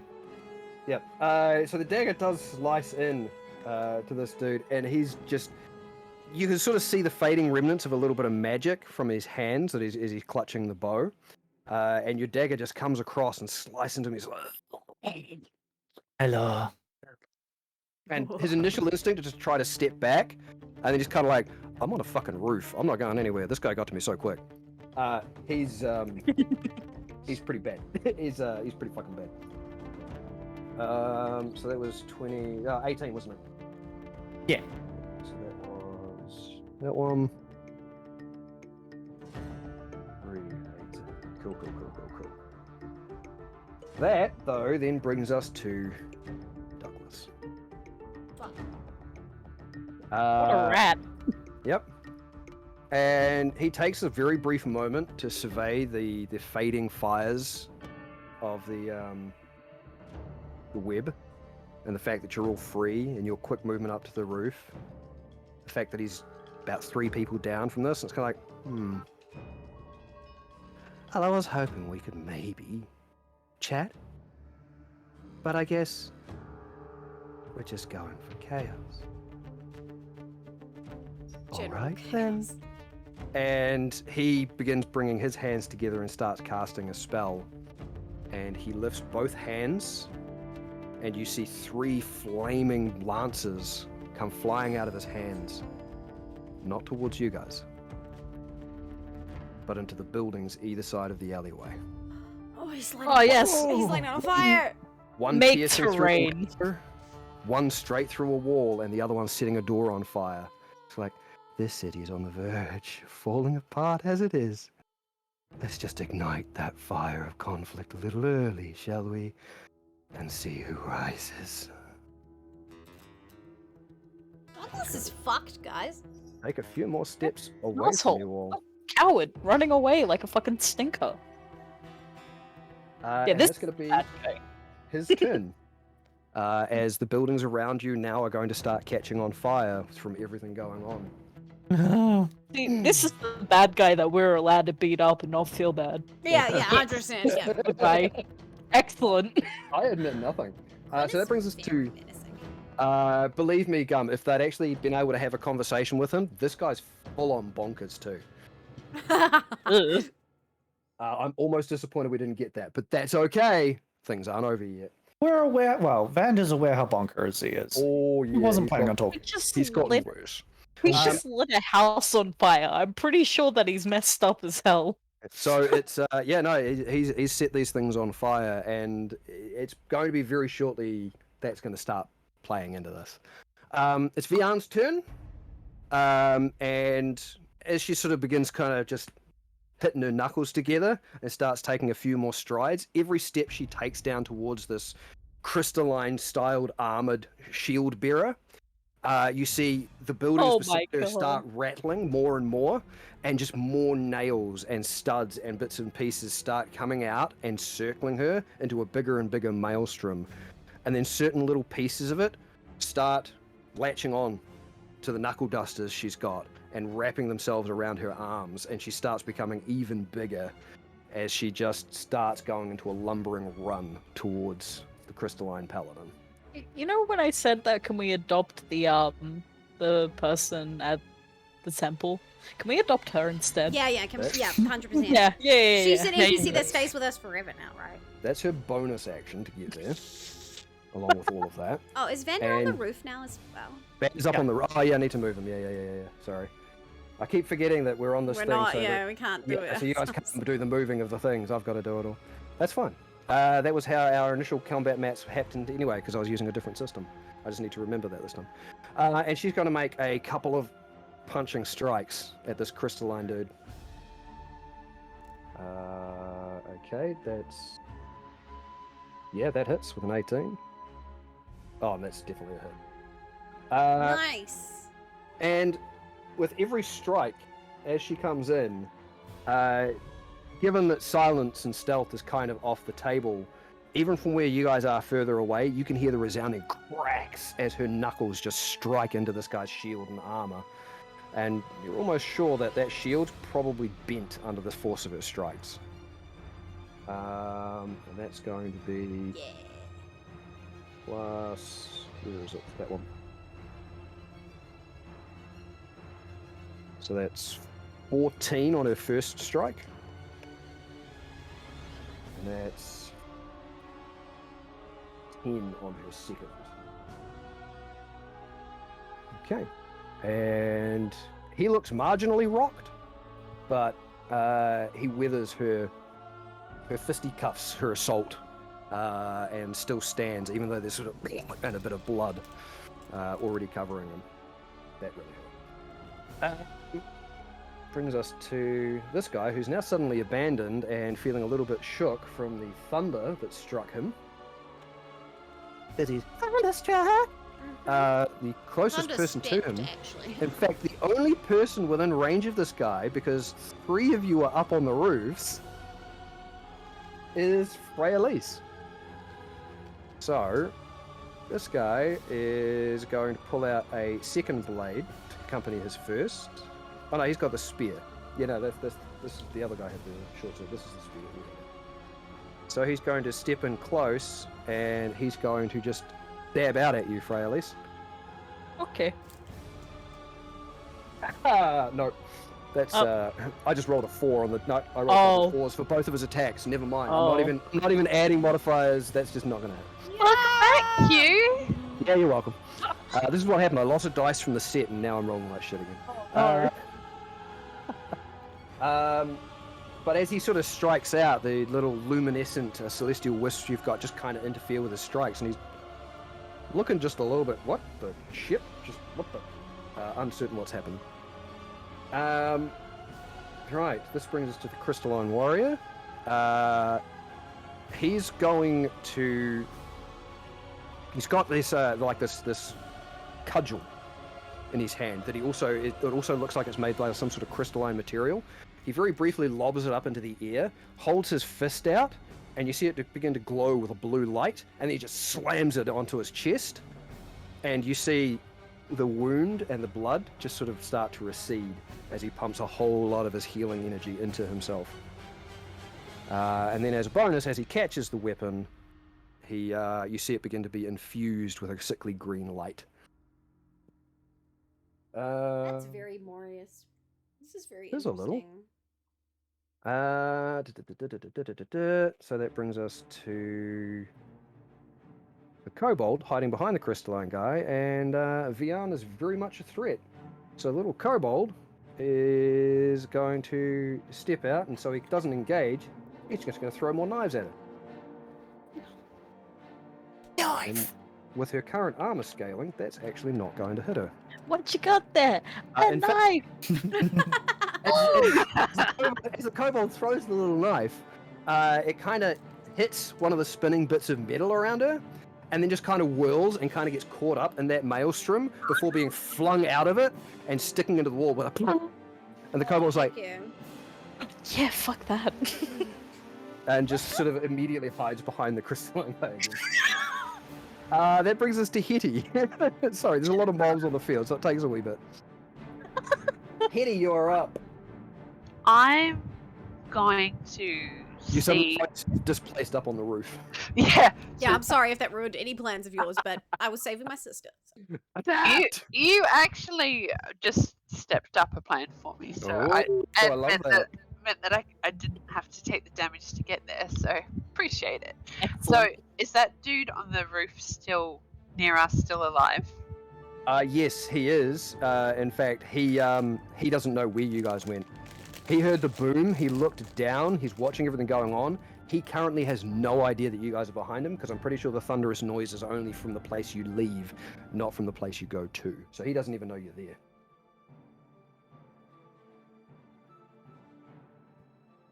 Opportunity knocks. Shall you answer? And with how much violence? This would probably work better if I was second. Question. Hello. Yes. You have given up your bonus action too, by the way. Just as a reminder. I still remember And that. thanks to your sister bamfing you out of there, you didn't take any fire damage this turn. Yep, I'm very thankful for my sister. I was just wondering, if I used my 2 Eldritch Blasts, one to do damage, could I sacrifice the other one's damage to push 10 feet and get him off the roof? Because it is force damage. Okay, there's a couple things. Hmm. There is actually a Warlock invocation that allows you to do that Oh, okay.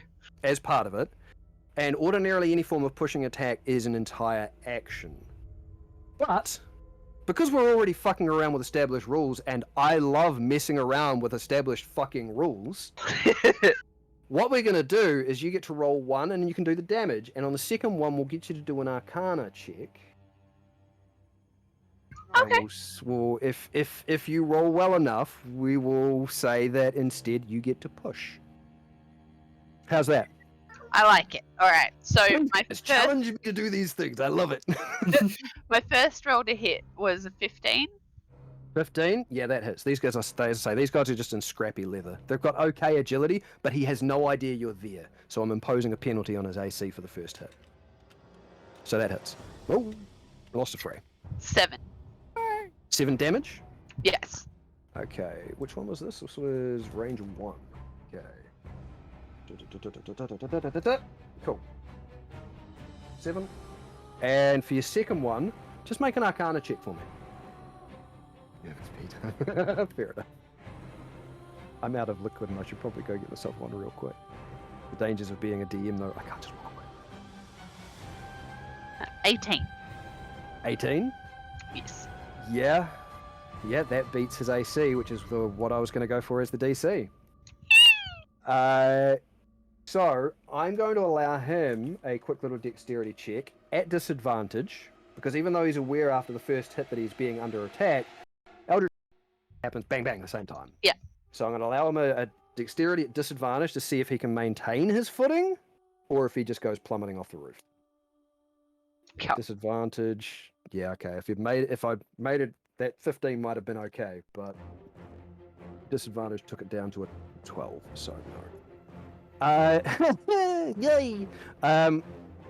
So the archer, being slammed by the first pink blast, begins to turn in surprise, and then basically cops the second one in the face, snapping him back, where he's sort of, what the? And just, ha! Over backwards off the top of the roof. And because I basically made him make a dexterity check anyway, he's immediately going to fail that and takes 4 damage.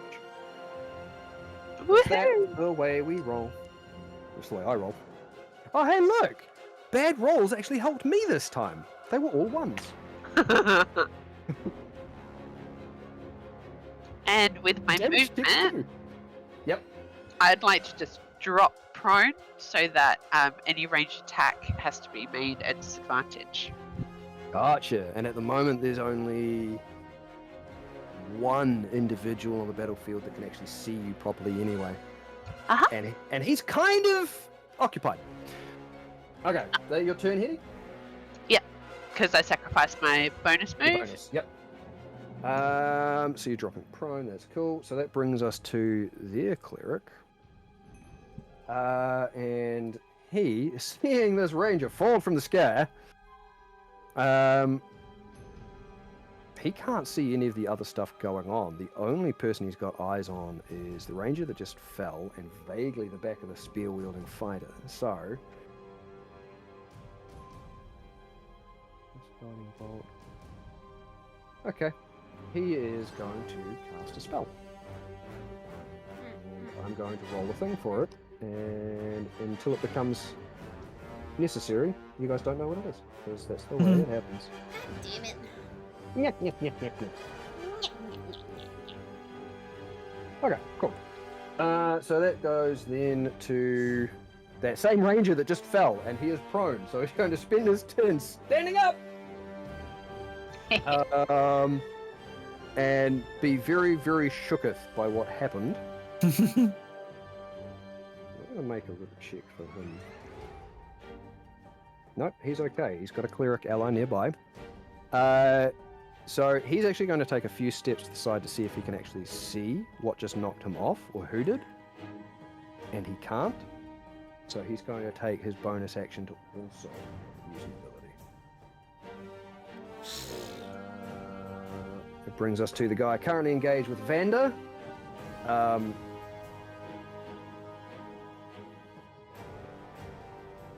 Yeah, he's... Check for him. Because things are changing very quickly.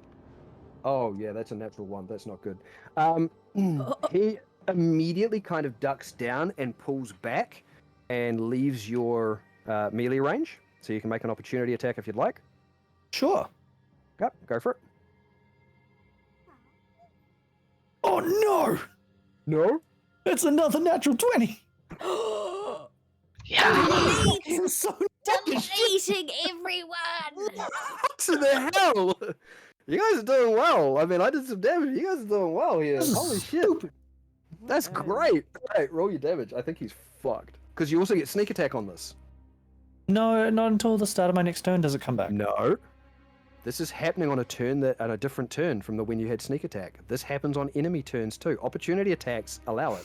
Trust me, as somebody who has played what you are playing, Shit out of sneaks. I've looked very, very carefully into how these rules work.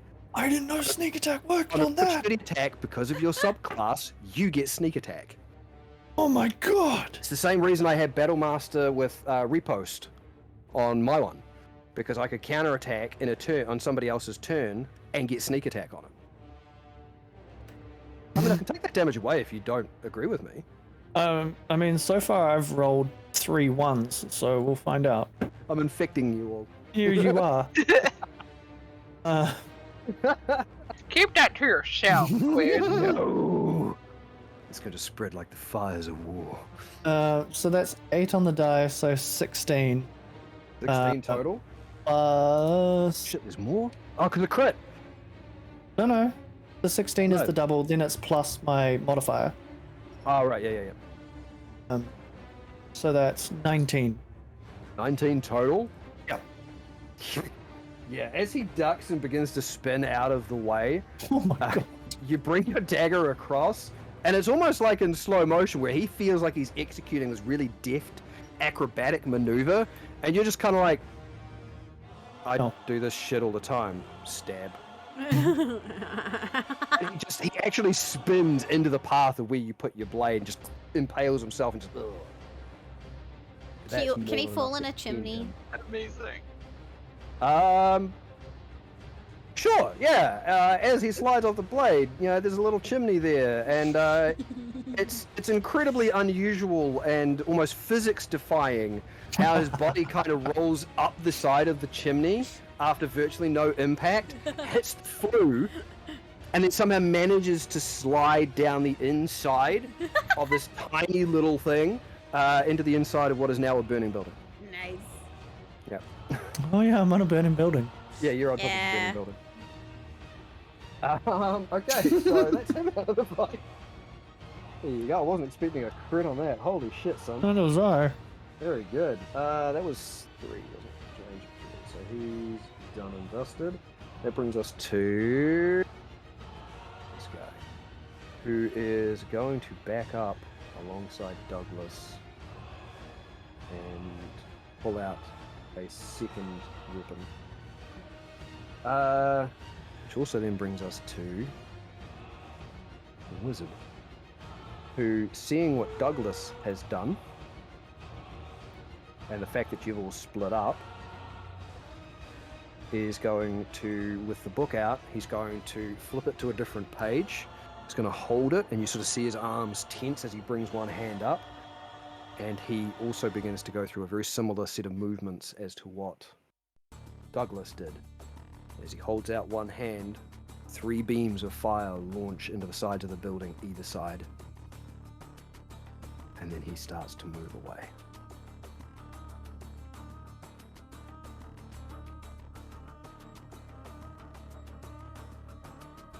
Brings us I don't to... like this. I don't Nope. like it at all. I don't This like is- that we're probably going to get blamed for this. Brings us to this guy who can see Nofrit and only vaguely Vander, so he's... No, he's going to step up and take a shot down at Freya Lise, because that was who he was shooting at before.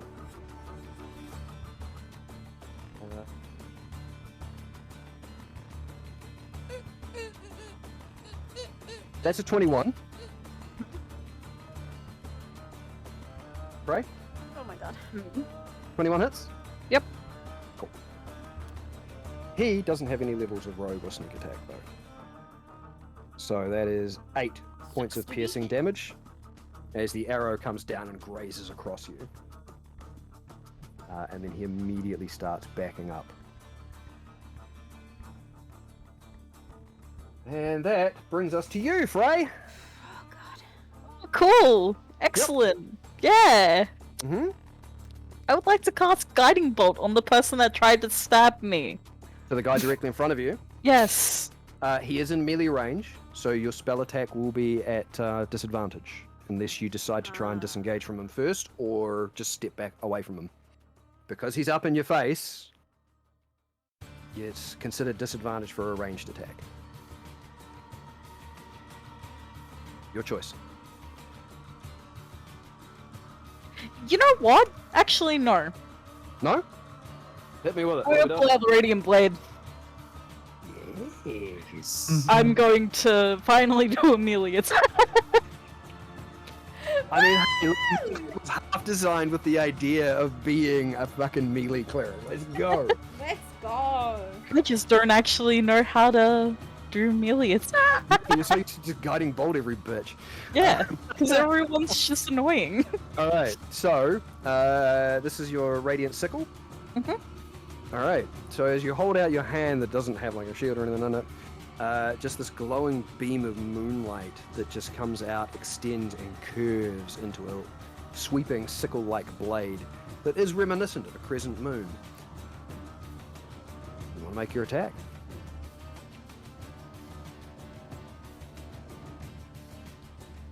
That's a nat 20. Are you serious? oh Oh my god! Your first melee attack like ever. Fucking love it. It's not her first one ever, but it's her first one in a long time. Yeah, the first one in like. Love that. This think the guy- Becky, first you need one- to catch up. What is this? I think the first one was like session 3. Yeah, it was very early on. Yeah, It had this cool ability, hey, let's try it. Damn. yeah. Alright, Okay. Alright.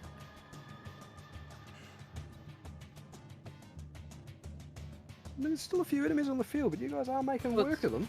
1d4 plus 4 radiant, correct? Yeah, but you get to double your whatever you roll on the d4. I don't think that damage is scaled. Hey, wait, hang on. It should have Iris was scaled up by this point, shouldn't it? Oh yeah, it did. Yeah, because of your level, the damage on your radiant weapon should have scaled. Yeah, 2d4 now. There we go. Oh. So Well- you get to roll that and then double it, then add your Then- modifier. Dun-dun-dun-dun.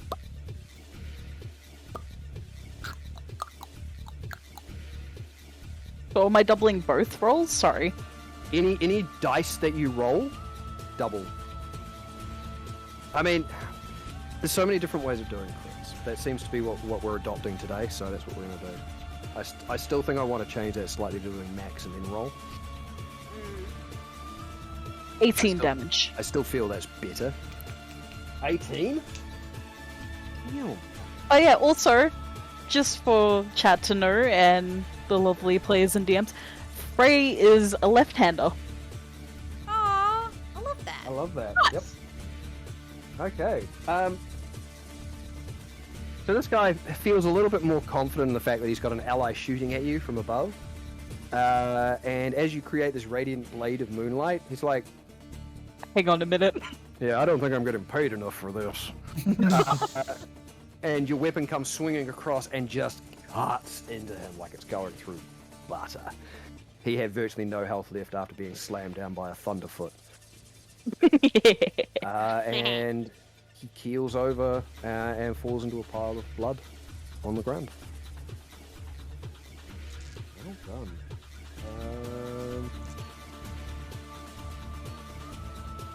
Oh wait, he's Shoot at also me again, see what happens. He's also dead, so I need to update that. Okay, that's all 3 of the main fighters cleared out of the battlefield. Nice! Alright, Frey, is that a lot? She's just yelling, just wherever the person that shot at her, shoot again, see what happens. Try that brings me. us to Norfolk. Okay. Alright. Rooftop shenanigans. Yeah? I have 2 options here.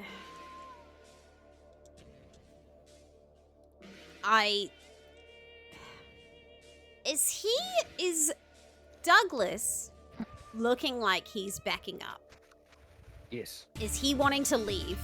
It doesn't look like he's running, but it does look like he is separating himself from the conflict going on.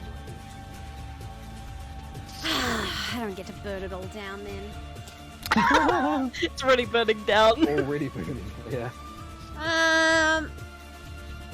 Okay. I look down at him from the rooftop, and I move.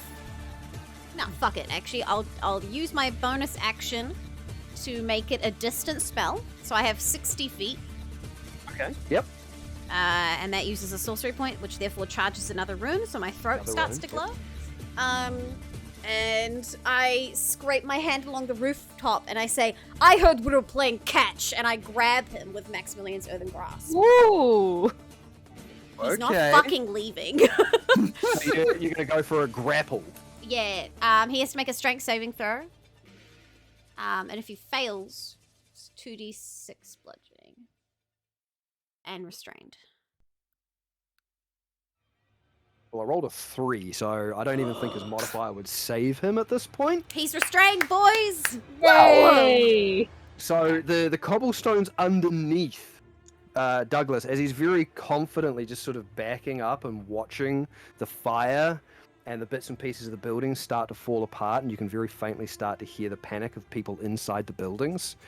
There's almost this cockiness to him, and then the cobblestones begin to surge and ripple underneath him, and then just underneath him, this massive hand just wraps itself around him, and he's like, He only takes 8 damage, but he is restrained, and that's probably more important. and the hand sort of completely engulfs him.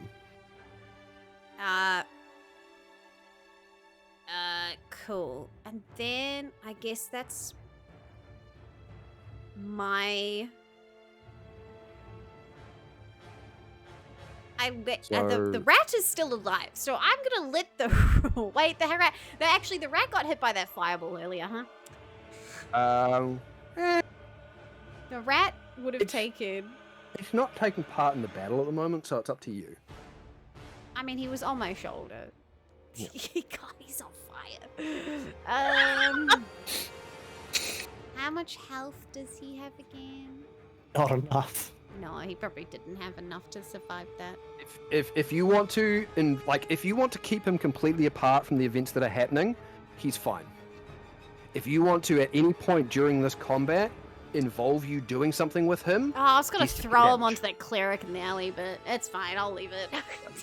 Yeah, if you want to bring him into the conflict, then retroactively he will have taken damage from things. Otherwise, we Yeah. can just keep him out of it, which is easy Just enough. carry on. My turn's done. Well, do I want to move anywhere? No, I don't know. I'm just keeping my eye line on For now. Douglas. Yeah. Okay. All right. So that brings us back to the top of the round with Vander. Okay. Vander doesn't want to fight Douglas alone. He wants to kill him, but he's not dumb. Oh yeah. And there's another roof with somebody on them. Yes, there is. What's that gap? You're talking about across the way, so across here sort of thing? Like over Freyalise's head sort of gap, or? Yeah, Freyalise down. So if Vander was to run along the roof line and then basically jump over Freyalise's head. So to go this way and then over that way. Yeah. Jeez, that's a lot of people. I would say he'd be able to make all of that pretty easily, being what you are. It Yeah. might take your bonus action to get that much movement. Yeah, he would Or- definitely or use his your bonus flight action for that agility, movement. Either way, yeah. But Oh, he was going to use both. Okay. My puppy wants attention. Yeah. We'll get through your turn then. Yeah, I mean you can make that. Just if you want to give me an acrobatics check for that leap, we'll call that even. Acrobatics is a 21. Yeah, easy enough. Oh, hi. Actually, Hello, probably there flying. because there was a bit of a chimney thing in the way, but you can still get up close to him. And then I'll make 2 strikes at him with me daggers. Okay, here. First one is a 16. 16? Yeah, that hits. And the It's a second like one is This entire a... group has got a decent AC. The second one is higher with a I don't know, almost 30. Oh yeah, almost 30. Yeah, no, yeah, that is. Yeah, don't even worry about it. Don't even stress. Roll for your damage, Sarah.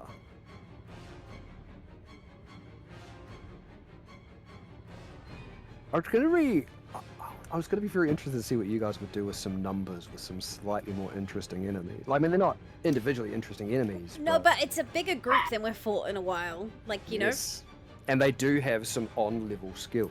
So, yeah. So that's know. 18 And they have a with healer. 18 damage with both daggers. I just want Frey 18 with both. just to slap the cleric. So you would have got sneak attack on one of them. Yep. How'd you get 18 on the other? No, together. Oh, together. Okay, gotcha. I just rolled all the dice and added it all I am together. with you now. I understand. Sorry, my That's bad. also my modifier twice. Yeah, because we got given you that ability. Yeah, that was me misunderstanding. My apologies. Jesus Christ, yeah. Okay. So Vanda, having a grand old time, goes fleet-foot across the rooftops, which are slowly beginning to burn. In fact, as you're running across them, you can almost feel the creaking of the buildings beneath you as the fires are beginning to intensify. And you make the running leap across where the embers of the web are starting to fade. Seeing the conflict down there. Spin around the side of the chimney, give your greeting, and just deftly with both daggers, one blow, eviscerate this ranger. Nice. Who just he's gone. takes the You've hit, killed so many people. drops his weapon, and just and slides down the cobblestone roofs. See? I've deliberately not made them on level. Armor. That's just too much. But yeah. Okay. I mean, Vander got really hurt, so Uh-huh. this is still a scary fight. Yeah, it was supposed to be. But it's also deliberately why I didn't give them shit tons of health, because that's just wrong. Okay, I'm gonna go deal with my puppy. Yep, Okay. go do that. Okay. That brings us to Douglas, who's restrained. That's cool. We'll do the thing. He can do a getting He can out of still it do option. He can still do things. Oh. That's cool. You guys can do things when you're restrained, so can the enemies. That's right. So, with that, because you guys can't see or hear him right now, or you may be able to hear him, but he's not making himself heard, that brings us to Vian, who is just going to continue to pummel this crystalline defender in front of her. Unfortunately, both hits. He seems to have gotten a little bit of a surge of confidence somehow from healing himself, and he managed to put his shield in the way of both of her fist strikes. And you sort of see that there's more metal slowly beginning to peel away from the buildings and surround her. And he is actually going to take some incidental damage just from like an AoE that she's now projecting as those little bits of metal begin digging in. But unfortunately, he blocks both of his strikes. So. Damn it. So that then brings us to him, and he, seeing what has happened down there,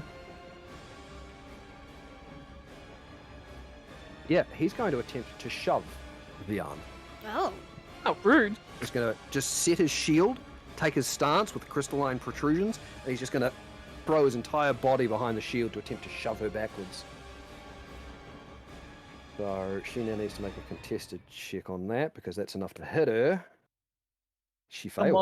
Oh. So he's not knocking her prone, he's just knocking her back. And as that happens, he sort of comes back, just kind of smugly snarls at her, like, and takes off. Fuck.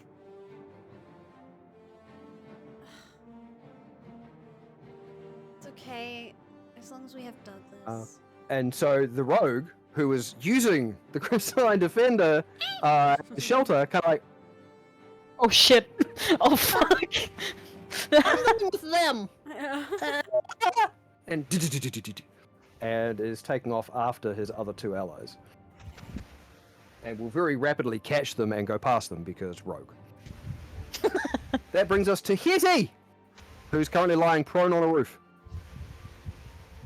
Alrighty. Wrap this up shortly because I know you got to go very shortly. So we've got Douglas and Dude next to each other. Douglas is currently wrapped up in an earthen hand that's come up from the yeah, he's ground, restrained. and he's got a little rogue friend behind him, beside him. Other than that, there's the two other guys down the small alley you can't see, and everybody else near the arm seems to be booking it. I am going to pop up and shoot at the guy next to Douglas. Okay. Eldritch blasting? Yeah. Go for it. So anyway, I started blasting. Yeah, so anyway, I started blasting. 22. That hits. 10. 10? Yeah, that one doesn't, unfortunately. Oh, 10 damage. Yeah. Hey, 10 damage. beautiful. I love that. Okay, so 10 damage. Nice. Yep. And you got a second one, I believe? I'll go for the same dude if he's still up. Yep, he is. He hadn't taken any damage as of yet, so yes. 23. That's a hit. Sorry, She that was did actually start 24. blasting. I love how you guys are using the elevation like I'd intended on using the elevation against you. And 8. Thank you for that. 8 damage? Yes. So there's two sparkling blasts of pink energy come raining down from the roof to strike this rogue, who looks like he's untorn as to whether he wants to book it now that his employer is kind of wrapped up, or whether to help said employer. But he doesn't get the chance to think of either of those things because these two bolts, one smashes it into the hand, and he sort of reels back holding his jaw, and you're pretty sure some teeth have come loose. And the second one hits him again, and he just snaps forward into it once more before... he's down. Yeah, more than enough damage to end him. Okay. Anything else? She just kind of cackles from a little vantage point. Yep. All right. Anything else, Hetty? Nope, I'm fine where I am, thank you. Okay. Which brings us to those two, and I can cross him out of the fight. It's gone. And also gone. And the fella down here with the ranger's up and was trying to look for a vantage point, but the buildings are starting to get more and more on fire and you can start hearing panicked cries from inside. Didn't someone have a tidal wave? It may destroy a lot of things. These two go one after the other. They are put the also fire out. going to book it. That's going to be both of their turns. Wizard's gone. Bray, you're up. Mhm. And then Nofrit. So Frey's hearing the screams, right? You are beginning to hear the sounds of people panicking inside of these buildings. Where is the closest door to where she is? Yeah. She's gonna attempt to go there to try and see if anyone... The building is... You sort of step up to it, and you can feel the heat from within. You could probably open the door and see what's happening, but you're not really sure what's going to await you inside if you try.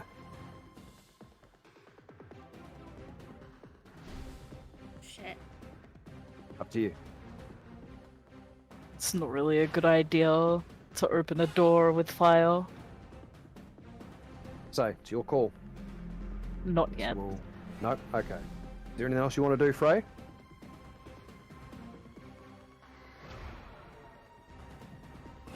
Not really at the moment.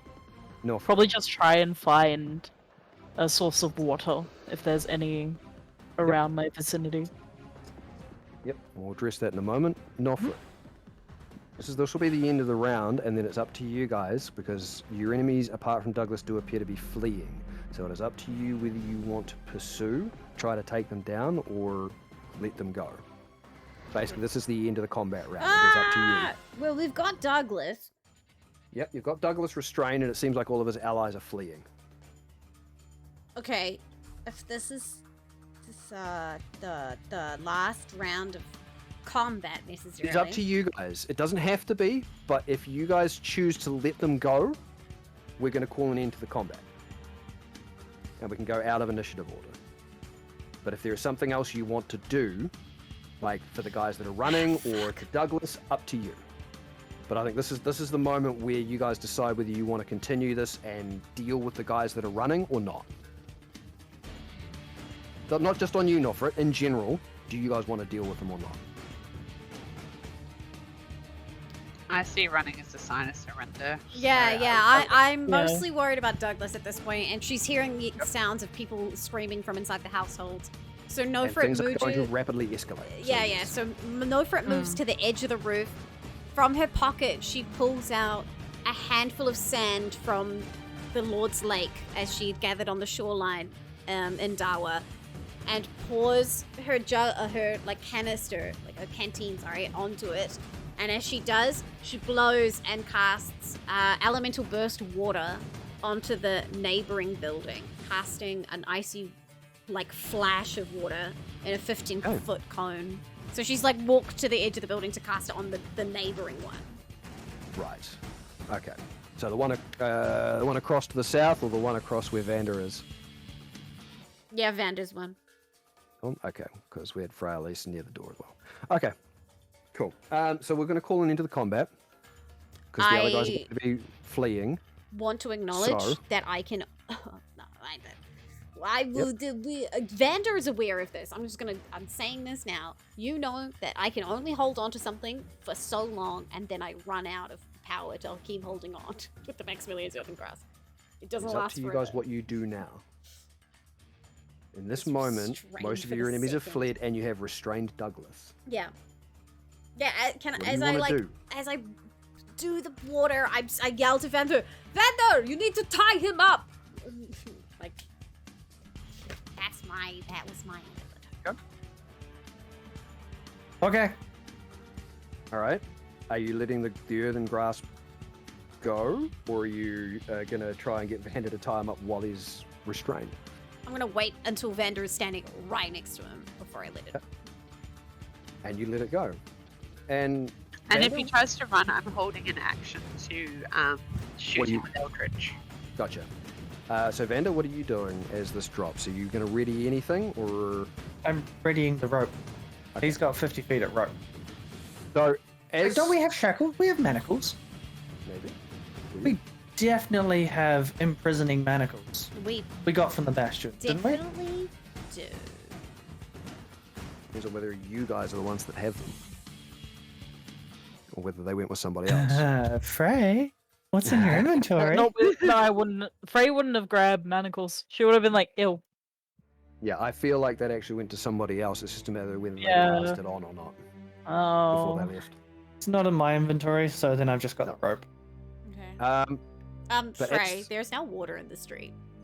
Good. As the, Thank as you. the hand ripples down back into the cobblestones and begins to sort of disperse, Vander, and I mean Hetty's watching as well, the two of you see Douglas.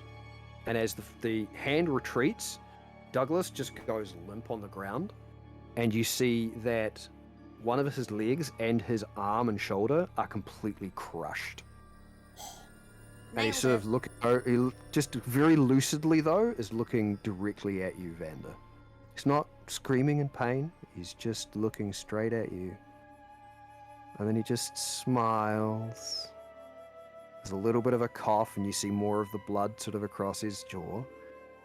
And his eyes flicker to the rapidly catching flames on the houses. Like, no, what?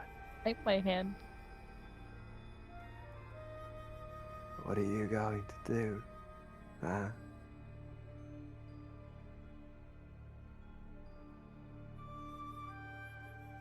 What we have to. Me too. I'll be seeing you soon.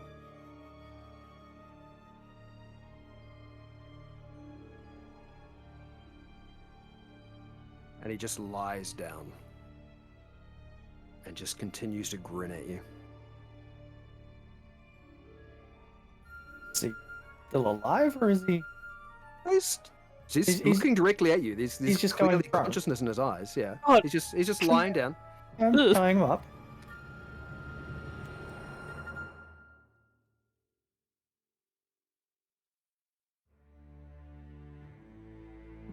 Yep, you tie him up. You get a small wince of pain as you sort of the broken limbs of his start being tied around. Frey, see the- help me you put see- this on. You sound the coughing starts getting a little more intense.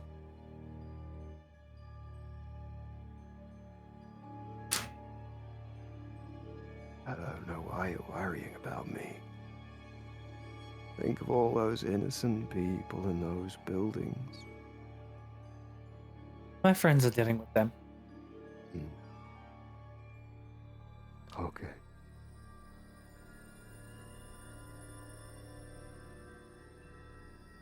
You know, I was a healer once. And I know when there's a sickness that needs to be taken care of. He sniffs, and I smell it on you. I don't know what you're talking about. I am perfectly healthy. That's what all healthy people think until they realize they're not.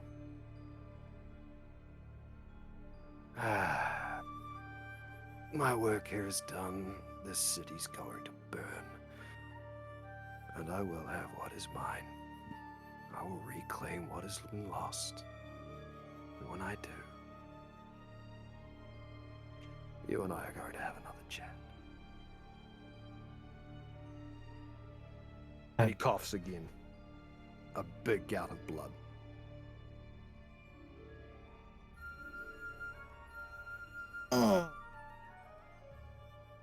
I don't like you.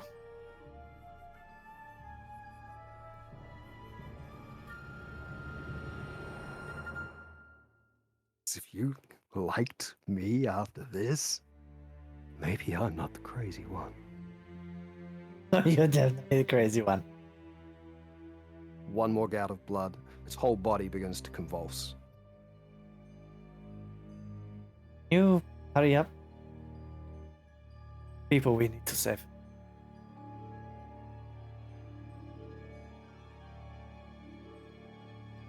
And he begins to laugh. And you do hear the edge of mania in there. Very, very crazed, high-pitched cackling that eventually dies out in a gutter in his throat. And you do see the consciousness leave his eyes. Douglas is dead. Let's try to make it look bitter. And given the time, Shit. with everything that is going on right now, the aftermath of that and Douglas's death, the fires beginning to collapse and the buildings burning, perhaps we leave it there because I know there's a couple of people need to duck away and do things. And sorry we went a little bit longer than I'd intended. I think we will pick it up from there next time, guys. Oh, we got so much done. This is great. Yeah, look at we us did. go. There was a reason I wanted to have the conversation before this session about streamlining shit because I knew all of this was coming. In some way, shape, or form.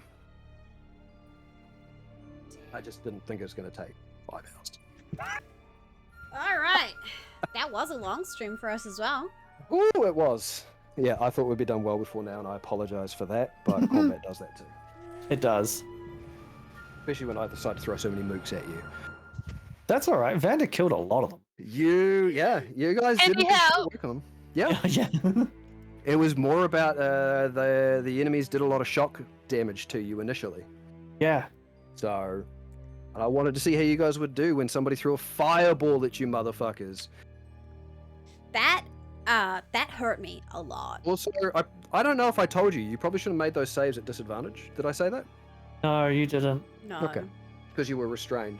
Yeah, because I actually took a look at it like the turn afterwards. Like, Yeah. wait, doesn't restrain like I'd auto forgotten fail about or? it, But that was Right. part of the whole idea about you being webbed, is so that Douglas could have a chat with you, and then if shit went like this, you were restrained. Fireball! Oh, you guys suck at your saving throws. Here, have some meaty fucking explosions. Man, Frey got hit so much, and she was just like, I'm still standing. Vanda took a I mean, I good still thirty- failed. Yeah, Vanda got Didn't Ow. I? He did, and I think Novrit took quite a chunk. Everyone I got did. slapped. Yeah, everybody got hit. How bad was Hitty hurt in the end? She got down to 35 because she already had 5 psychic damage from pushing Oh, through From the and fail. identify. Yeah, about the magic item. That's right. think- Frey went down to like 16, but then Dang. it's just like, nah, not then- yet. On the very next attack that you did on someone, they took 32 damage, and I'm like, that would almost smush me in like one hit. That fireball roll was decent. And It I'm really- was. I'm really annoyed because I'd forgotten my 6th class feature, level Sixth level? 6. As a warlock? Yeah, as Mhm. of the Fae, Phalanx. I've got, if I get hurt, I can do a misty escape. Yeah. Ah. That's right. Well, it That's a was great ability. Yeah. I could have taken Frey then. Yeah, yeah.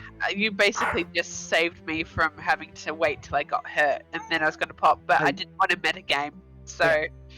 That was fine. I love the fact that you guys very, very quickly and very rapidly dealt with the elevation issue. I with was the like, oh, we archers can on the go up roofs. high too. I love that you guys very quickly dealt with that.